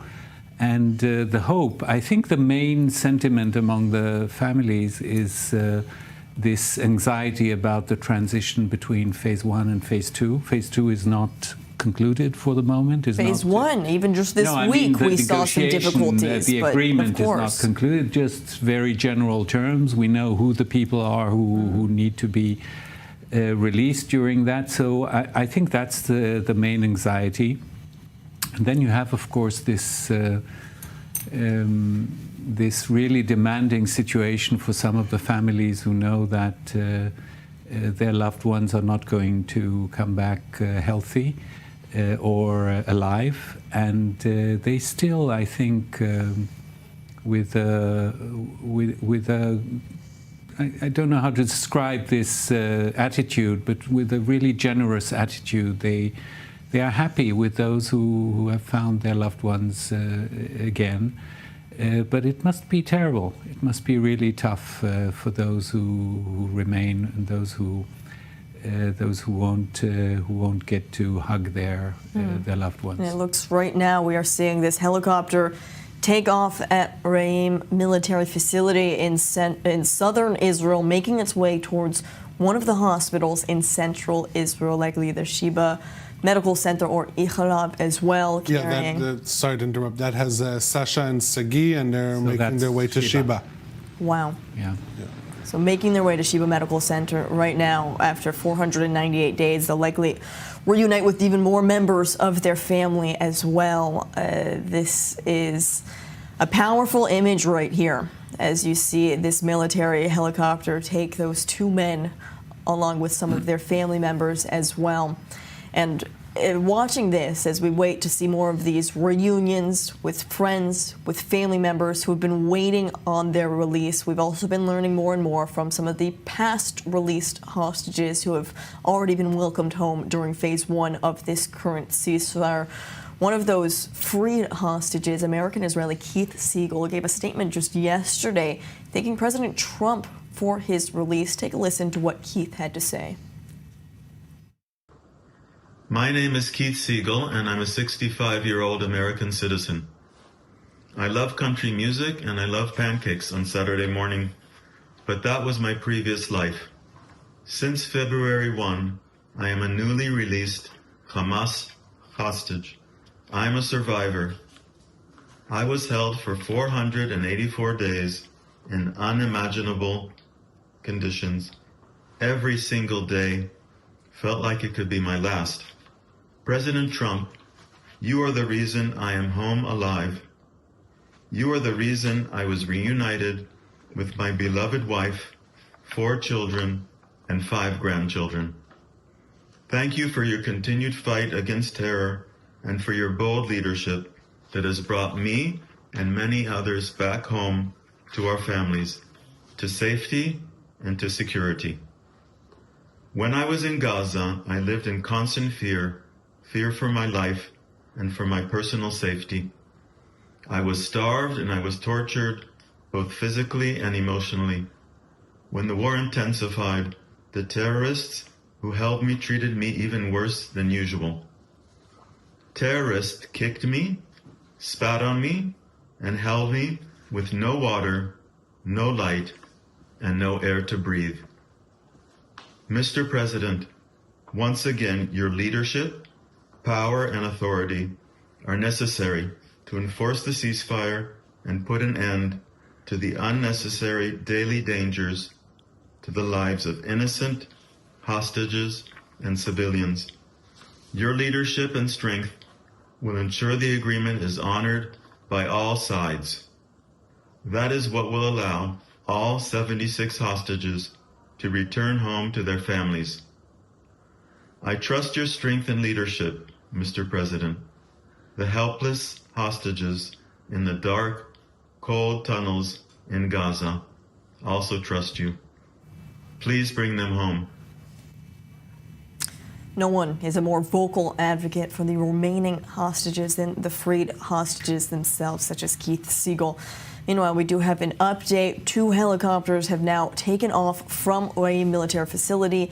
The IDF confirming that Alexander Trufanov, Sasha Trufanov, Yair Horn, and Sagi Dekelchen are all currently making their way on Israeli Air Force helicopters to the hospital, along with different members of their family. And at the hospital, they'll be reunited with other members of the family, as well as receive medical treatment. So all of the men and their family members are en route to the hospital, where they will continue to receive that treatment. Here's a look at one of those helicopter pads waiting to receive some of those helicopters as well at the hospital.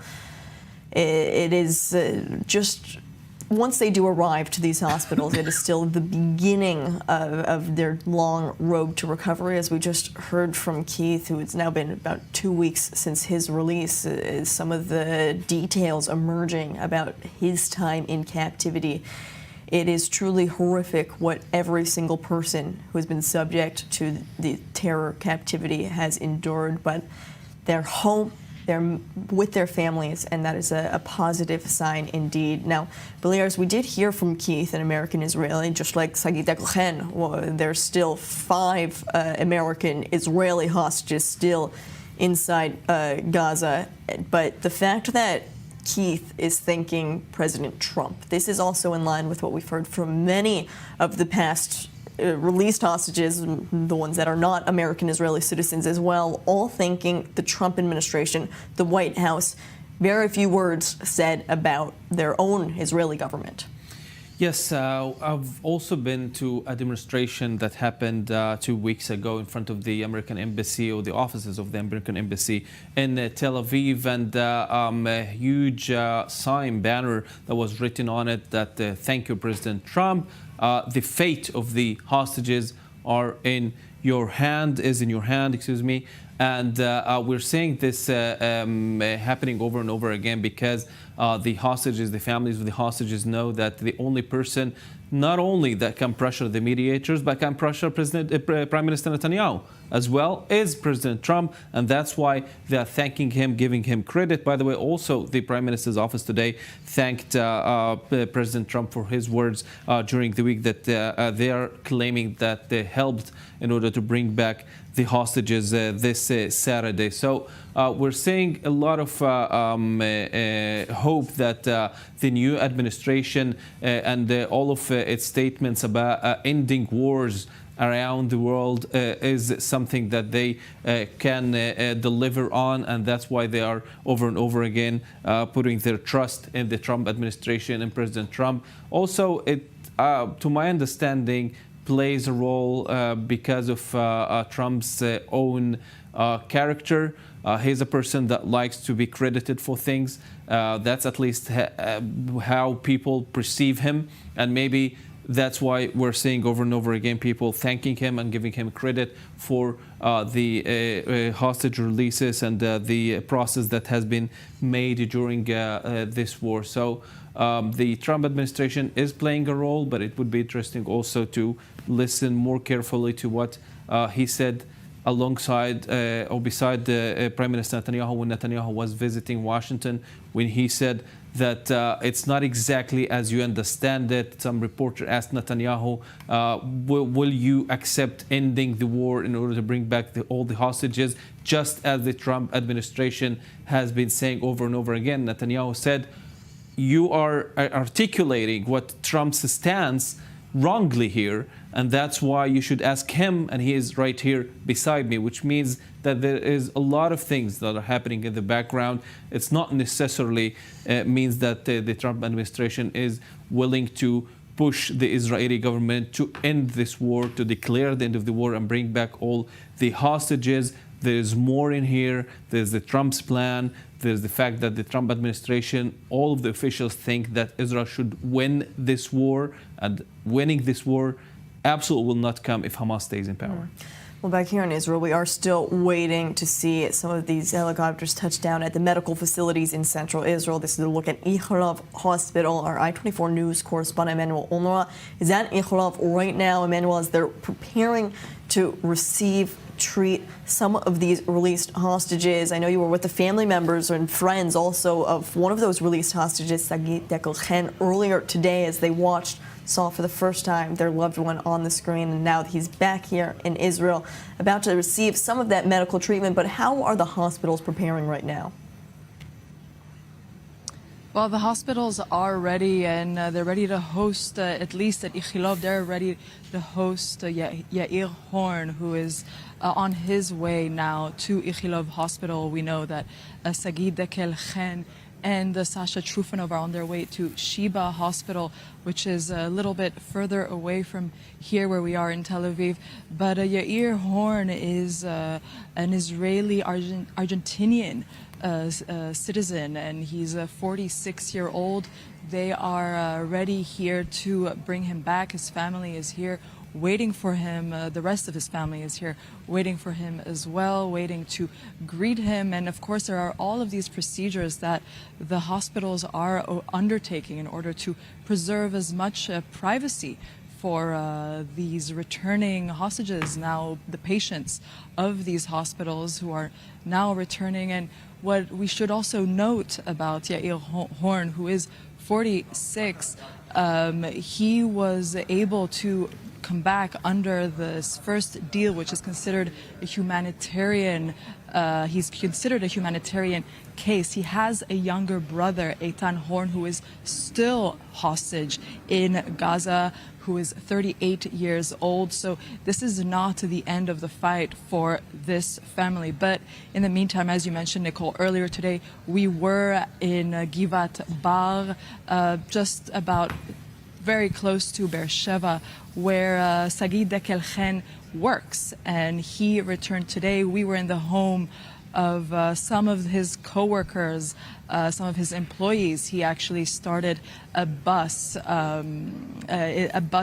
It's a supermarket, in fact, inside of a minivan, inside of a bus, and he employed a lot of people from this town, even though he is from Nir Oz. And of course, there is also Sasha Trufanov, who also is on his way back, and his family also just as happy to see him return. All three of these civilians returning today are from Nir Oz, but there are still 20 hostages from Nir Oz remaining in Gaza. So the fight is far from over, but we are seeing glimmers of hope today, and definitely a small silver lining for those who are returning. A small silver lining indeed. You mentioned Yair Horn, who is expected to arrive there at Ichilov, and even some of the reports of his family members as they did watch him appear on that screen, Emmanuel, they said he looked half his size. He's lost an incredible amount of weight, and so still as we speak about the positive condition as these men are alive, they're standing on their 2 feet. It's not necessarily comparable to some of the images that we saw of last week's release, but still a long road to recovery ahead indeed. We're just seeing the initial glimpse of these men, and so how has also the hospital learned from treating some of the past released hostages, Emmanuel? From at least even from the hostage release of November 2023, they have taken even more measures to ensure that there's an extra element of privacy. And also, we need to take into account that this is not, as we have been saying now for the last few weeks, this is not the same hostage release that there was in November 2023. So the measures are quite different, making sure that these people have the nutritional capacity. They need to be tested for various basic things that who knows the ordeal that they have gone through, and until we know more of these details, until the doctors know more of these details, only then will they be able to assess what exactly each of these returning hostages might need, Nicole. Emmanuel Honor live at Ichorov Hospital as we wait to see Yair Horn arrive at that hospital. Thank you for that live update. Now, typically, as we do see more of these released men reuniting with their families as well, we'll continue to see more of these images being released of these reunions. And Daniel, I want your perspective, because this is something that is also talked about here in Israel.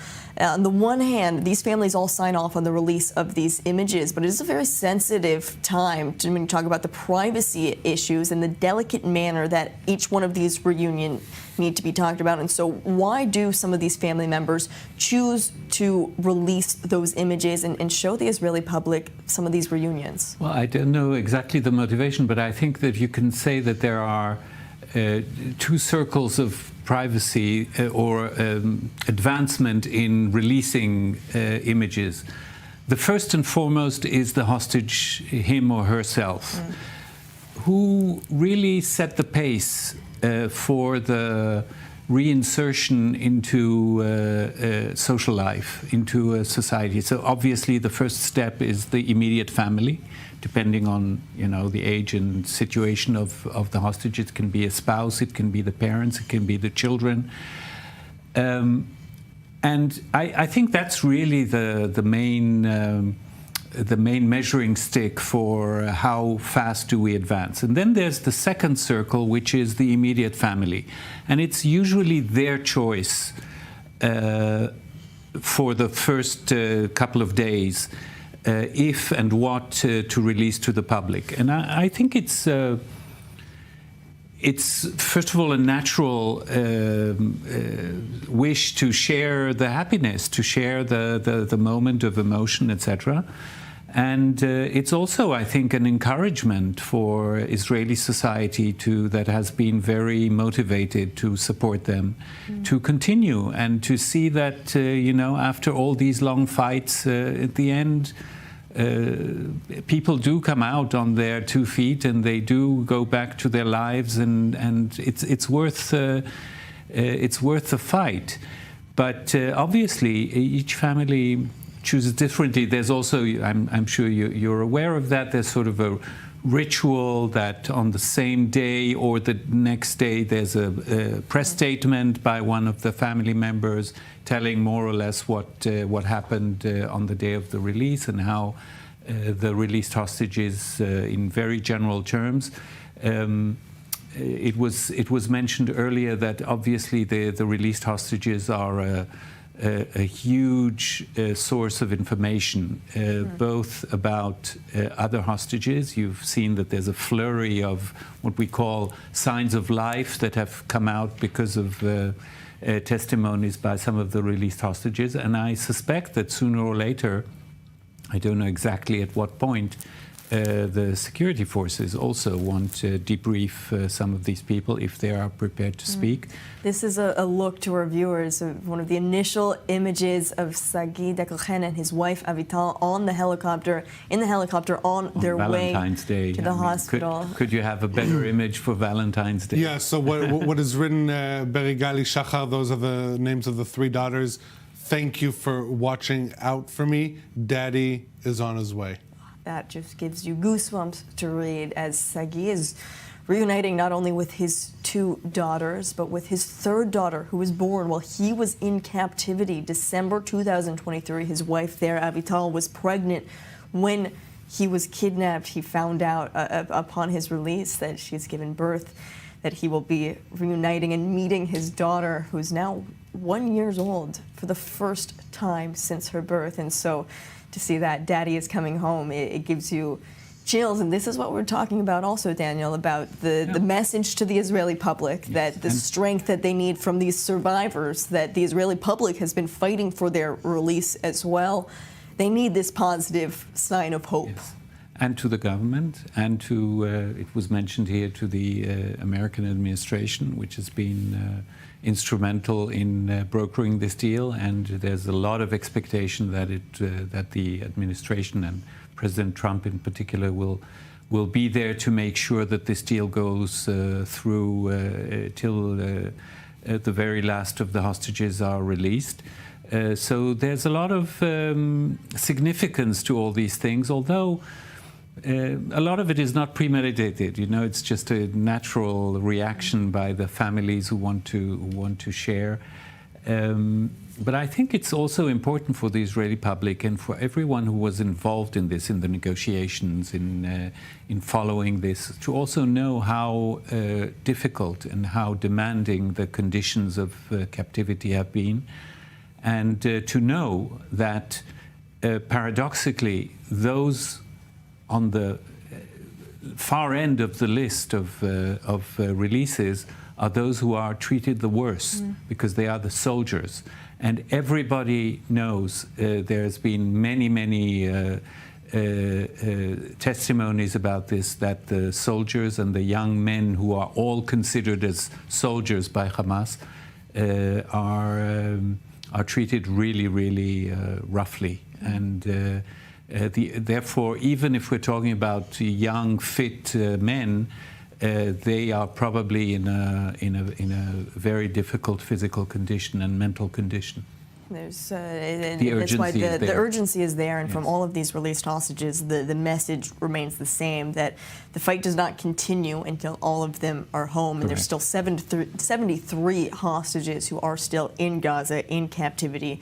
But Leah, we talk about the pressure coming from the United States. It's important to mention also U.S. Secretary of State Marco Rubio is arriving, I believe, in Israel tonight. He's on a trip, a regional visit to the Middle East. A few different things on the agenda, but one of them also continuing this pressure coming from the White House to make sure that all of the hostages return home. Yes, of course, and this is Marco Rubio's second trip abroad. His first was to Latin America, and now he's coming to the Middle East, which means that yet again we're confirming from the Trump's administration's latest moves that the Middle East is very important to them. That's in contrast to what people has anticipated before the elections, where they thought that the focus is going to be on China. It doesn't mean that China doesn't have its part, of course, in Trump's mind, but it yet again means that the Middle East is a priority for this administration. Marco Rubio is going to arrive to Israel and meet with the Prime Minister tomorrow in Jerusalem, and later on he's going to be visiting other countries in the Middle East, including Saudi Arabia, Qatar, UAE, and other countries, which means that the discussion here is going to be Trump's plan, of course, the issue with the hostages, Gaza, the peace in the Middle East, the Abraham Accords, expanding them. These are the topics that are going to be discussed, and of course, very important, Iran and Iranian influence in the region. The fact that Iran now is in a weaker position after the latest war. I assume that we are the girl that we're looking at right now is Daniela, if I'm not mistaken, right? The released Israeli soldiers. That's not because, okay. No. I thought she looks like her. Yeah, you're and right. But the camera focuses on her, and I couldn't help myself but speculating who's that. Anyway, so Marco Rubio is going to be here tomorrow and meet with the Prime Minister of Israel to continue the effort for releasing the hostages and, according to what he say, overcoming Hamas and winning this war by Israel. So continuing with that diplomatic push, Ariel's, what are some of the different Arab countries that he's set to visit as well? How are they reacting to this news? Because it's not just about the current ceasefire. There's a lot that Balir just mentioned when it comes to Trump's plans for the entire region, expanding the Abraham Accords, combating the threat of Iran. It's a big visit, and so the hostage release deal and ceasefire is just a small part of that. Yeah, look, the Arab countries are trying to kind of draw up and circle around a unified stance, so you're not going to hear any country really take its own position. You even heard King Abdullah of Jordan in the White House when he was asked about this Trump plan of receiving displaced Gazans. He said, let's wait till we hear the Egyptian position, and which we share and will voice it too. And so we are really seeing an attempt to try and kind of stick to one line, one position. This will be drawn up in Riyadh in 5 days' time. Some of the countries that Rubio is visiting will be in that summit. The leaders of Saudi Arabia, Jordan, Egypt, Qatar, the UAE, they are spearheading this effort to try and consolidate a united Arab front to counter Trump's plan.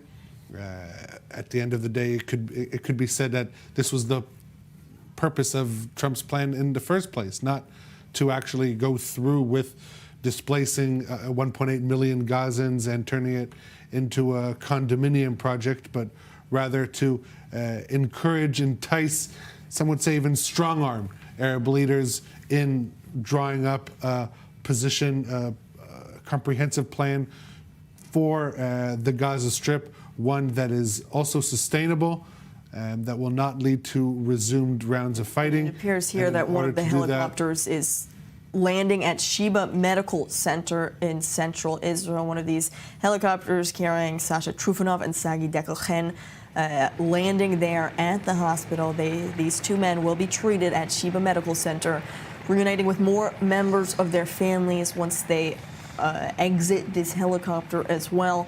And again, what we see here, there's likely different people, Israeli public welcoming them there with flags on the outside, but it's important to note that as they do land, they are given a privacy barrier. This is what the different medical teams, the IDF, places outside of these helicopters to give these men and their families the privacy and the dignity that they deserve. But you can see it here in the corner of your screen, the Israeli public, the Israeli flags waving as well. As this has been, as we've been talking about in studio, a pretty joyous day seeing these three men. It gives you hope knowing that they are meeting with some of their families, that they are back home finally, and that they have survived after 498 days. That in itself is truly amazing.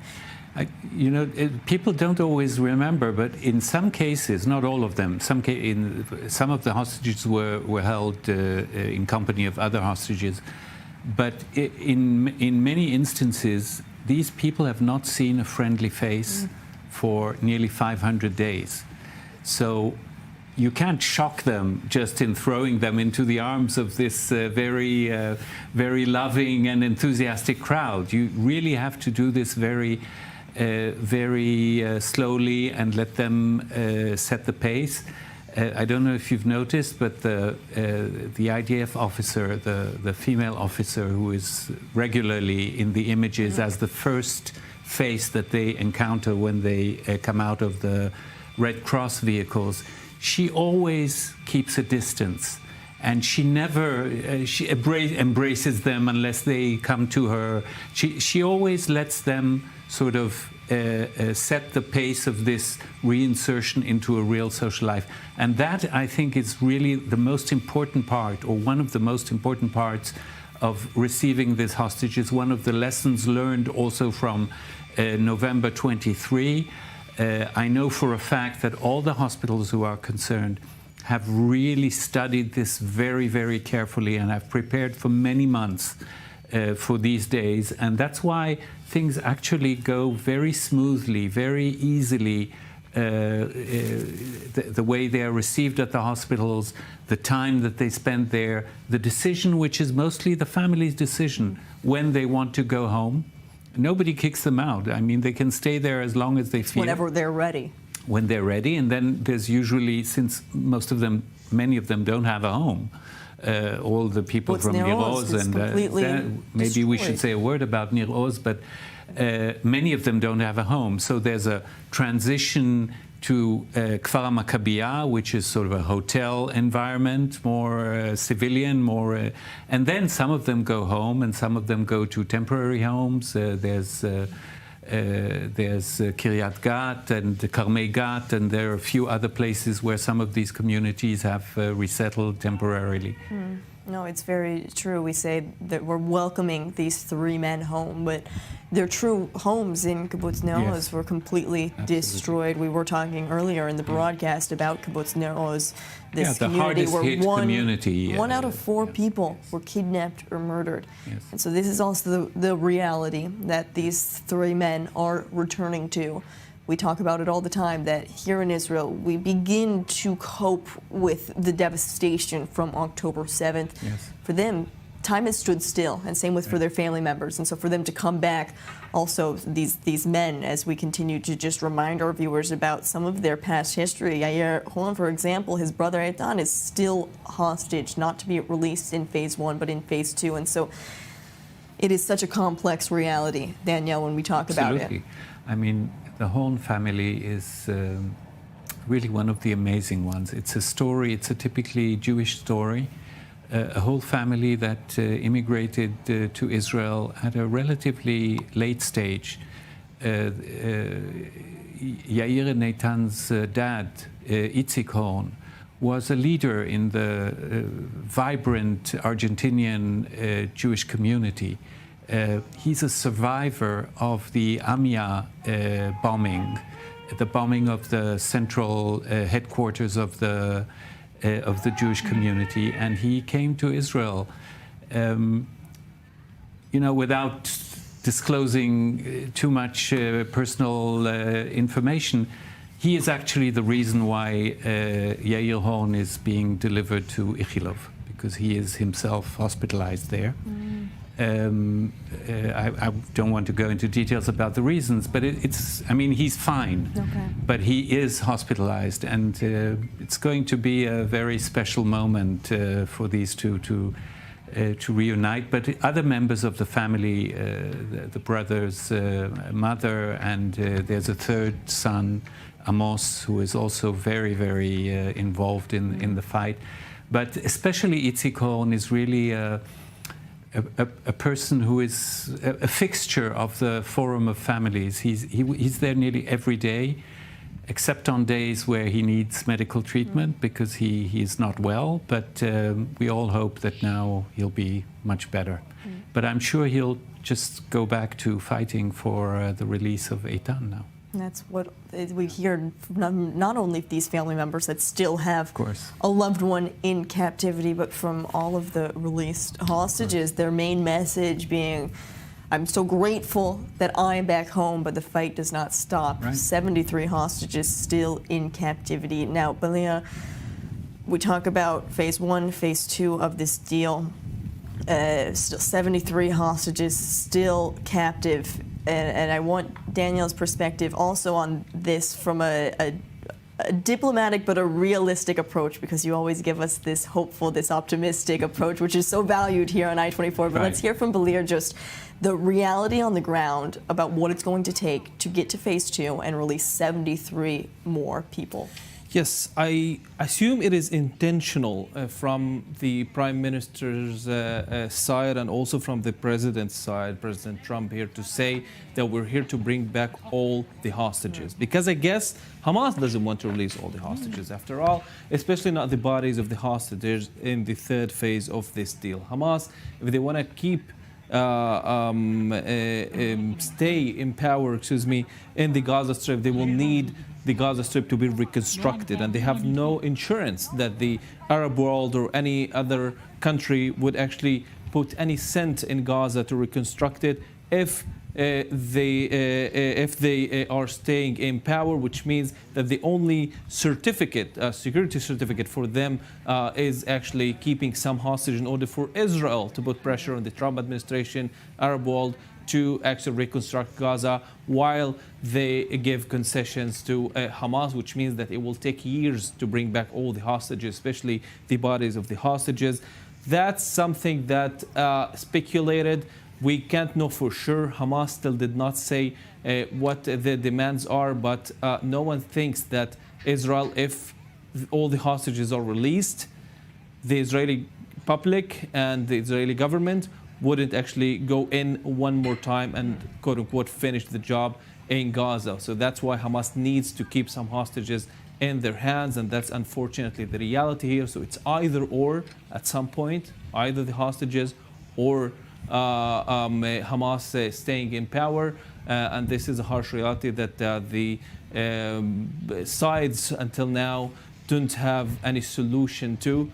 And we just need to wait and see which solutions are going to come up with. We have a quick update now. These are the live images from Sheba Medical Center. We're still waiting to see the helicopter touch down there with Sasha Trufanov and Sagi Dekelchen. However, at Icholov Hospital, where Horn and his family has landed there now, there's an update as far as the story. While Yair was in the helicopter, he asked to fly over Turner Stadium. He's a huge Hapoel Beersheva fan, so he wanted to fly over the stadium and see it from the sky, and the IDF approved that. They did, and the people on the ground cheered, wearing the red Hapoel Beersheva jerseys, cheering for the helicopter, carrying Sagi. It was known that he loves the team, and I'm sure he's counting the moments until he'll be invited in the honorary booth to participate in.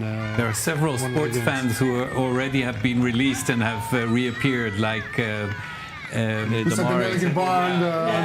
Damari sitting on the court, but but for Hapoel Yerushalayim basketball team, yes. So. It's amazing to hear those, and of course the idea of approving that as well, and that just shows also some of the first reactions that these men, that these family members want to see a glimpse of their home. If you're a crew of such a helicopter, you're doing something that you will never forget. So I don't know if it's the same ones who do it over and over again, but even if you do it just once, this is a moment in your army service that you will never forget. So you can bend the rules. First release, it was the commander of the Air Force, right? Yes. The Israeli Air Force.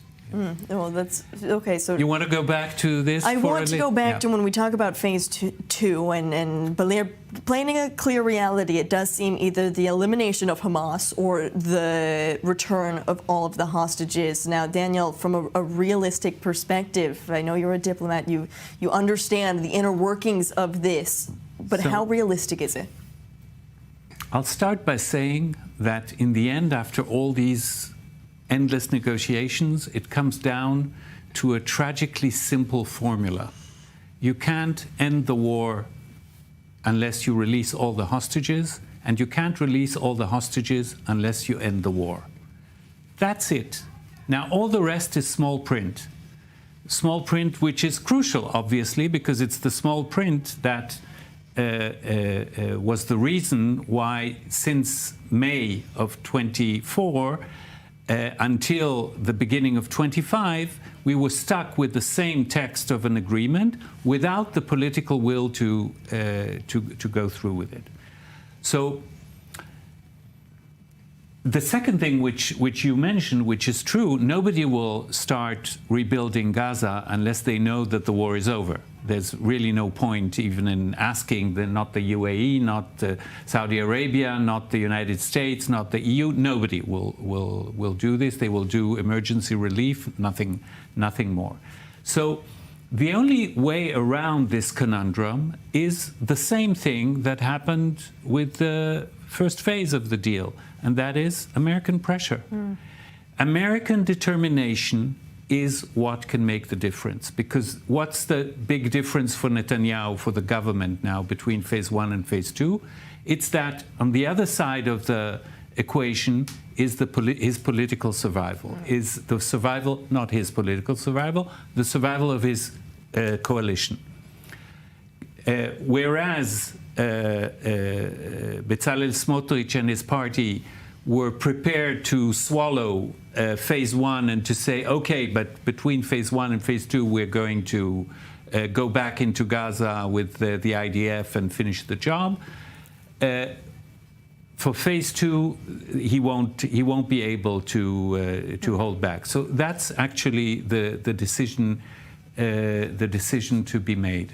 Right now, also, it seems after flying over Turner Stadium in Beersheva, this helicopter about to land here at Icholov Hospital carrying Horn and his family as well, hopefully to soon reunite with his father. Yeah.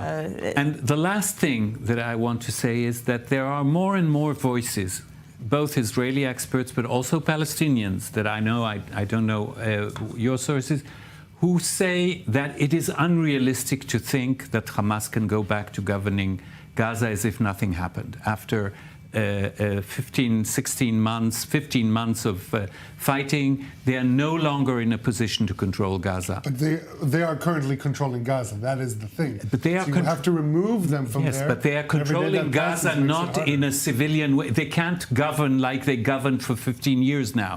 They don't have the manpower I don't anymore. think that they want to govern vacuum, as they and have that's governed. the big problem with the Israeli position, that Israel has not agreed to talk about an alternative to Hamas, and that leaves a vacuum, which obviously is filled by the people on the ground. But let's be clear here. I mean, even if Israel does find an alternative, which is a code name for the Palestinian Authority, no problem. But as long as Hamas holds hostages in their hands, they would just tell Israel that as long as you let us live another day after October 7th and live another day after this war, we'll not release the hostages. What does it mean, live another day? They want to stay in power. They want to be part of the Palestinian Authority. Not everybody thinks that. Well, I don't think that 40-plus years old organization that just won a war in this situation will agree to just give up on everything.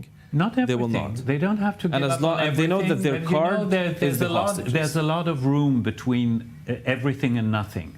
There's a lot of room there for negotiations. And live another day is also a question of their physical survival.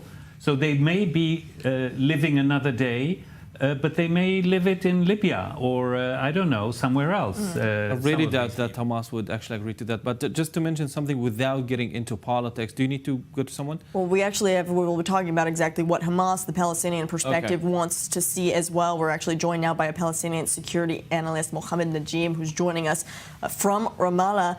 Mohammed, we're talking now in studio about just the different perspective and who can fill the power vacuum inside the Gaza Strip, as Hamas is still in power right now. And so without any sort of an alternative, what can be the day after, and what do the Palestinians themselves want to see, Mohammed? I listened to the discussion in the studio, so I will not repeat what has been said. I want to say that the Israeli Prime Minister doesn't want the Palestinian Authority to rule Gaza after Hamas. Maybe they want the chaos to be there. And also, the Palestinian Authority is weak. It cannot handle Gaza or rule Gaza in the current situation. It needs Arab and international support to do the job of relief and reconstruction of Gaza and maintain the security and response to the needs of the Gaza people. So right now, this is not going to happen. I don't see that they are Palestinian readiness or Arab support for that at the moment to return back the Palestinian Authority to maintain Gaza. And also Hamas saying they are going to control Gaza until an alternative appears. And right now, it doesn't look that the Palestinian Authority is going there. They are maybe at Rafah crossing the border to stamp the passports of those exit from Gaza. But it is a symbolic presence, and it's not a real in the Gaza Strip. So some think that the Palestinian Authority motive to go back to Gaza is to gain or to take over the $50 million or that credited to reconstruction of the Gaza Strip, but not because they want to rule Gaza and to help the people there. So it's still a lot of argument about that. And right now, it's unclear what's going to happen to the next day. So it's seen more as a symbolism as well. Just to remind our viewers, this is a live look at Ichilov Hospital as well, as Yair Horn lands at Ichilov Hospital to continue to receive medical treatment. It appears we're looking at some of these images actually of Yair, I think wrapped there in the, possibly holding the Israeli flag, making his way into the hospital as he's just exited from that helicopter there. So, and wearing a Hapoel Be'er Sheva red shirt. It's amazing. After requesting to fly over the Turner Stadium to see Hapoel Be'er Sheva, the stadium there, now he's touched down at Ichilov Hospital. You see him exiting the helicopter there, now entering Truly amazing to see some of these first images there, and hopefully we'll soon reunite with his father. I'm sorry to cut you off there, Mohammed. Now, coming back to our discussion after taking a look at these images, it seems you're stating that possibly the Palestinian Authority would just be placed in the Gaza Strip for an act of symbolism, and that even if the Palestinian Authority is there as a presence, Hamas will still remain in power. And so how can some of the international community, even the different Arab countries that are discussing the day after, how can they legitimately put the Palestinian Authority on the table as a legitimate force to take over the Gaza Strip? I think, as one of your guests already said, that Trump pressure can impose on the Israelis to allow the return of the Palestinian Authority and the Arab countries to support the Palestinian Authority to return back to Gaza, and also to pressure the Qataris, to pressure Hamas to enable the Palestinian Authority from functioning realistically and doing the job, not just to be symbolic, and Hamas have the security and the Palestinian Authority just do the garbage and the civilian services as it was doing before. And Mohammed, we've also seen today the release of 369 Palestinian prisoners as well. Some images released as far as what these prisoners were forced to wear prior to their release, a shirt with the Star of David on it that, written in Arabic, said, "We will not forgive and we will not forget." What is the reaction coming out from both the West Bank, from Palestinians, seeing some of these images as these released prisoners are now freed from the prisons and returning home? Yes, the Palestinians today saw the shirts that the Palestinian freed prisoners have on their, and also David Star with "We will not forget, we will not forgive." And they think, and this is a reaction to the Hamas show in Gaza that also interview the Israeli freed hostages and give them gifts and those things every week show. But also here they think the Palestinians more serious take it that Israel and the Shabak maybe follow them after that for arrest or assassination. It's not just a message to counter what Hamas does in Gaza against the free Israeli hostages. And before that, it was a bracelet on their hands also saying Israel people will not forget and will shoot those their enemies.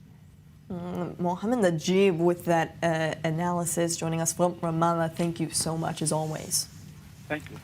Now, as we just saw, this helicopter touched down at Ichilov Hospital in central Israel carrying Yair Horn. We saw him exiting that helicopter as well. We want to go live for an update. Our I-24 News correspondent Emmanuel Onara is live at Ichilov Hospital. Emmanuel, what was the reaction as we saw this hospital touch down there? We know Yair Horn and his family is now in the building. Right, a lot of happy moments today. Just witnessing a lot of these moments is a pretty special time, and now he is here. So the hospital will now be undergoing all of these tests, nutritional tests specifically, and of course other tests regarding whether or not they have any kind of diseases or anything that they may have contracted while captive, while a hostage, all of this time in Gaza. So there is now, this is the first day to a long road to recovery for Yair Horn, who is here at Ichilov, but also for Sagi Dekelchen and Sasha Trufanov, who are both at Sheba Hospital. And in the case of Yair Horn, his brother, his younger brother, is still held hostage in Gaza and is slated to be released in the second phase, which at this stage is still the negotiations for that second stage have yet to begin. So there are still a lot of questions regarding the future of the remaining hostages in Gaza. But in the meantime, earlier today, we also were at the home of friends and employees and co-workers of Sagi Dekelchen in Givat Bar, half an hour away from Nir Oz. And this is where, in fact, Sagi would work, and Sagi started some kind of a convenience store, a supermarket, a mini mart, if you will, in a bus, in a caravan in this town, Givat Bar, and would drive every day from Nir Oz. And these 3 hostages released today are 3 hostages from Nir Oz, and it's a reminder, in fact, that there are still 20 Nir Oz hostages remaining in Gaza, Nicole. Emmanuel Onora live at Ichilov Hospital as Yair has just landed there for more medical treatment. Thank you for that live update. Now, she talks about Kibbutz Nir Oz, and this all comes back to the question of rebuilding, learning from the October 7th failures as well. As far as for some of these southern communities, then, Daniel, we talk about exactly where these men are staying in the meantime, but the message coming from many of these southern communities is they cannot even begin to rebuild until all of their community members are back home. Yes, I think in general that's the message of, in one way or another, in different variations, both from the released hostages and their families, and that is to say that in general they can't begin the real healing process knowing that other hostages are still kept under the conditions that they have survived. So that's certainly, here's... Speaking of that healing process, this is a look at Sagi Dekel reuniting with his... with his father. That's his father in the background. And mother and his wife Avital in the pink shirt. These are the hugs we've been waiting for. Now, I don't know if we can connect to the audio, but in the next frame, he asks her, what's her name? What did you call her? The daughter. And then he learns that it's Shachar, and he says, perfect, perfect. So really, it's these are the images that not only these families, these communities, but Israel as a country needs these images to recover, to move forward, to pick up from the devastation of October 7th, and we're still feeling the results of that devastation, but it's these emotional moments of reunification that are so critical for these individuals and obviously us as a nation to move forward and begin our road to recovery. Seeing this right here, as he asks, as you mentioned, and we can hear, Mushlam, perfect in Hebrew, as he finds out the name of his daughter, Shachar, who was born while he was held captive in Hamas captivity. Quite an emotional video there, as well as he will meet his daughter. It has to be said that Sagi's father was one of the main pillars of the specific fight of the American families and their contacts with the American administration, together with others. He was really at the head of not the head, but he was very, very active. He went to the States many, many times in order to meet American personalities and convince the administration and Congress to continue insisting on the release of the American hostages, but also all the others. So this is really a beautiful moment. I mean, yeah.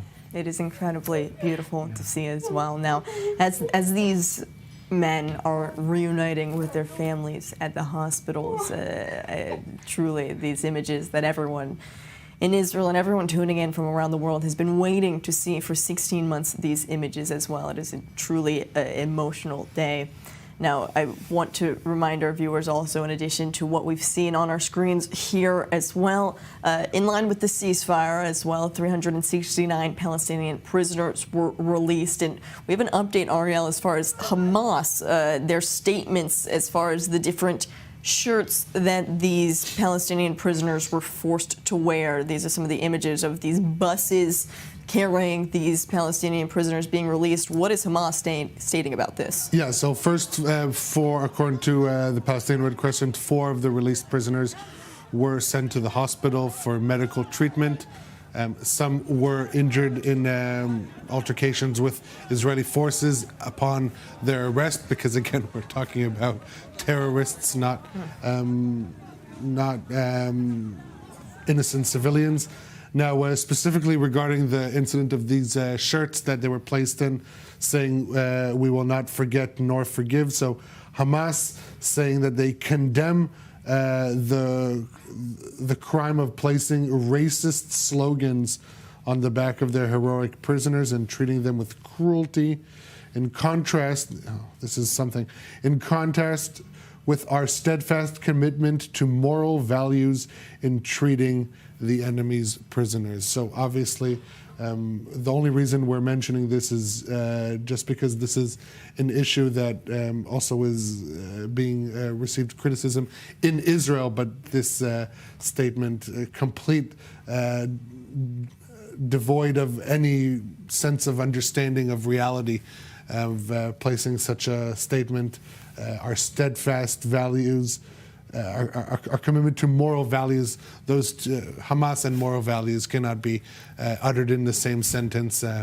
But obviously, this is an issue that has received internal criticism inside Israel. Rightly so. It's Be true. honest, you can't in the same breath condemn Hamas justifiably for immoral behavior in staging all these scenes of, so to speak, symbolic messages to the Israeli public, and then do the same on your side. It just doesn't work.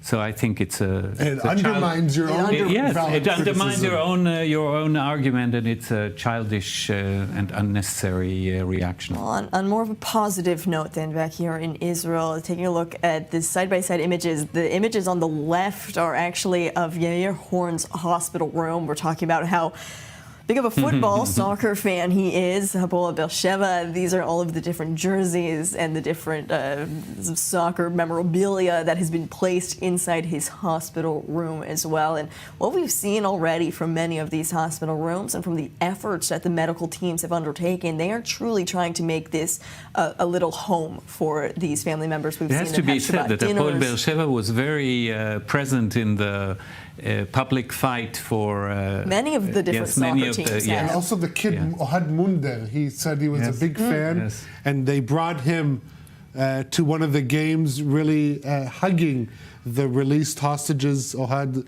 a young teen, he was taken captive, and he was released in the first release deal in November of 2023, and so we continue to see. And of course, we're still waiting for Emily Damari to be able to travel, because the Tottenham Hotspurs team in London is waiting for match her as well. Yes. It's amazing to see how many of these teams have welcomed these hostages and fought for their return as well. And so you're seeing just a little picture, an image of that at Yair Horn's hospital room, as now these three men have been brought to the hospital. They are reuniting with their families, and it is an incredibly powerful moment as we're watching just the initial look at this reunion just from the Dekel family right there.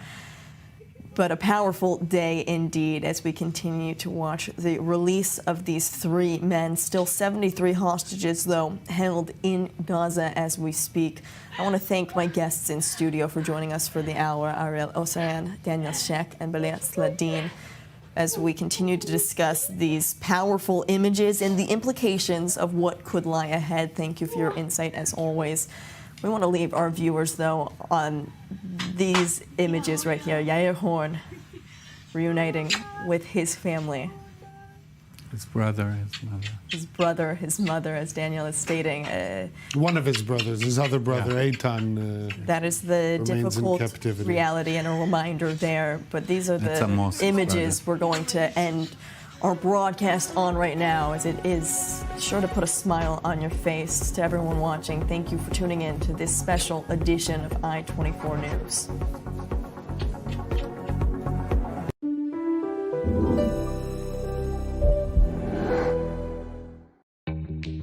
Copper, heat therapy, cold therapy, Thermalite warm-up, microcurrent tech, extension handle.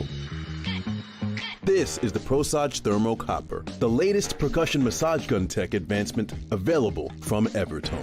The ProSage Thermo Copper is the only 6-in-1 percussion massage gun with warm-up technology, hot and cold therapy, microcurrent, and now are you ready for this? The benefits of copper.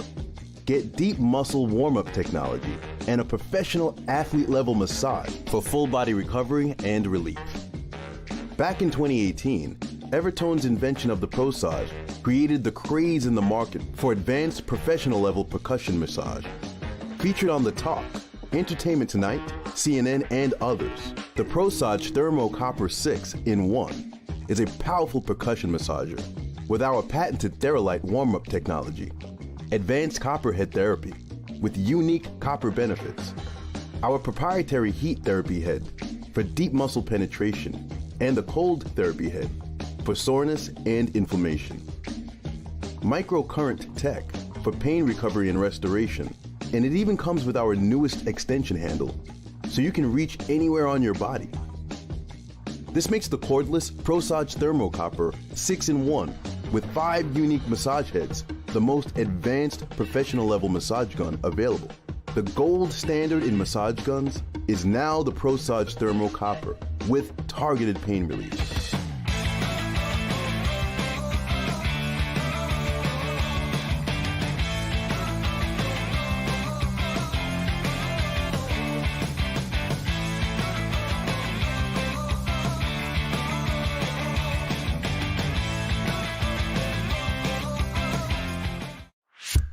You live in Israel or you are preparing for your Aliyah? Congratulations. You have a smartphone? Perfect. Download the Olim app for free and discover everything we have to offer. Booking medical and administrative appointments, bills paying, debt verification, instant translation, contractor recommendation, request tracking, and much more. And if you can't manage it on your own, our team speaks your language and assists you with all your procedures in Israel, starting from 199 shekels per month, unlimited and for the whole family. Don't hesitate any longer. Download the app or contact us.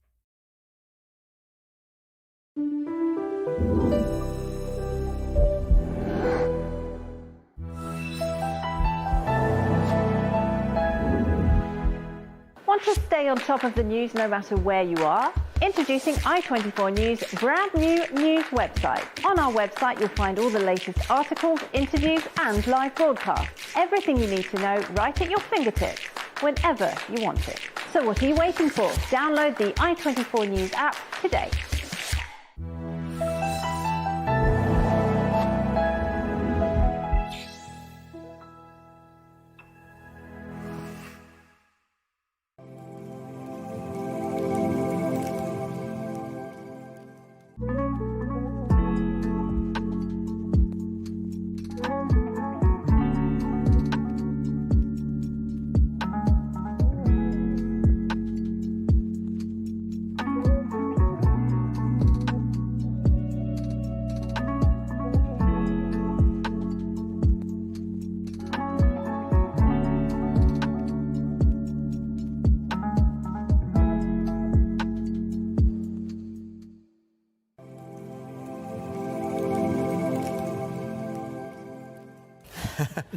אני יכול להגיד לך שאחרי 8 ימים, 9 ימים, היא אמרה בפירוש, אני רוצה שתחזור לשגרה שלך. וחזרתי לאט לאט לעבודה. כן, נכון ש27 ימים עברו, אבל חזרתי לשגרה.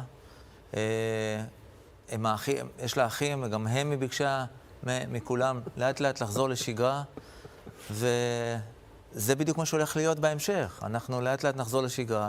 רומי גם תחזור לשגרה כלשהי, אבל יש לה עוד דרך לא קצרה של החלמה, וכולנו מסתכלים קדימה עם אופטימיות ממש גדולה, שכל רומי וכל שאר החטופים שיחזרו הביתה בחיים, יחזרו מתישהו לשגרה שלהם, האהובה והבטוחה.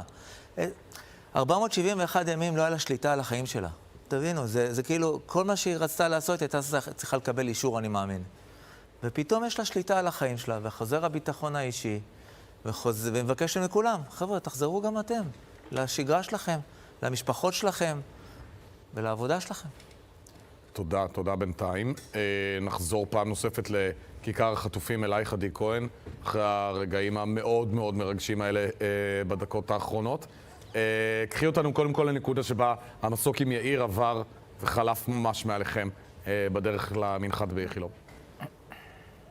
כן, אורי, ראינו כאן כולנו את המסוק עובר ממש מעל כיכר החטופים, דגלים באוויר, ידיים באוויר, שאגות של שמחה, התרגשות גדולה מאוד. אחרי גם המתח הזה שליווה כאן את הבוקר הזה, לקראת אילו תמונות אנחנו הולכים לראות בשבת הזו, מעורבב עם ההתרגשות, הציפייה, וגם, אתה יודע, שלטים של סליחה שזה לקח כל כך הרבה זמן, שמונפים כאן היום בכיכר, והם מלווים גם את הקול והטון הזה שקורא לחזרתם של כל מי שעוד לא כאן איתנו ושמחכים לו כאן, ואנחנו באמת רואים את ההתרגשות הזו, שגם אגב נמשכת גם ממש עד לפני מספר דקות שהכיכר התחילה להתפזר. גם כאן צפינו ביחד בתמונות המרגשות האלה שאנחנו רואים כאן בחצי שעה האחרונה על המסך, החיבוקים הראשונים האלה שהמשפחות כל כך חיכו להן, שגם אנחנו כל כך חיכינו לראות, ואי אפשר היה להישאר אדישים למראות האלה, וממש בדקות האחרונות הכיכר החלה להתפזר לקראת ההתגבשות מחדש בשעות אחר הצהריים ובשיא של היום הזה שיגיע לכאן בשעות הערב, שיא שני ליום הזה, בהתחלה שיא ראשון של התרגשות ושל תקווה ושל השמחה הגדולה של היום הזה, ובערב שוב הכיכר הופכת כמדי שבוע להיות מקום שלצד התקווה הזו מחזיק גם את הקריאה והחיבוק למשפחות, ל-73 משפחות שהיקירים שהם עדיין בשבי, והקריאה הזו של המשפחות ושל הציבור שעומד כאן איתן, שנראה גם אותם שווים אלינו, החיים והמתים, כדי שגם נוכל להתחיל פה הליך שיקום. החטופים שחזרו, המשפחות, המדינה. בהחלט. תודה רבה לך, עדי, על העדכון הזה מכיכר החטופים. חברים כאן באולפן, מישהו אוהד את הפועל באר שבע במקרה? לא. הפועל חיפה. פחות בכדורגל. אם תרצה להיום, אני מוכן. אתם יודעים, אפשר גם להחליף באמצע החיים, זה גם קורה לפעמים. אבל הפועל באר שבע מעדכנת שהיא מעניקה ליאיר הורן מנוי לכל החיים, לכניסה לכל המשחקים של הפועל באר שבע. הנה ההודעה של האולטרס, יאיר, מחכים לראות אותך ביציע, וכשאיתן יחזור, גם הוא יקבל מנוי לכל החיים, לכל המשחקים. גם רומי קיבלה מהפועל חיפה. כן? לכל החיים? לא, כרגע לשנה. אז שיעשו השוואה להפועל באר שבע. הערב אני הולך לפגוש את נשאר להם רק לנצח. כן, אבל יש לה מנוי והיא תגיע למשחקים של הפועל חיפה בהמשך. אילן ביטון, תודה רבה גם שהצטרפת לשידור שלנו. אחרי רגעים של התרגשות ושל התרוממות נפש שהעם שלנו זקוק לה, על מה אתה שם דגש היום, אילן? על היכולת הנדירה שלנו לחוות כאב מטורף, וברגע אחד להרגיש התפרצות אדירה של רגש, וזה כנראה משהו שמייחד את העולם שלנו בהרבה תחנות בחיים, המעברים החדים הללו, והנה עוד מעבר. ירון, אחרי כל כך הרבה ימים מורכבים, אנחנו משיחות עם לוחמים וגם עם לוחמי שב"כ והיחידות המיוחדות יודעים שהתמונות האלה שאנחנו רואים היום הם חלק משמעותי ממה שהם נלחמו עבורם, להחזיר את החטופות והחטופים הביתה. אז כן, שירות ביטחון לקח על עצמו חלק אחד זה להחזיר את החטופים, שתיים אנחנו צריכים לזכור, לבוא חשבון עם כל מי שנכנס וביצע בנו את הטבח הנורא הזה, אבל אנחנו גם מסתכלים על מי שמשוחרר, על המחבלים שמשוחררים, ואנחנו לא מפספסים לרגע או לא טועים לרגע שהם הולכים לעסוק בדברים אחרים, וכן, זה המחיר. זה מאוד חמקמק, כי אנחנו לא רוצים לעצור אותם מחדש עכשיו, כל עוד יש פעימות וחטופים שלנו. לא, אני לא מדבר על לעצור. לא, בחזקת האויב. אחר כך, כולנו מקווים שכבר שלא יהיו חטופים ישראלים בעזה, נוכל כמו בעסקת שליט לעצור, ואף יותר מהפעם. אז זה משהו באמצע, כי צריך לזכור שני דברים. אחד, הם משוחררים. אנחנו יודעים שהם פעילי חמאס, אנחנו יודעים שחלקם יחזור לפעילות, ואנחנו לא נמתין לסיום העסקה אם הם יחזרו לפעילות. ברור. אני צריך להזכיר, אנחנו חיסנו עד עכשיו 4, עצרנו 33 מהמוחזרים של העסקה הראשונה. אז אנחנו... של העסקה בנובמבר הקודם. של העסקה בנובמבר, אז אנחנו במבט עליהם, אבל כן, אנחנו יודעים שכרגע צריך לנשוך שפתיים, לשלם מחירים, לדעת שבחור כמו נאיל עבד שעשה את הפיגוע בקפה הלל חוזר הביתה לעיסאוויה, ואם הוא יחזור לקודמו, אז אנחנו נבוא איתו חשבון. אבל כרגע אנחנו מבינים, זה חלק מהמחיר שאנחנו משלמים על אותו כישלון ב7 לאוקטובר. אני רוצה להוסיף הערה אחת, אם אפשר. אני יוצא לרגע מהרגשות. בוודאי שאתה... אבל רק תצא לנו לקצת, כי אחרי כל כך הרבה ימים מורכבים אנחנו נאחזים ברגש. נאחזים ברגע, ורגע מסתכלים צעד קדימה, אוקיי? כי השאלה שעלתה פה היא מאוד חשובה. אין ספק, אנחנו רוצים לגמור את הפעימות של העסקה הזו, אבל אנחנו צריכים להיכנס בלחץ מאוד גדול לשלב ב', מסיבה אחת פשוטה. שתי המטרות של שלב ב' הן כבר על השולחן בצורה גלויה. האחת, האמירה של טראמפ, שכולם חוזרים ואנחנו רוצים את שלב ב' כולם בפעימה אחת. 2, הסוגיה של היום שאחרי, בהנחה, וטראמפ התקשה מאוד לממש את עניין ההגירה מרצון, זה מלכד את העולם הערבי, לשים הצעה נגדית, ובמהותה... הרבה אנשים אומרים... החמאס לא יהיה שם. הרבה אנשים אומרים שזו בעצם המהות. נכון מאוד. של טראמפ, הנה אתה רואה את סעודיה מתעוררת ורוצה להניח הצעה שבוע הבא, ומצרים הכינו הצעה. אז זה מדרבן את כל הצדדים. ולכן זה כבר על השולחן, זה לא איזה משהו עמום בתוך המשא ומתן. ככל שנקדים, נצליח לראות אם זה נוסע כמו שאנחנו רוצים, ואם לא, אלטרנטיבה לחזור ללחימה תמיד קיימת. עזה לא הולכת לשום מקום, בטח לא אנחנו. דורון, מה שנאמר זה שאם וכאשר נחזור ללחימה, זה יותר כאשר, זה לא אם, השאלה אם זה יהיה עוד שבועיים או עוד חצי שנה. אנחנו מקווים שעוד חצי שנה החטופים שלנו כבר יהיו בבית ונוכל לחזור ללחימה נקייה במרכאות כפולות, בלי להתחשב בשיקולים של שלום החטופים שלנו, כי לא יהיו חטופים, אבל התמרון יצטרך להיות שונה ואחר. כמו שאילן ידידי אומר, התמונה יותר רחבה, אנחנו צריכים להיות מאוד עם עיניים על הכדור. מלחמה זה לא אובססיה, מלחמה זה להשיג מטרות אובייקטיביות, ברורות, אפקטיביות. שלא הושגו במלואם. לא הושגו במלואם, אבל הדרך היחידה להשיג את חלק מהמטרות שאנשים חושבים זה כיבוש עזה, ואנחנו לא במסלול הזה של כיבוש עזה. לא נראה לי שגם יהיה כל כך שלום עם סעודיה, עם לכבוש את עזה. לא, בדיוק. אז מה שאני חושב, אנחנו קודם עכשיו, מבט על הכדור, זה החטופים, נאמר פה שלב ב', לחתור באופן חד, נמרץ. אנחנו גם מדינה, ממלא את ההסכמים שלה, מי ששחררנו, יחזור לטרור, נפגע בו, לא יחזור, אנחנו מכבדים הסכמים, אנחנו מדינה, אנחנו לא מיליציה ולא ארגון טרור. בראייה העתידית צריך להבין, ונאמר פה ולאפרופו הצעת טראמפ, שבטולבוקס יש לנו עוד כלים חוץ ממה שאני אומר, אקדח, רובה וטיל. יש גם כלים שהם קשורים באיזה leverage של שיקום של עזה, ושיקום יכול להיות רק מול פירוז, ושיקום צריך להכיל בתוכו גם שחמאס לא נשאר שליט בעזה. זה יכול להיות הגליה, זה יכול להיות משהו אחר. האם המדינות הערביות יעמדו לאתגר? אבל זה כמובן גם יחייב אותנו ישראל. צריך להתחיל לחשוב בקור רוח על העתיד. אתם דיברתם פה על לידה מחדש. אני חושב שלידה מחדש, אחרי רואים על זה גם לידה מחדש של האומה. האומה הישראלית צריך להיוולד מחדש ולנסח את עצמה מחדש ולחשוב איך היא בונה פה עתיד. שאלה אם הנוסחה הזאת של שיקום תמורת פירוז תהיה רלוונטית כל עוד חמאס, שהוא ארגון אכזרי, יחזיר לנו את כל החטופים. זה קשה מאוד לראות את התרחיש הזה יוצא לפועל בצורה מושלמת. בהנחה הכרחי ומקדים. בהנחה שהשלמנו את כל השלבים, צריך להיות מהלך אותו יום אחרי, והמהלך הזה חייב להיות בסוף, שאם אנחנו הרי אף אחד לא ישים סנט, סעודיה או האמירתים לא ישימו סנט, אם באמת חמאס ממשיך לשלוט בעזה. זאת אומרת, יש פה באמת leverage שהוא כלכלי דרמטי, ואני מקווה שנוכל ליצור איזה טריס שהוא לא קל בין האוכלוסייה העזתית והנהגת חמאס, ואולי גם להגיע להגליה לא פשוט, וכמובן בכל רגע העסק יכול לצאת מהמסילה ונמצא עצמנו בלחימה מחדש. אני חושב שזה משאלת לב. אנחנו מאוד רוצים שאף אחד לא ישים סנט, עד שהחמאסניקים לא יניחו את נשקם. לא, סליחה, זה יהיה תפקידה של ישראל למנוע שיקום. אז לכן אני אומר, אנחנו כנראה הולכים לנקודה שבה, עוד פעם אני אומר, אנחנו נצטרך להניח על השולחן את הלבנות הכבדות של המשא ומתן.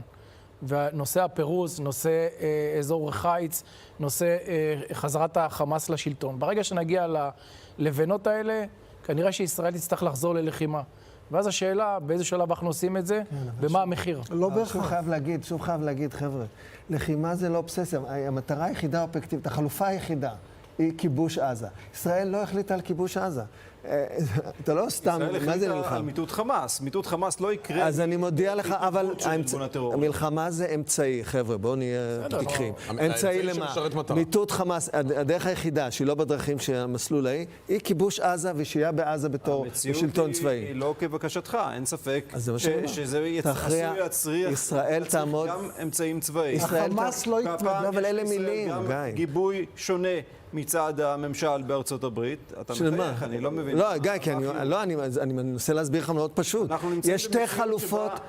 חברים, אני נתתי לאילן נתתי לאילן עוד הערה קטנה, והגענו לדיון. גיא, אתה פשוט לא מקשיב למה שאני אומר. 300 מטר מהגדר. גיא, אתה לא מקשיב למה שאני אומר. החלופה היחידה האפקטיבית, אם אתה רוצה פתרון שהוא צבאי, כיבוש עזה, תגיד כיבוש עזה. אוקיי, גיא, עוד משפט שלך ונתקדם. זה החלופה היחידה.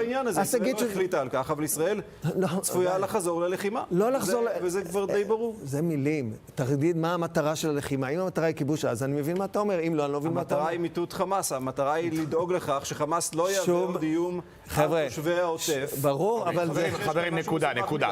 גיא, אתה מתעקש על משהו שלא ברור. לי, תעזרי לנו לחזור קצת לרגעים לרגעים המרגשים שבהם אנחנו נמצאים היום. יש תמונות מאוד מרגשות, אנחנו נראה אותם גם שוב מיד על המסך. ראינו כמובן את המפגש המרגש של אביטל וסגי. אחד הדברים הראשונים שהיא אומרת לו שם זה קוראים לה שחר מזל. היא ככה מבשרת לו את השם, רגע מאוד מרגש, ראינו גם את... לא, היא שואלת אותו, זוכר איך קראת לה? הוא קרא לה ככה. כן, נכון, ואז היא אומרת לו, היא מבשרת לו את השם באופן רשמי, ואנחנו עכשיו רואים את המסך המפוצל, גם את התמונות של יאיר אורן, מתאחד עם בני משפחתו. גם אחרי כמעט 500 ימים בשבי, הוא לא מוותר על החולצה האדומה. ראינו גם תמונה קצת מאוחר יותר שהוא עטוף בדגל ישראל, ובסיפור הזה צריך לזכור הלב חצוי. אח שלו נשאר שם מאחורה. אני מזכירה, איתן לא גר בקיבוץ, הוא הגיע לבקר אותו באותה שבת והם נחטפו ביחד, ויש הרבה מאוד שאלות שאולי עכשיו המשפחה שלו תזכה לקבל להן תשובות. אנחנו לא יודעים בדיוק מה הוא כן יודע, מה הוא לא יודע. אנחנו כן יודעים לומר שלפחות פעם אחת הם נפגשו בשבי, אולי אפילו חלק מהזמן הוחזקו ביחד. אולי עכשיו הוא בעצמו יוכל לשפוך אור על מה שקרה עם אח שלו שם בשבי, אבל כמובן שזה הכל עוד מאוד ראשוני, והוא צפוי בבית החולים להתאחד עכשיו גם עם אביו שמאושפז שם, הוא מתאושש מהשתלת כליה. אז בדיוק בעניין הזה אנחנו רוצים להתעדכן מבית החולים איכילוב עצמו, באמצעותך אוריה קשת כתבנו. אנחנו איתך אוריה. כן, אורי, אז באמת לפני כחצי שעה הגיע לפה יאיר אורן, באמת לאחר שהוא קיבל את הבדיקה הראשונית, את הערכה הרפואית הראשונה. הוא נפגש עם בני משפחתו שנמצאים איתו פה בחדר המיוחד שהכינו עבורו.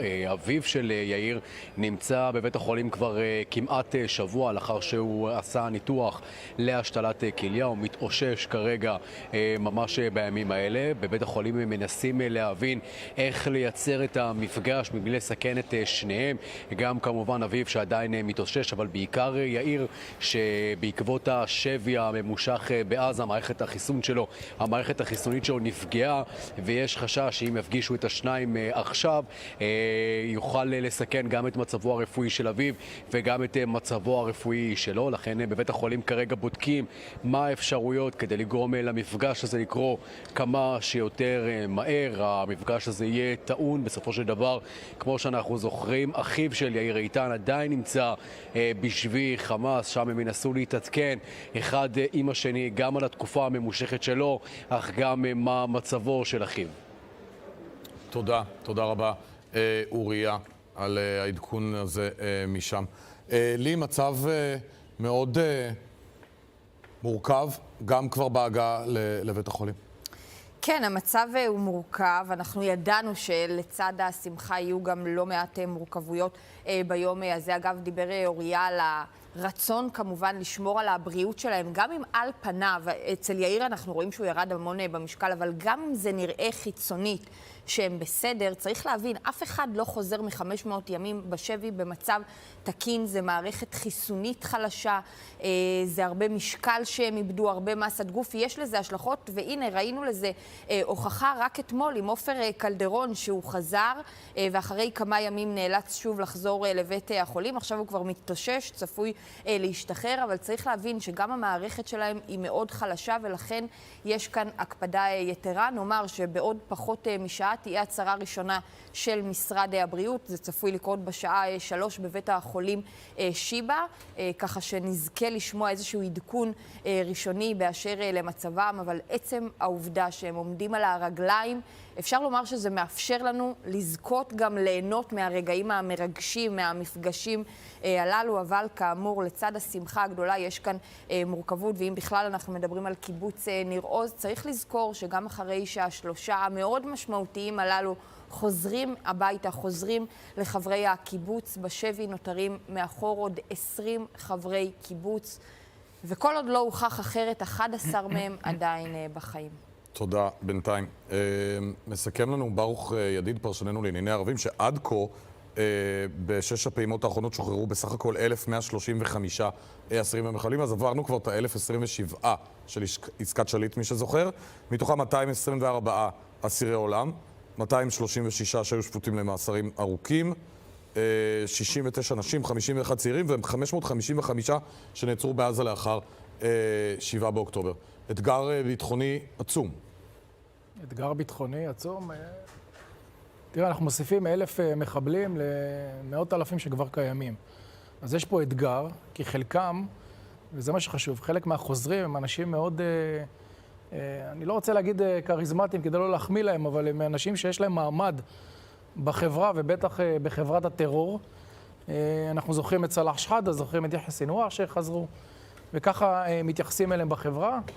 אבל אני מזכיר עוד פעם, אנחנו מדברים על 4 משוחררים שחוסלו, עוד 33, עכשיו זה כבר, אני מניח, מגיע ל-40, שנעצרו מחדש כי הם חזרו לפעילות. אני מאמין שכוחות הביטחון, בטח שירות הביטחון, שם על כולם את העין, ואם הם יחזרו לסורם, אז נדע לעצור אותם. אבל זה אתגר. דורון, איך אתה רואה את זה? לא, בצורה דומה. חתמנו על הסכם, הבנו מה המחירים, זה מה שחשוב. אנחנו כמובן נשים עין על אותם משוחררים. יש פה את הסוגיה של סוגיית ההגליה והדילמה שהשב"כ צריך להכריע בה לפעמים. אני דרך אגב, למרות שהשב"כ לפעמים מעדיף לשים את העין, אני חושב שההגליה זה עונש מכובד מאוד לחלק מהאנשים הללו, ואנחנו יכולים לעקוב אחריהם גם בחוץ. יש לנו עוד זרועות ביטחון. אתגר, אבל כמו שאני אומר, עין על הכדור, ויש כדור אחד עכשיו עד הסוף בעסקת החטופים. תודה. בינתיים.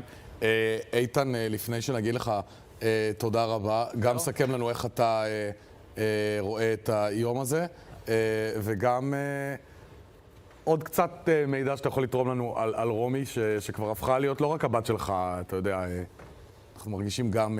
היא הבת הביולוגית שלי, אבל היא הבת של כולם, או האחות של כולם, נכדה של כולם.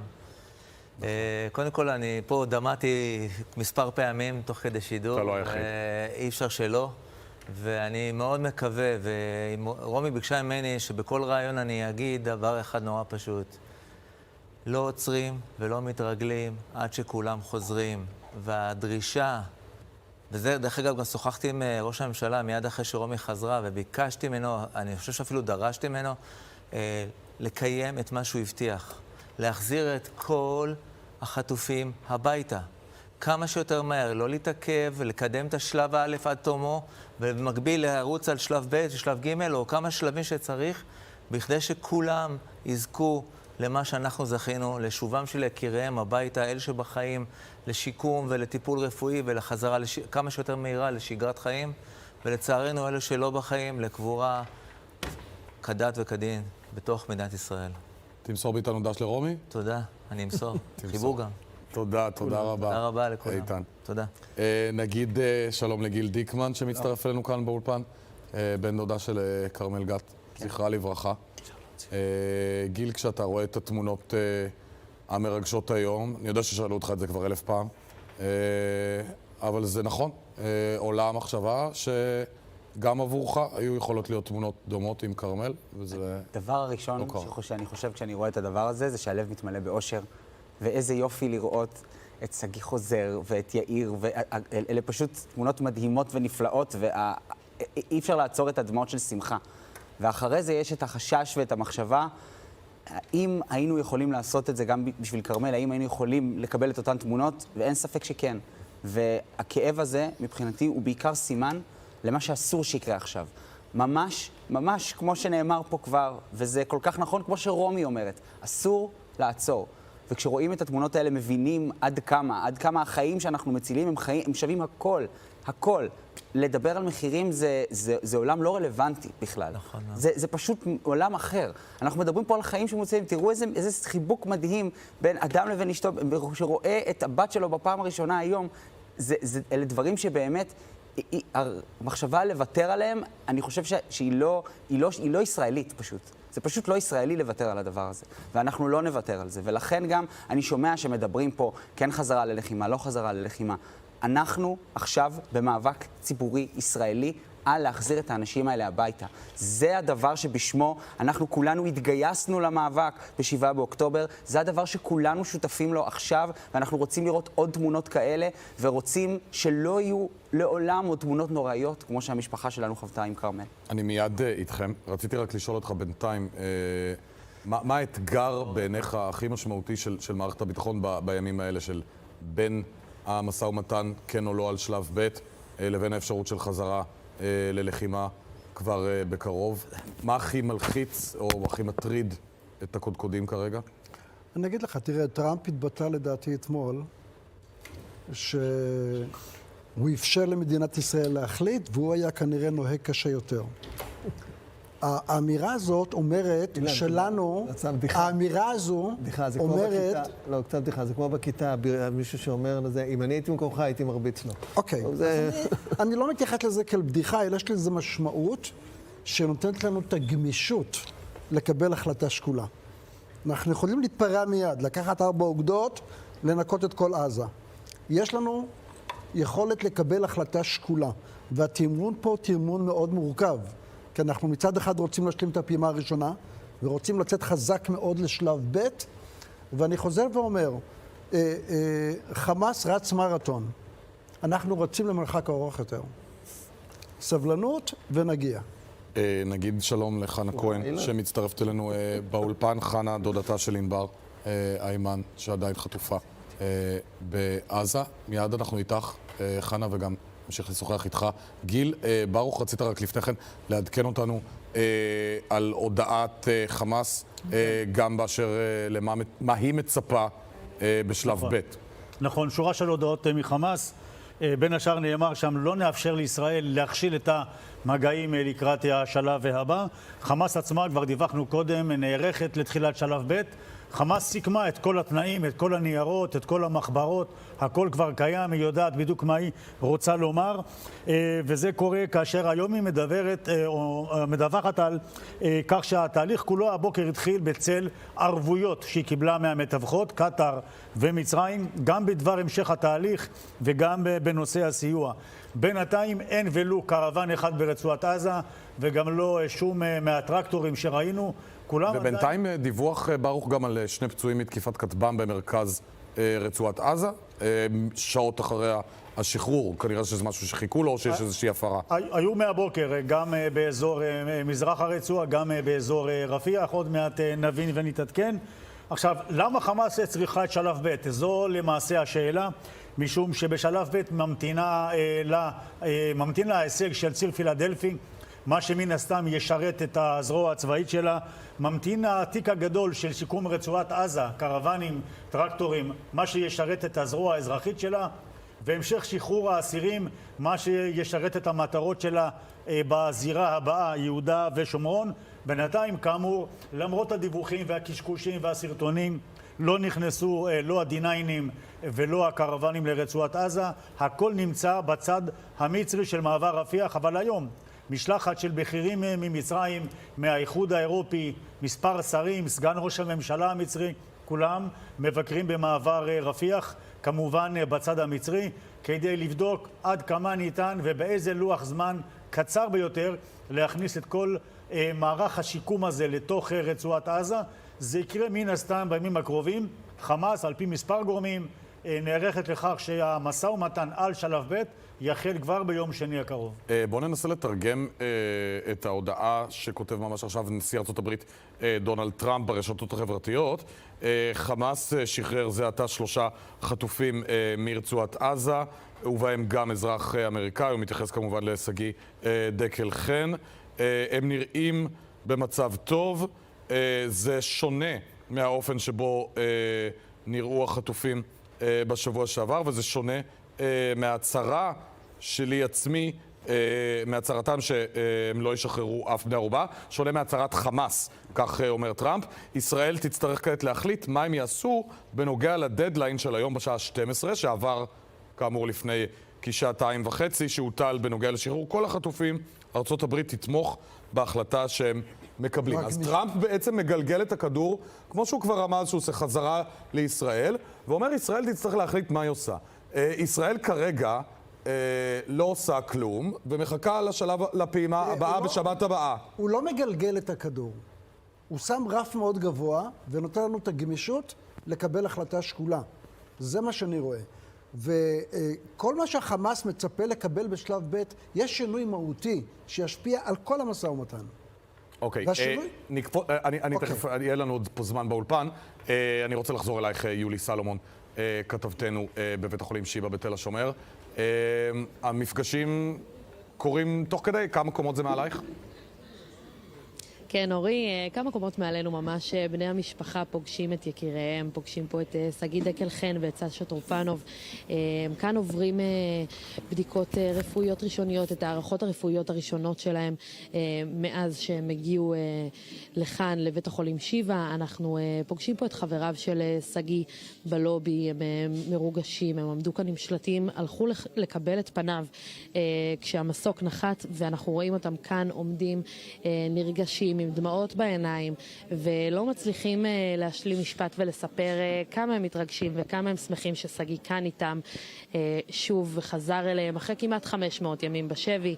אנחנו מחכים כאן להצהרה של משרד הבריאות בשלוש, של דוקטור אגר מזרחי, שתספר לנו קצת אודות מצבם הרפואי של השבים שחזרו לכאן למחלקת השבים בבית החולים שיבא, ואנחנו כמובן נעדכן, ההצהרה הזאת תקרה בשלוש, אנחנו כמובן נעלה עם עוד פרטים ברגע שיהיו לנו. יולי, תודה. אז תאותתי לנו לקראת השעה 3, אז תשמע ותינתן בעצם ההצהרה אצלך בשיבא, ואנחנו כמובן נביא את הדברים בשידור חי. תודה רבה בינתיים.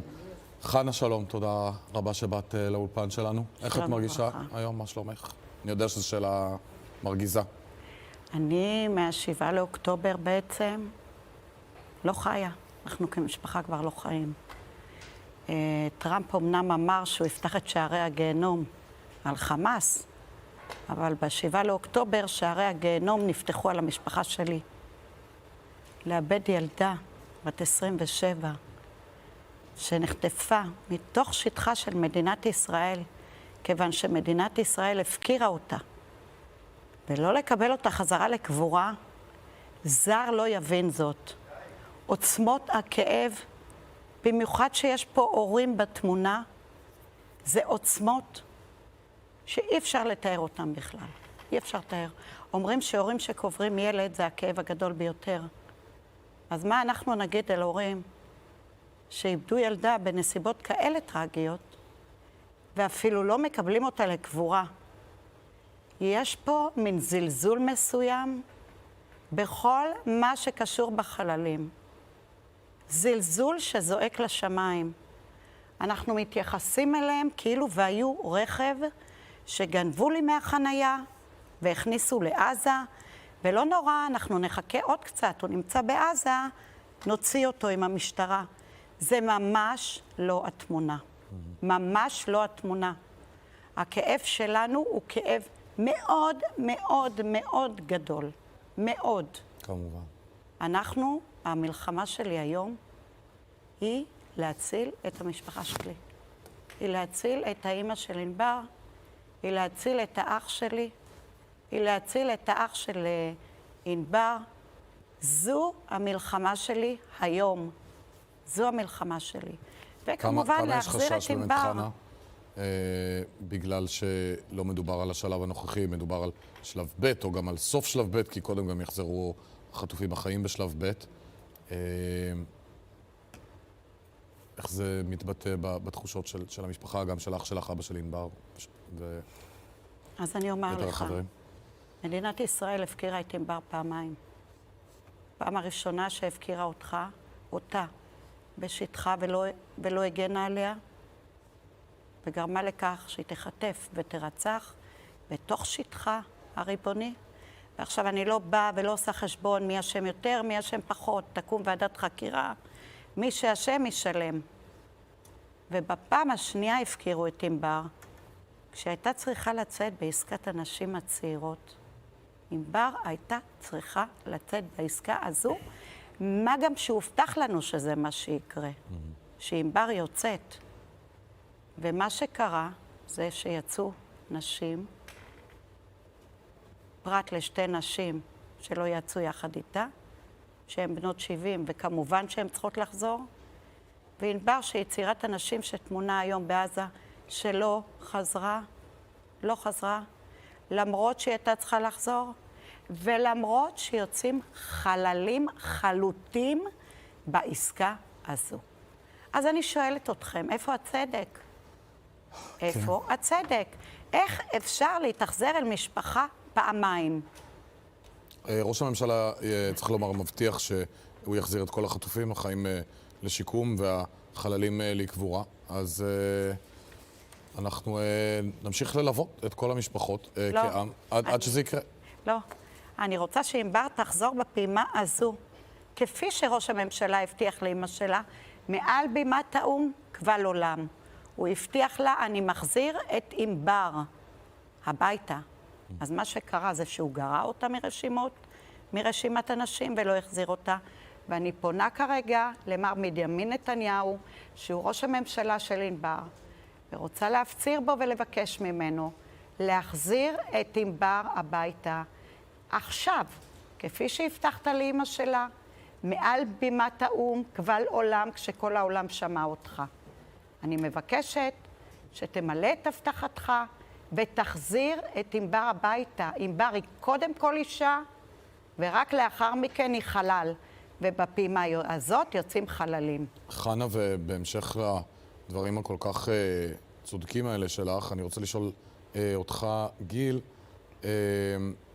על החשש בקרב כל המשפחות מהאופן שבו יסוכם המתווה בשלב השני. ראש הממשלה נתניהו, על פי הדיווחים השונים, היה זה שקידם את עסקת הפעימות, שאנחנו רואים עכשיו, והדרישה גם של משפחות וגם אבל של גורמים ביטחוניים אחרים היא לעסקה לא בשלבים, שבה נוכל לקבל את כולם ולסיים עם האירוע הזה. נכון, אנחנו גם ממש ביקשנו את זה ממנו בעצמנו, בתור משפחות, כשבאנו להיפגש איתו רגע לפני הפגישה הזאת. שאלנו אותו למה בעצם עושים עסקה בשלבים. והוא אמר, אנחנו לא הצלחנו לסכם עד הסוף, ולכן אמרנו, נעשה את מה שאפשר עכשיו. בעצם ישראל, נתניהו זה שדורש את העסקה בשלבים. אנשים לא מבינים את זה. זו דרישה שלו. אנחנו כמשפחות חטופים, אנחנו כמדינת ישראל, אנחנו כמו שנאבקים במשפחה המדהימה של ענבר. ולכאורה על פי הדיווחים, גם האויב לא דרש עסקה בשלבים. הם רוצים את כולם, ולדעתי מה שאנחנו רואים בהודעה של הנשיא טראמפ, זה הדדליין שהוא הציב, שהוא אגב 7 בערב, שעון ישראל, טראמפ הוא מרוכז בעצמו. אתה אומר זה 12 שעון וושינגטון? אין לו שעון חוץ מהשעון שהוא חי בו. טראמפ הוא...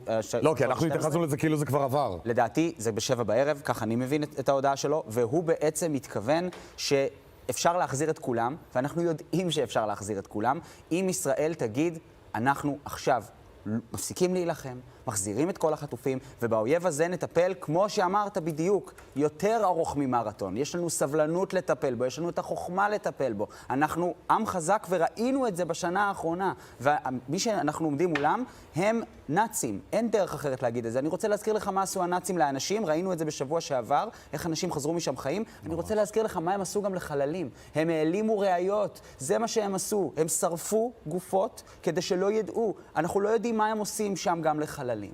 ולכן אנחנו חייבים קודם כל להחזיר כמה שיותר מהר, ואז לדבר על הזמן הארוך ועל הסבלנות שיש לנו כעם, לבנות את היכולת שלנו להתמודד עם האיום הזה, שחמאס לא ישלוט ברצועת עזה, ושנוכל לחיות כאן בשקט כמו שמגיע לנו. זה מגיע למשפחות וזה מגיע גם לעם ישראל. רצית להוסיף. אני רק רוצה להגיד, כי כמו אנחנו הולכים לנקודה הזאת, שראש הממשלה לא רוצה, שהשר הזה לא רוצה, ואני כופר בזה. כולם רוצים את כולם עכשיו.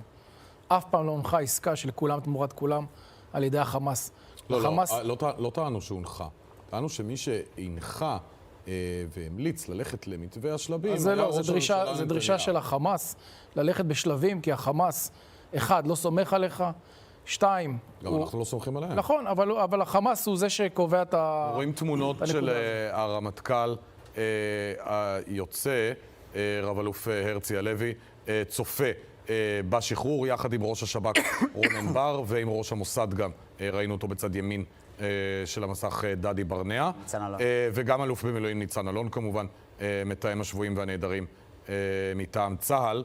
אז הנה הרביעייה הזאת היא צופה היום בהליך שחרור החטופים. כן. אני אומר, קודם כל, מה שאנחנו רואים כרגע על המסך, הם לא רק צופים. צריך להבין שיש הערכות שלמה, הערכות ביטחונית, למקרה שהתהליך לא הולך כמו שצריך, למקרה שמשהו משתבש, אז פותחים איזשהו חפ"ק ושמים עין על הדבר הזה, זה לא... לא, עכשיו בדיעבד שהכל היום עבר קשה. כן, אז הכל בסדר, אבל צריך להבין, הם לא סתם שם, הם לא נפגשים שם. כל המערכות מכונסות לאירוע הזה, ואני חוזר עוד פעם, תראה, אנחנו בכפר עזה מחכים לגלי וזיוי התאומים, ומחכים לשאר החטופים, ומדינת ישראל צריכה לשלם מחיר מאוד מאוד כבד כדי להחזיר את החטופים. ולכן אני חושב, וזה מצד אחד, מצד שני, צריך להבין, זה היריב שלנו. החמאס רוצה את השלבים האלה, זה עוזר לשמר את הכוח ואת האתוס שלו כמשחרר האסירים, ולהפיל את זה, או להגיד, ראש הממשלה לא רוצה, מידיעה, זה לא נכון. אני מציע שתשאל את השרים בקבינט, השר דודי אמסלם למשל, שאומר באופן ברור שהוא הציע מהלך של כולם, ושמי שסירב לדבר הזה היה ישראל. שרים נוספים בקבינט אמרו את הדבר הזה, ואני, אתה יודע, אנחנו כבר לא יודעים למי להאמין. השאלה אם זה היה אילוץ. לא, חברים, אבל אני עוצר אתכם כי יש לנו שני עדכונים. תכף נביא לכם גם את קטע הוידאו של הרמטכ"ל, שראינו אותו עכשיו נפגש עם ראשי הארגונים. אז הוא אומר, אנחנו זוכרים, לצד ההתרגשות הגדולה עם חזרתו של כל חטוף, אנחנו זוכרים בצה"ל את החובה שלנו להחזיר את כולם, משקיעים לשם כך מאמצים רבים ובמקביל נערכים עם תוכניות התקפה. תכף נביא לכם את הדברים גם בקולו של הרמטכ"ל, ותכף מיד נראה לכם גם עוד תמונה של שגיא דקל חן במסוק הצה"לי. הנה אנחנו יכולים לראות אותה עכשיו. איזה אושר, זה עלה לרשתות החברתיות כמובן, ואנחנו יכולים לראות שעל הלוח המחיק הוא כתב שיר שתיאר את מה שעברתי וכמה שאני אוהב אותך. זה ההתייחסות לשיר של עידן רייכל, השיר שעידן, ששגיא מעריץ כל כך, השיר שעידן רייכל כתב עליו ועבורו, אז אפשר להבין את ההתרגשות הגדולה של שגיא לגלות בפעם הראשונה שעידן רייכל כתב עליו שיר, והוא כותב לו, רייכל עכשיו חוזרים הביתה. אז איזו תמונה יפה, עוד תמונה יפה של שגיא מהמסוק.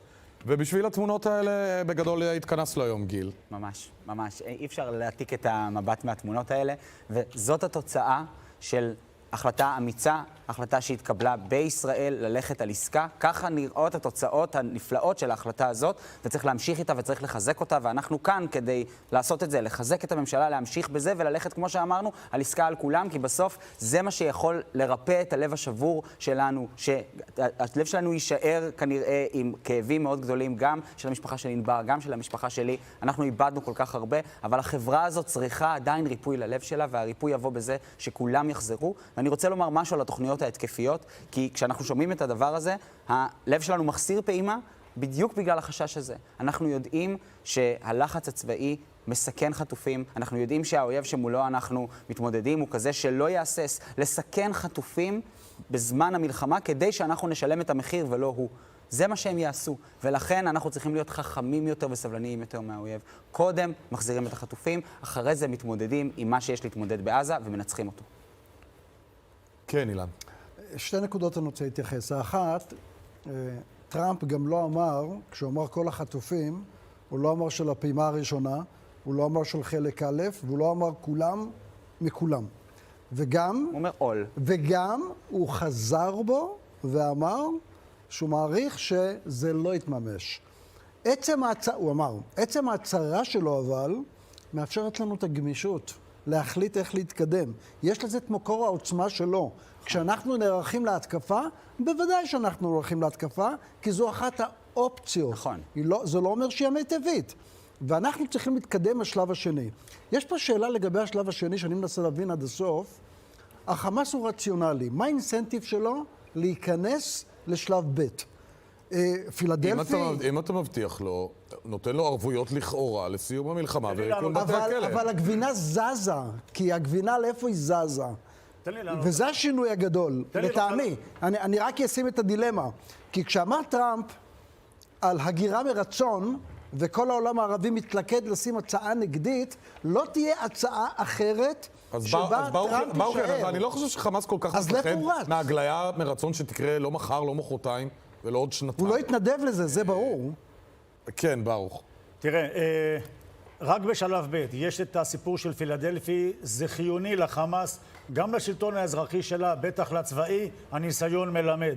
שחרור האסירים זה הגל הגדול עליו היא רוכבת, לתוך איו"ש הניסיון מלמד. השיקום והקרוונים זה נחוץ לה כמו אוויר לנשימה, בעיקר כאשר כעת אנחנו שומעים את מזכ"ל הליגה הערבית, את האמירויות, תכף אני אחדש לך, שקוראים כבר לסלק את חמאס ולהביא במקומה את אבו מאזן, הוא כבר נמצא ברפיח. עכשיו אני אומר לך, אני מקבל כמה אינדיקציות מאתמול בלילה. התוכנית המצרית שתוצג ב-20 לחודש בחמישייה וב-27 בחודש בקהיר, אחד הסעיפים שבה, וזה עדיין לא רשמי, זה על פי מקורות, סילוק חמאס מהשלטון. צריך לזכור בהקשר הזה שהאחים המוסלמים תנועת האם, האחים המוסלמים תנועת האם של חמאס במצרים היא שנואת נפשו של הנשיא הסיסי. הוא לא חובב חמאס גדול, הנשיא הסיסי. ולכן כשאנחנו מאוד מאוד מתפעלים מנשק התבור ומאנשי הג'יהאד האסלאמי היום בח'אן יונס, אנחנו צריכים להבין שיש כעת, וזה התוצאה של מה שעשה טראמפ, יש כעת איזשהו בונטון, בטח במדינות המתונות, בונטון, הרשות הפלסטינית פנימה, החמאס החוצה, לכן המפגני כוח היום נועדו גם לרשות, נכון, גם לרשות, גם לתושבים. עכשיו, חמאס מתקרבת לשלב ב', זה טוב לה. אם היא תתקרב מדי גם לסיפור של תוכנית טראמפ, זה קיומי מבחינתה. אבל שלב ב' לא יסתיים או לא יסוכם בלי הסוגיה של חמאס בחוץ. זה לא יקרה. נכון, אבל ולכן איפה הוא רץ? נכון, אבל בשלב שלב ב' או שלב ג'? אין שלב ג', בעיניי שלב ב', יש שלב ג', יש שלב ג'. הסיום של שלב ב' יהיה... לא נכון. שלב ב' זה תחילת הדיונים על השיקום. השיקום והפירוז זה שלב ג'. אבל לא ייכנסו לשיח על השיקום בלי לסכם מי יהיה שם אחרי זה. ולכן חמאס רוצה כבר להבטיח את... כי זה היה אמור לפני שטראמפ התבטא. 10,000 קרוונים שמחכים במצרים, במפעלים וכו' ובדרך. הדבר הזה יאפשר לחמאס קודם כל לחזק את השלטון האזרחי שלה, כי אין כרגע מישהו אחר. דיברו הבוקר פה על אבו מאזן. בעידן שאחרי אבו מאזן, איו"ש, מבחינה שלטונית, מבחינה פוליטית, איו"ש תהיה הרבה יותר דומה לעזה מאשר לעידן אבו מאזן. חברים, אני רוצה לחזור איתכם מהדיון התיאורטי ממש להיום. גיא, בואו ננסה להתעכב עוד קצת על הדברים שטראמפ מפרסם לא בקולו, אלא ברשתות חברתיות. ישראל צריכה להחליט מה לעשות בנוגע לדדליין שהצבתי. ארצות הברית תקבל כל החלטה. חוזר על הדדליין שלו של 12 בצהריים. אגב, גיל אומר של 12 בצהריים שעון ארצות הברית זה 7 אצלנו. כן, אני לא צופה שאנחנו נראה משהו יוצא דופן בכל מה שנוגע לפעילות של ישראל. לא, האם הוא חושב, האם הוא מתכוון ל-12 שלו? או... אז אני אומר, זה לא משנה, גם אם נחכה לשבע בערב שעוננו, 7 בערב, 12 אצלו, אני לא רואה את ישראל נוקטת עכשיו באיזושהי פעולה יוצאת דופן. שמענו הצהרות של ישראל על כך שהיא מחויבת להשיב את החטופים, כמה שיותר חטופים חיים, כמה שיותר מהר, וגם בהתאם לדרישות האלו של הנשיא טראמפ. בפועל מה שראש הממשלה, ההחלטה שהתקבלה בקבינט בסופו של דבר, הייתה לנסות למצות את שלב א' עד כמה שניתן.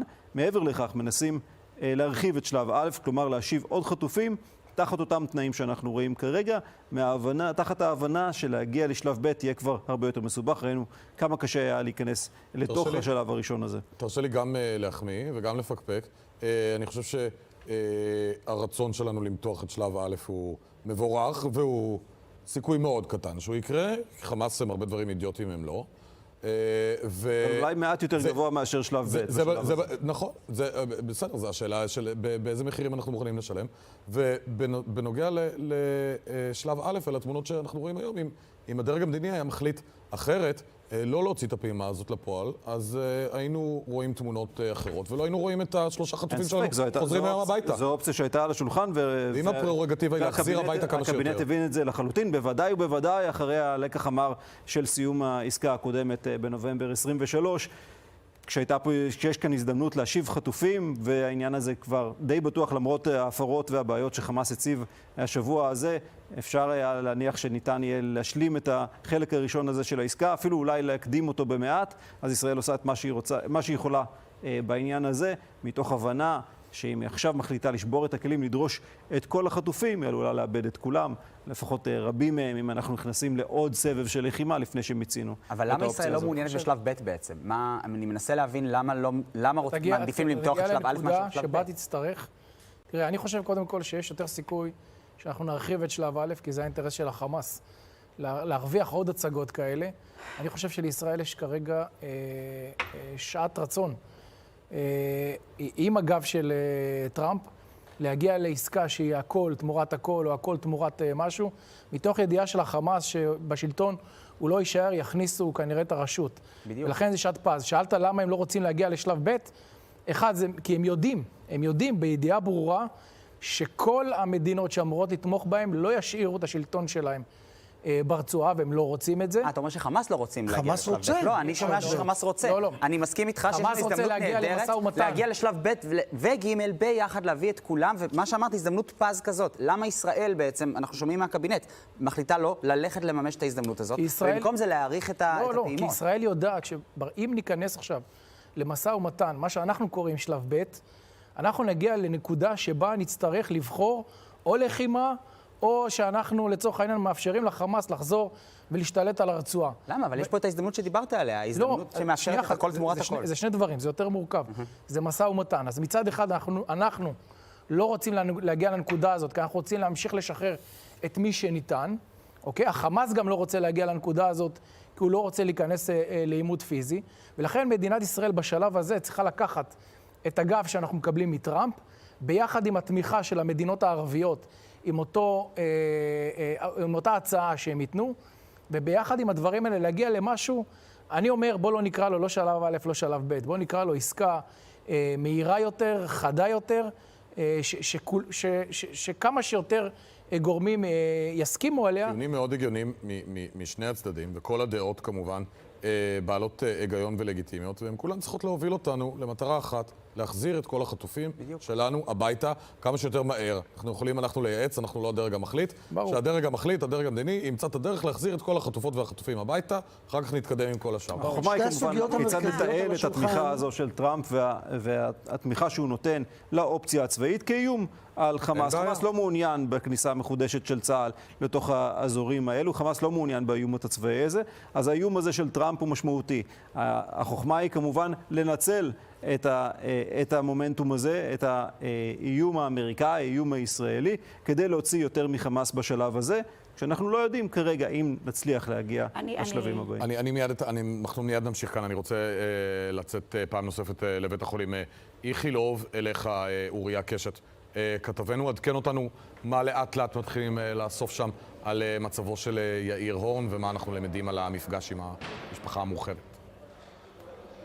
כן, אז ממש ברגעים אלו קורים שני דברים, גם החלק מתרכזים בשני חלקים, גם בחלק הגופני, נערכים בדיקות יותר מקיפות ממה שאנחנו רגילים, ממה שראינו במחנה רעים, גם כדי להבין מבחינת מה שעבר עליו בשנה וארבעה חודשים האלה. צריך לזכור, אנחנו ראינו את זה בשבועים הקודמים, שחזרו מצב של תזונה עודפת בשבועות האחרונים, מה שגרם להרבה בעיות גם בדם וגם בגוף. זה כרגע מה שעושים את הבדיקות הראשוניות, אבל כאן בגלל באמת שהמצב הרפואי קצת יותר מאפשר, גם נותנים יותר התרכזות לחלק הנפשי. זה כמובן בא ביחד עם הפגישה עם המשפחות, לנסות רגע לתת להם להקל את הסיטואציה שהם בחזרה במדינת ישראל. הפעולה הנפשית הזאת, החיבור הנפשי בינם לבין המשפחות, נותן לרופאים את היכולת גם להתמקד בפן הגופני. ידוע שהנפש והגוף באמת קשורות אחת בשנייה, וזה מה שאנחנו רואים פה לאורך השעתיים האחרונות. צריך להגיד לגבי המפגש עם אביו, זה עדיין נמצא בבדיקה של הגורמים הרפואיים. אנחנו מאמינים שברגע שיעברו את סדרת הבדיקות הראשונה יביאו יותר טוב מה מצבו הרפואי, מה מצבה של המערכת החיסונית, ובעיקר מה עלול לקרות אם יפגישו אותו עם אביו. ברגע שבאמת המצב יתאפשר, גם המפגש הזה יקרה. יאיר בהחלט מחכה למפגש הזה, כמו שאמרנו, זה מפגש שמגיע עם שמחה ועצב ביחד, גם כמובן החיבור הזה אחרי תקופה כל כך ארוכה, אבל גם ההתעדכנות עם אביו על השיחה שבטח תעלה היא המצב של אחיו שנמצא גם הוא בשבי חמאס. באמת בהמשך למצב הרפואי צריך לזכור, מדובר פה במערכת מאוד עדינה. גם אם אנחנו רואים תמונות שהשבים שלנו חוזרים, אפשר להגיד אפילו במשקל תקין, אמנם ראינו שהם השילו כמות נכבדה ממשקלם, אבל לא כמו שראינו בשבועות הקודמים, עדיין מתחת לפני השטח, וזה מה שאומרים לי גורמים רפואיים, מצבם הרבה פחות טוב. המשקל המצטייר לא מעיד על מחלות וזיהומים שנמצאים מתחת לפני השטח, וזה כרגע מה שמנסים לשלול, ואם מוצאים כזה, גם לתת את הטיפול הכי טוב שאפשר.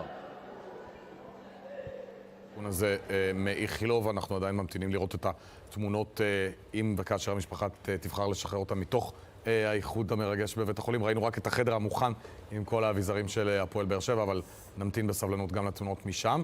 בינתיים נחזור פעם נוספת לחרמי גת, אליך יונתן רווה, כתבנו יחד עם מפוני ניר עוז, שעבורה מדובר ביום מרגש גם כן. כן, אורי, שלום כאן מחרמי גת. יום, אפשר להגיד, שמח. נמצאת איתנו כאן רננה יעקב, ילדייך אור ויגיל שוחררו מהשבי לאחר 52 יום. יש לך עוד ילדה, שיר, שנזכיר אותה רק. ואבא של הילדים שלך, יאיר יעקב, למעשה נרצח וגופתו מוחזקת בשבי חמאס. כמובן, תושבת ניר עוז. אנחנו... מה תמהיל הרגשות שאנחנו צריכים להרגיש היום? קודם כל, אני תמיד מעדיפה להגיד שהוא מוחזק חלל בידי חמאס ולא גופתו. גופה יש בזה משהו מאוד מקטין ומוזיל ומוציא את החיים ממי שהאיש היה. ולי חשוב א' שיזכרו שהוא היה איש חי, אדם עם משפחה, עם רגשות, עם חיים, עם... וזה נכון לגבי כל החללים. אז סליחה על התיקון. מוחזק חלל. הטרמינולוגיה הפכה להיות משהו מאוד מאוד מאוד מסובך ועדין ומורכב, קצת כמו מנעד הרגשות ששאלת עליו. וכן, הפך להיות כאן איזשהו תמהיל רגשות מאוד חדש ולא מוכר. אנחנו פה באיזושהי שמחה עצומה, שמחה והקלה, ובאמת אנשים שחיכינו להם באמת המון המון המון זמן. אבל זה מהול בלא מעט עצב וחרדה לגורלם של מי שעדיין שם. 20 חטופים, רק נזכיר יש לנו עוד 20 חטופים מניר עוז, 20 חטופים, שמתוכם לפחות 11 עדיין נחשבים בחיים, כולל אנשים צעירים, ששוב, שמחכים להם ילדים בבית, מחכים להם נשים בבית, מחכות להם, מחכים להם ההורים שלהם. ולמעשה באמת השמחה העצומה הזאת היא מעולה גם בחרדה ובחשש ובעצב על מי שכבר הלך ועל החללים שאנחנו גם להם עדיין מחכים. אז זה תמהיל מסובך, חמוץ מתוק כזה. תראי, אנחנו שומעים את טראמפ, שאומר באמת ממש לפני שעה קלה, שאומר שישראל תבחר מה לעשות, באמת שהיא הדדליין היום ב-12 בלילה יפקע. מה לדעתך ישראל צריכה לעשות? אני איכשהו חשבתי שהדדליין היה 12 בצהריים, אבל זה יפה שקיבלנו עוד כמה שעות. ממש מרגישה כמו סינדרלה. אני חושבת שישראל צריכה להישאר במתווה, ויחד עם זאת, לדאוג שיהיה שלב ב' ויהיה שלב ג' ושהם יהיו בפעימה אחת. אני חושבת שאין שום סיבה שאנשים ינמקו שם אפילו יום אחד מיותר, אפילו שעה אחת מיותרת. כל שעה היא 60 דקות ארוכות, ואני בטוחה שלהיות בשבי, כל דקה זה נצח. למרות שפה בהקשר הזה יגידו, אז אוקיי, אז הנה טראמפ אומר, בואו תשחררו את כולם עכשיו, הוא מציב אולטימטום כלשהו. נכון, השאלה איך. אני מודה שאני מאוד, לא פוליטיקאית, ואני לא מדינאית, וזה לא התפקיד שלי להגיד איך. אני לא מאמינה שאם נחזור ללחימה, זה יביא חטוף אחד. ניסינו את זה, 15 חודשים זה לא עבד.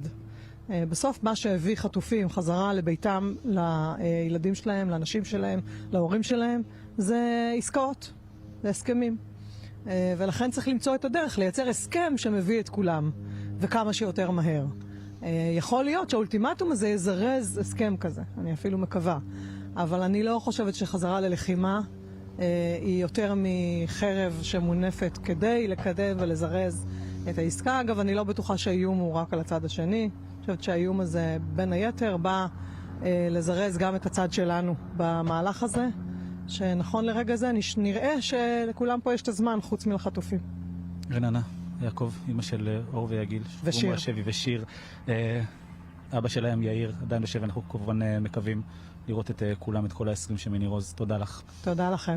אלה הדברים, אורי, בחזרה אליכם באולפן. תודה רבה יונתן על העדכון הזה ועל הרעיון החשוב מכרמי גת. אנחנו כאן ב-i24 News ממשיכים כל הזמן לעדכן אתכם במהלך יום השידורים הרצוף שלנו עד שעות הלילה. אני סיימתי את חלקי איתכם, תודה רבה שהייתם איתנו, ועכשיו אנחנו מעבירים את המקל לידיה הנאמנות מאוד של אלי אוכנברג. היי אלי. אורי, תודה רבה שצלחת, ליווית את כולנו, את כל העם שלנו עד השעה הזו. אנחנו בהחלט נמשיך לנשום יחד לתוך היום הזה מעתה והלאה, והנה, אז תודה אורי, תודה רבה. 2:03, אני חושבת שכמוני יש רבים שמאז שנחשפו לייחוד של השעה הזו, נתנו לה עוד אולי רגע של מחשבה. לסשה טרופנוב הייתה מסורת שהוא החל עם חבריו, וחבריו שיתפו אותנו בה בכל החודשים בהם הוא היה בשבי. בשעה 3 הוא אהב כל כך קפה, הוא הקפיד לעשות הפסקה עם כל חבריו למשרה, הפסקת קפה, כדי לקחת נשימה על החיים.